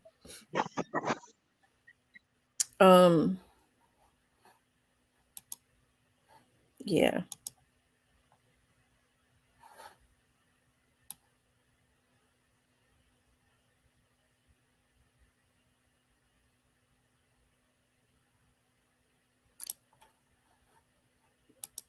Okay. Anyways, you guys, I need to go ahead and write up this email. I want you guys to please like, share, and subscribe. I have enjoyed you guys tonight. Long live Janice. I'm going to work at fixing that. But I don't know how they did it. Of course, I could add you back as a moderator, but I'm trying to figure out how they blocked you. You're not even in my block list. So what they're doing is they know how to manipulate this system um, to black people. And I don't know if they've hacked her, but she was commenting earlier. I saw her, and then when she started saying something to some people that was trolling in here, she got blocked. So that's why I know it's some hackers in here. I ain't no fool.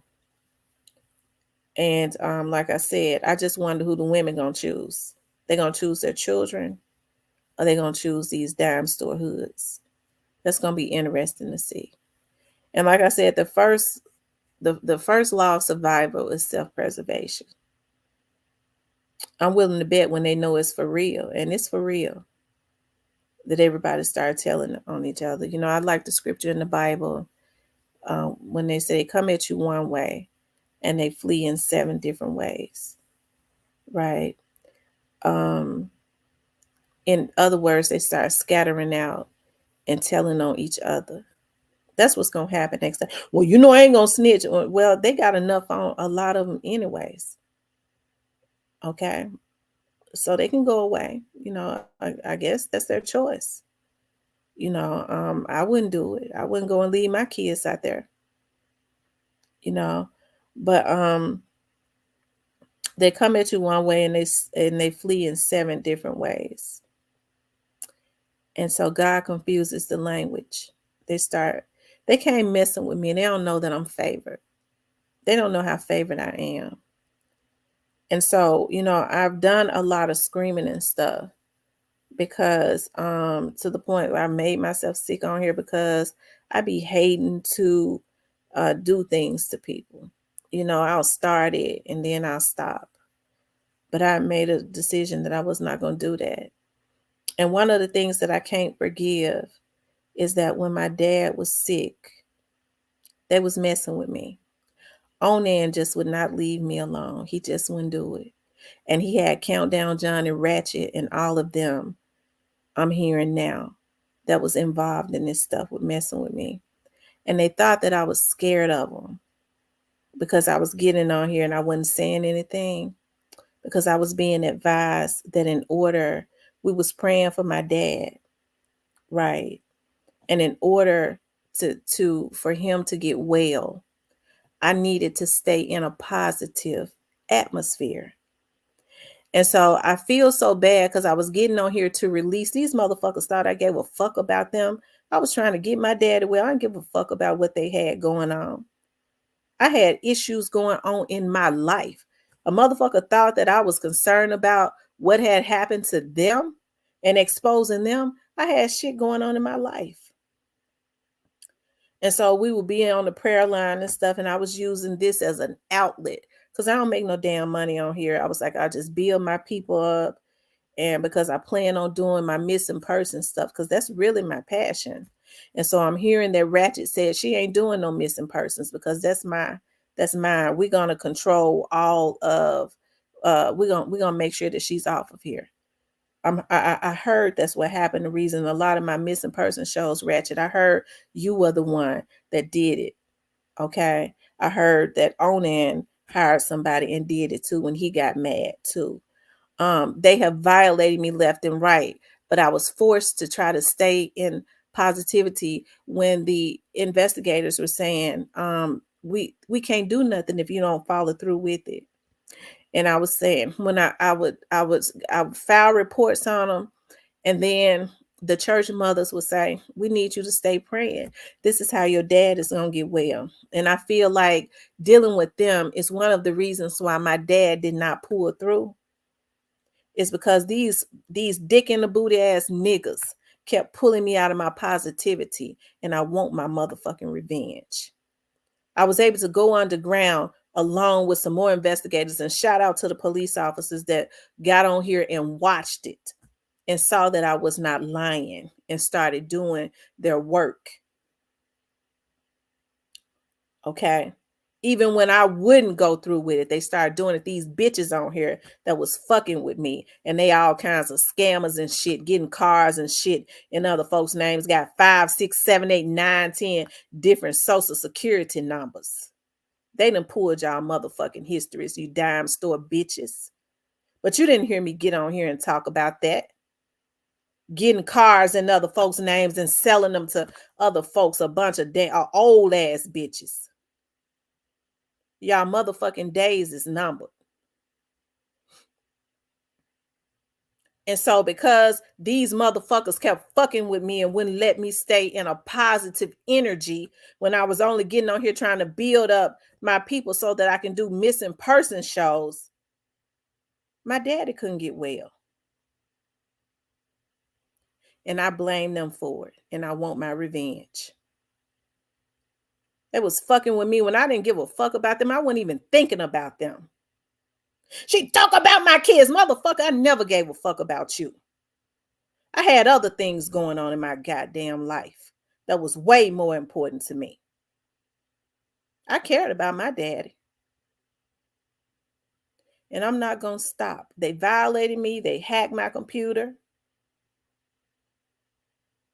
They hacked my phone, was listening to, still listen to one of my conversations, had one of their girls. I know all the stuff that they do. I know all the people that's involved. And it's a damn shame that it's because the organization is so big, I have to endure until they get them. Because they think they untouchable. And I ain't telling on nothing. I ain't ruining no investigation because they already got these damn folks. But it's a damn shame that they keep bringing their bottom feeding asses over here fucking with me. The worst thing they could have ever did was kept messing with me while my dad was sick. I had other shit going on. And because I didn't want to consistently think about my dad being sick, they hacked my damn internet. They violated all kinds of security things, getting hackers all on Fiverr, all out of this country. That's some kind of security breach. Getting people from other countries to hack. That's what's really gonna get them gotten their asses in trouble. Other than getting credit cards and shit and cars and shit in other folks' names and selling them.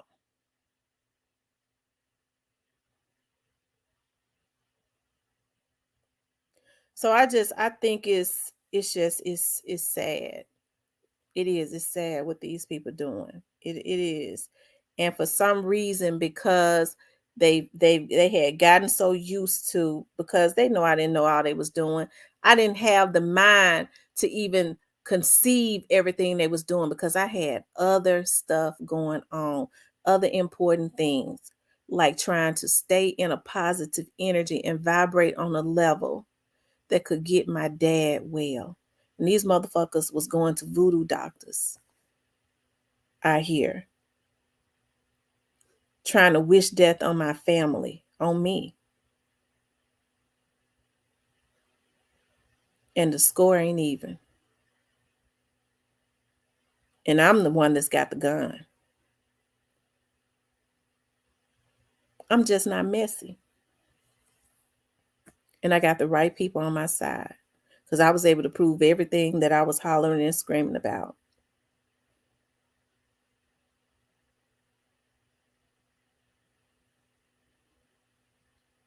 So,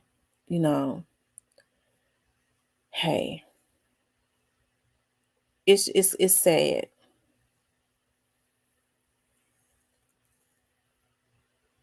It is. It's sad.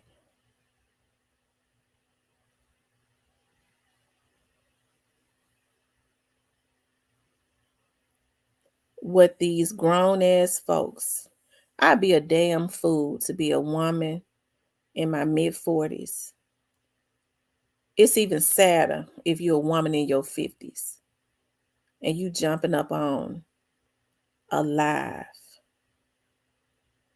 arguing with other people, going back and forth with other people. That's a disgrace as a woman. It's sad if you're in your 30s doing it because you know better. It's a damn shame before God what these folks doing. And for it to be women that's my age and close to my age to be participants in this stuff, it's a shame. And they let people sit up and tell them, oh, ain't nothing gonna happen. We'll put a hit on her. These folks been putting hits on folks and setting people up and giving out their addresses to their ops and getting these folks killed. That's what's been happening. That's what's been happening on here. And so that's the reason why I keep saying that it ain't nothing for them to. Let me tell you something. The reason why you don't ever hear me talk about I'm pulling paperwork. I could pull any paperwork I want to. And it ain't going to be none blotched out in the systems I got. I don't pull paperwork because I don't give people the opportunity to say a lot of it's public, a lot of it. And what's not public, I can pull. But I'm not going to give people the opportunity to say I was putting up anything. It's not even that serious to me. It means nothing anyways.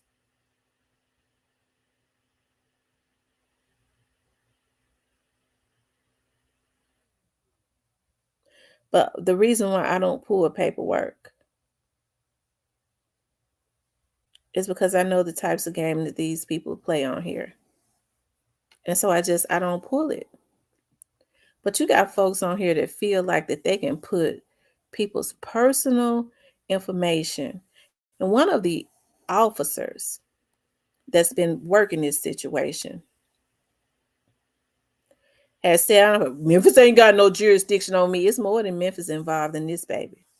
I can promise you that when you're talking about this ring that these folks got going on here.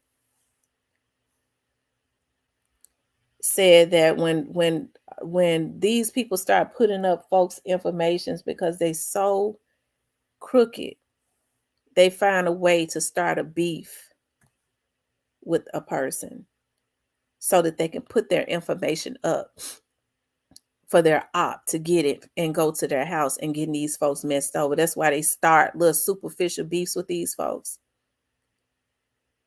Okay. That's why they start little superficial beefs with these people. RICHTER. What I got up there? TAR. Okay. Thank you for telling me. Okay. Hold on.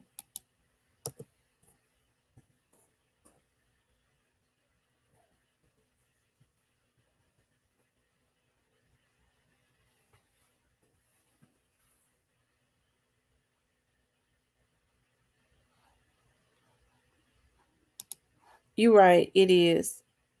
It's Richter scale. You noticed. I'm glad you brought that to my attention. Thank you. I'm glad you brought that to my attention. You're right.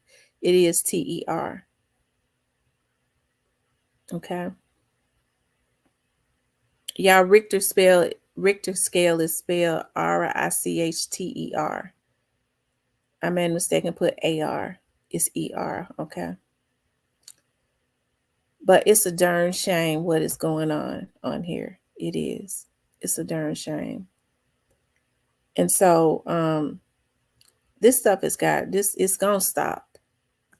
It's gonna stop. It's just not happening fast enough. I see it's a lot of violations that has happened.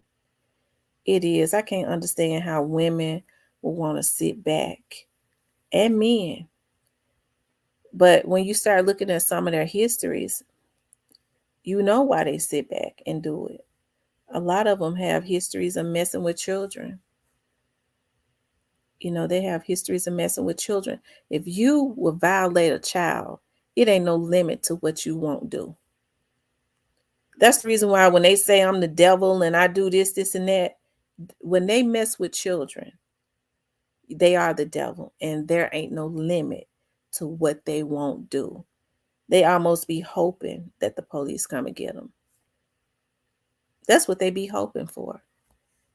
And until they do, and when they don't come and get them, they just keep doing the worst until they do something to make them come and get them, or somebody blow their damn computer dome out. That's how sick they are. But I can't understand how men that call themselves gangsters and thugs affiliate with men that have histories of being pedos. It ain't like they don't know. They know. It's documented. And it's more than one man on here that call themselves popular that are pedos. To me, that's the lowest on the totem pole. It's the lowest on the totem pole. And you got women that have children that affiliate themselves with them.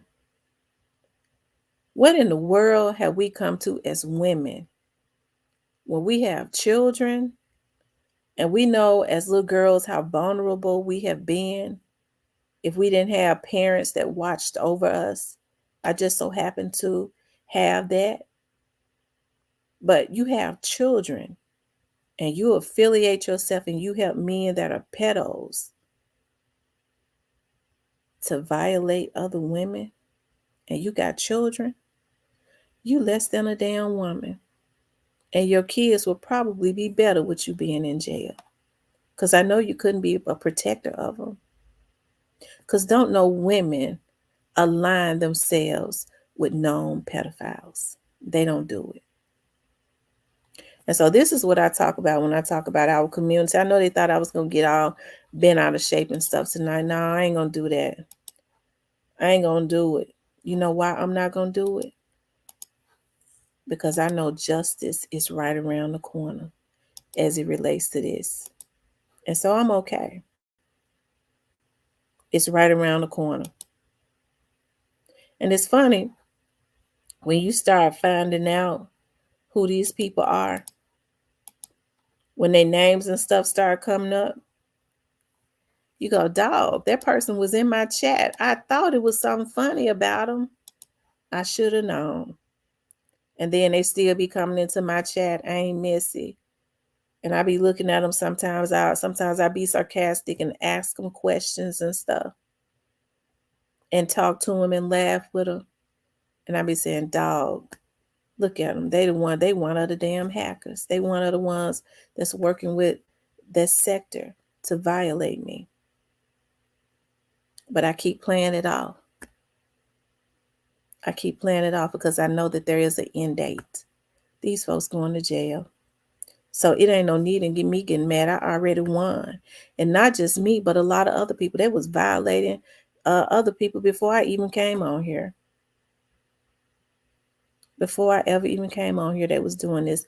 That's why they're comfortable with it. They just have, it's only a few of them. I don't think, it's not everybody in the Mo3 sector.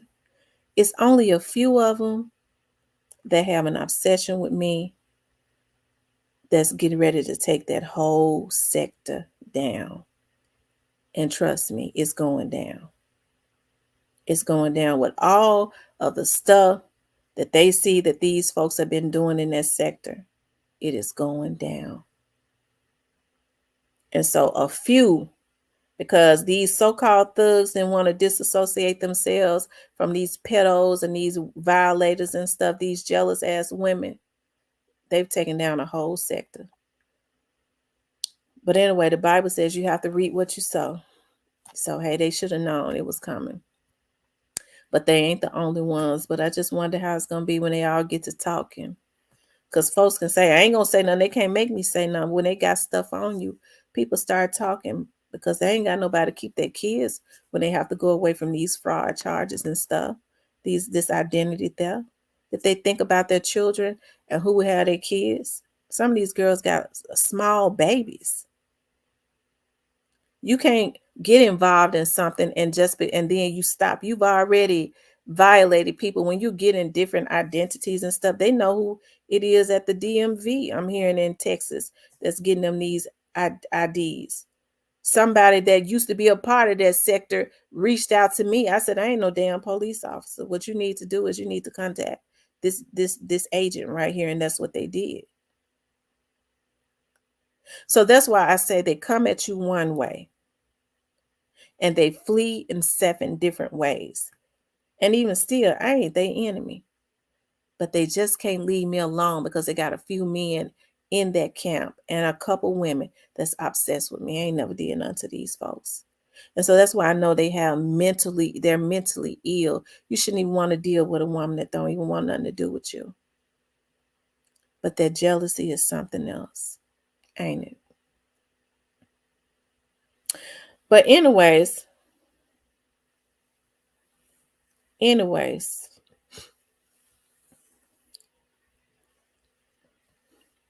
no record label. I don't care who works for that record label. No record label is going to be able to keep the feds off some of these folks' asses. As a matter of fact, you have to think about when they have these black folks working for these record companies and stuff like Empire. Empire that's already up under a lot of scrutiny because all their damn artists come up dead. I don't think they're going to want to, have the feds sniffing around them for a bunch of petty damn thieves. Okay.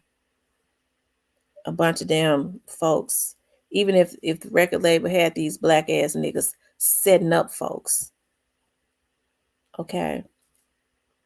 They're gonna wash their hands of them because that's what they do to the black community. They send them out to do the ultimate, and then they lead them out to hang to dry. They're gonna see that with these hackers when they go and arrest them, and they let them know who has been paying them. Because trust me, it's gonna happen. Who has been paying them? They can already pull what they've been paying them on PayPal and different things, Cash App to hack and stuff. The ones that they have found on Fiverr and stuff. All of this stuff has been subpoenaed. So when people think that they're smarter than the government, especially when they're doing dirt and they have a history of violating, people get tired. I'm not the only one that's tired. You got folks that know way more than me. Is the reason why the reason why these folks has gotten as far as they have, because they know what they did. Because they was in the midst of it. Okay. I was busy trying to stay in a positive energy because I wanted for my dad to heal. That's what I wanted. But these people wanted to mess with me. And he's gone now. When he died, I sank into a depression and they were still messing with me. But I'm woke now. I'm woke. I've accepted that he ain't coming back. I've accepted that it was just his time. And I've accepted that I got to move on. But I ain't moving on until I get my revenge. You don't violate me and think you're going to get away with it. Okay?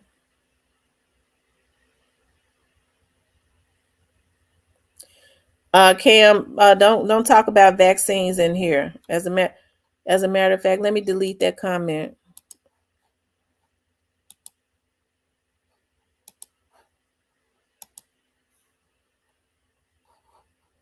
Cam, you're not the one that they say, hack the phones because it's a Cam that they got up under investigation for hacking phones.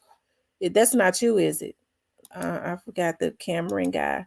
I don't know, because they got one up under investigation because they say he was the one that hacks the phones. He worked with a company that taught him how to do it. I don't know though if that was. I don't know. I'm just asking. Okay. Yeah, don't mention vaccines in here, love. It make me think you're trying to get my channel struck. I had to go and delete it. Maybe you ain't, but I'm just letting you know. Okay.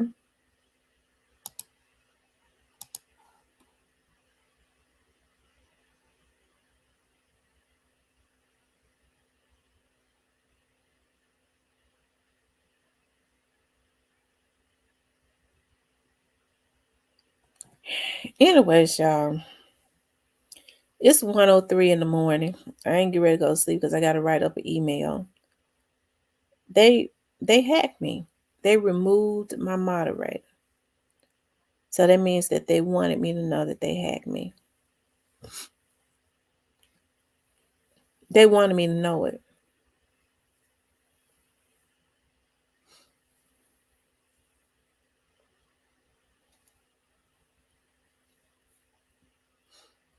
Yeah.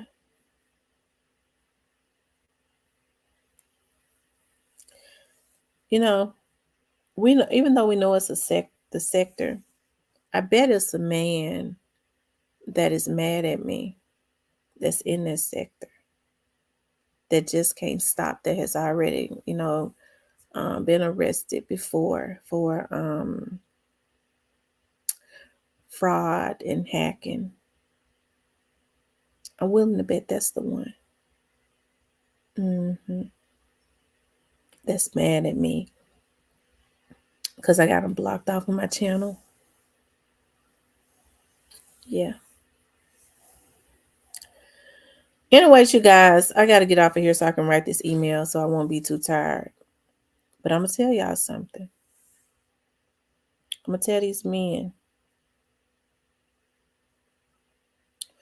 you better think well before you ever think about coming to my house again. Because whoever you seeing ain't going to leave. I made everybody alert. We got the picture of the first guy. I was sending an email on what panel he bees on. And the police was just waiting on the camera for him to turn that camera on again. Because let me just say this. I've already got documented where the young lady let me know that she was asked to take me out. I ain't never did nothing. This is what these vloggers are doing. They killing people. Killing people who dare to be successful on YouTube. That's what they doing. And so, of course, that would be a murder for hire. And so, I was already told what panel the young man be on. He didn't come to my house for nothing. They sent him to my house because they couldn't get the girl to take me out that agreed to put her name on a report and agreed to talk to the police. That's how we knew she was not lying. So if she didn't do it, they sent that man to my house the day he came, the day that my dad passed away, on March the 27th of last year. He knocked on my door as soon as I walked into the house. It is on my camera. He had on all red. That means they sent him to do the job. If y'all send anybody else to my house, it is documented. A lot of you all are already up on the investigation. We already know what you do. Whoever decides to come to my house, I'm going to kill you, and I'm not going to do a day because it's documented. They sending you to your death. That's what they doing. They sending you to your death. So tell your mama to buy that black dress because you're not leaving. It's a darn shame that it has come to this on YouTube. When all of this is over and we finish with that lawsuit with my dad, YouTube is going to be looking at one. Because it ain't like the proof ain't there. But anyways, you guys, I want you guys to please, I got to write this email up to this man to let him know that they did it again tonight. I want you guys to please like, share, and subscribe. If you would like to support the channel, you could definitely support the channel via Cash App. I love you guys. Sleep peacefully. I'll talk to you soon.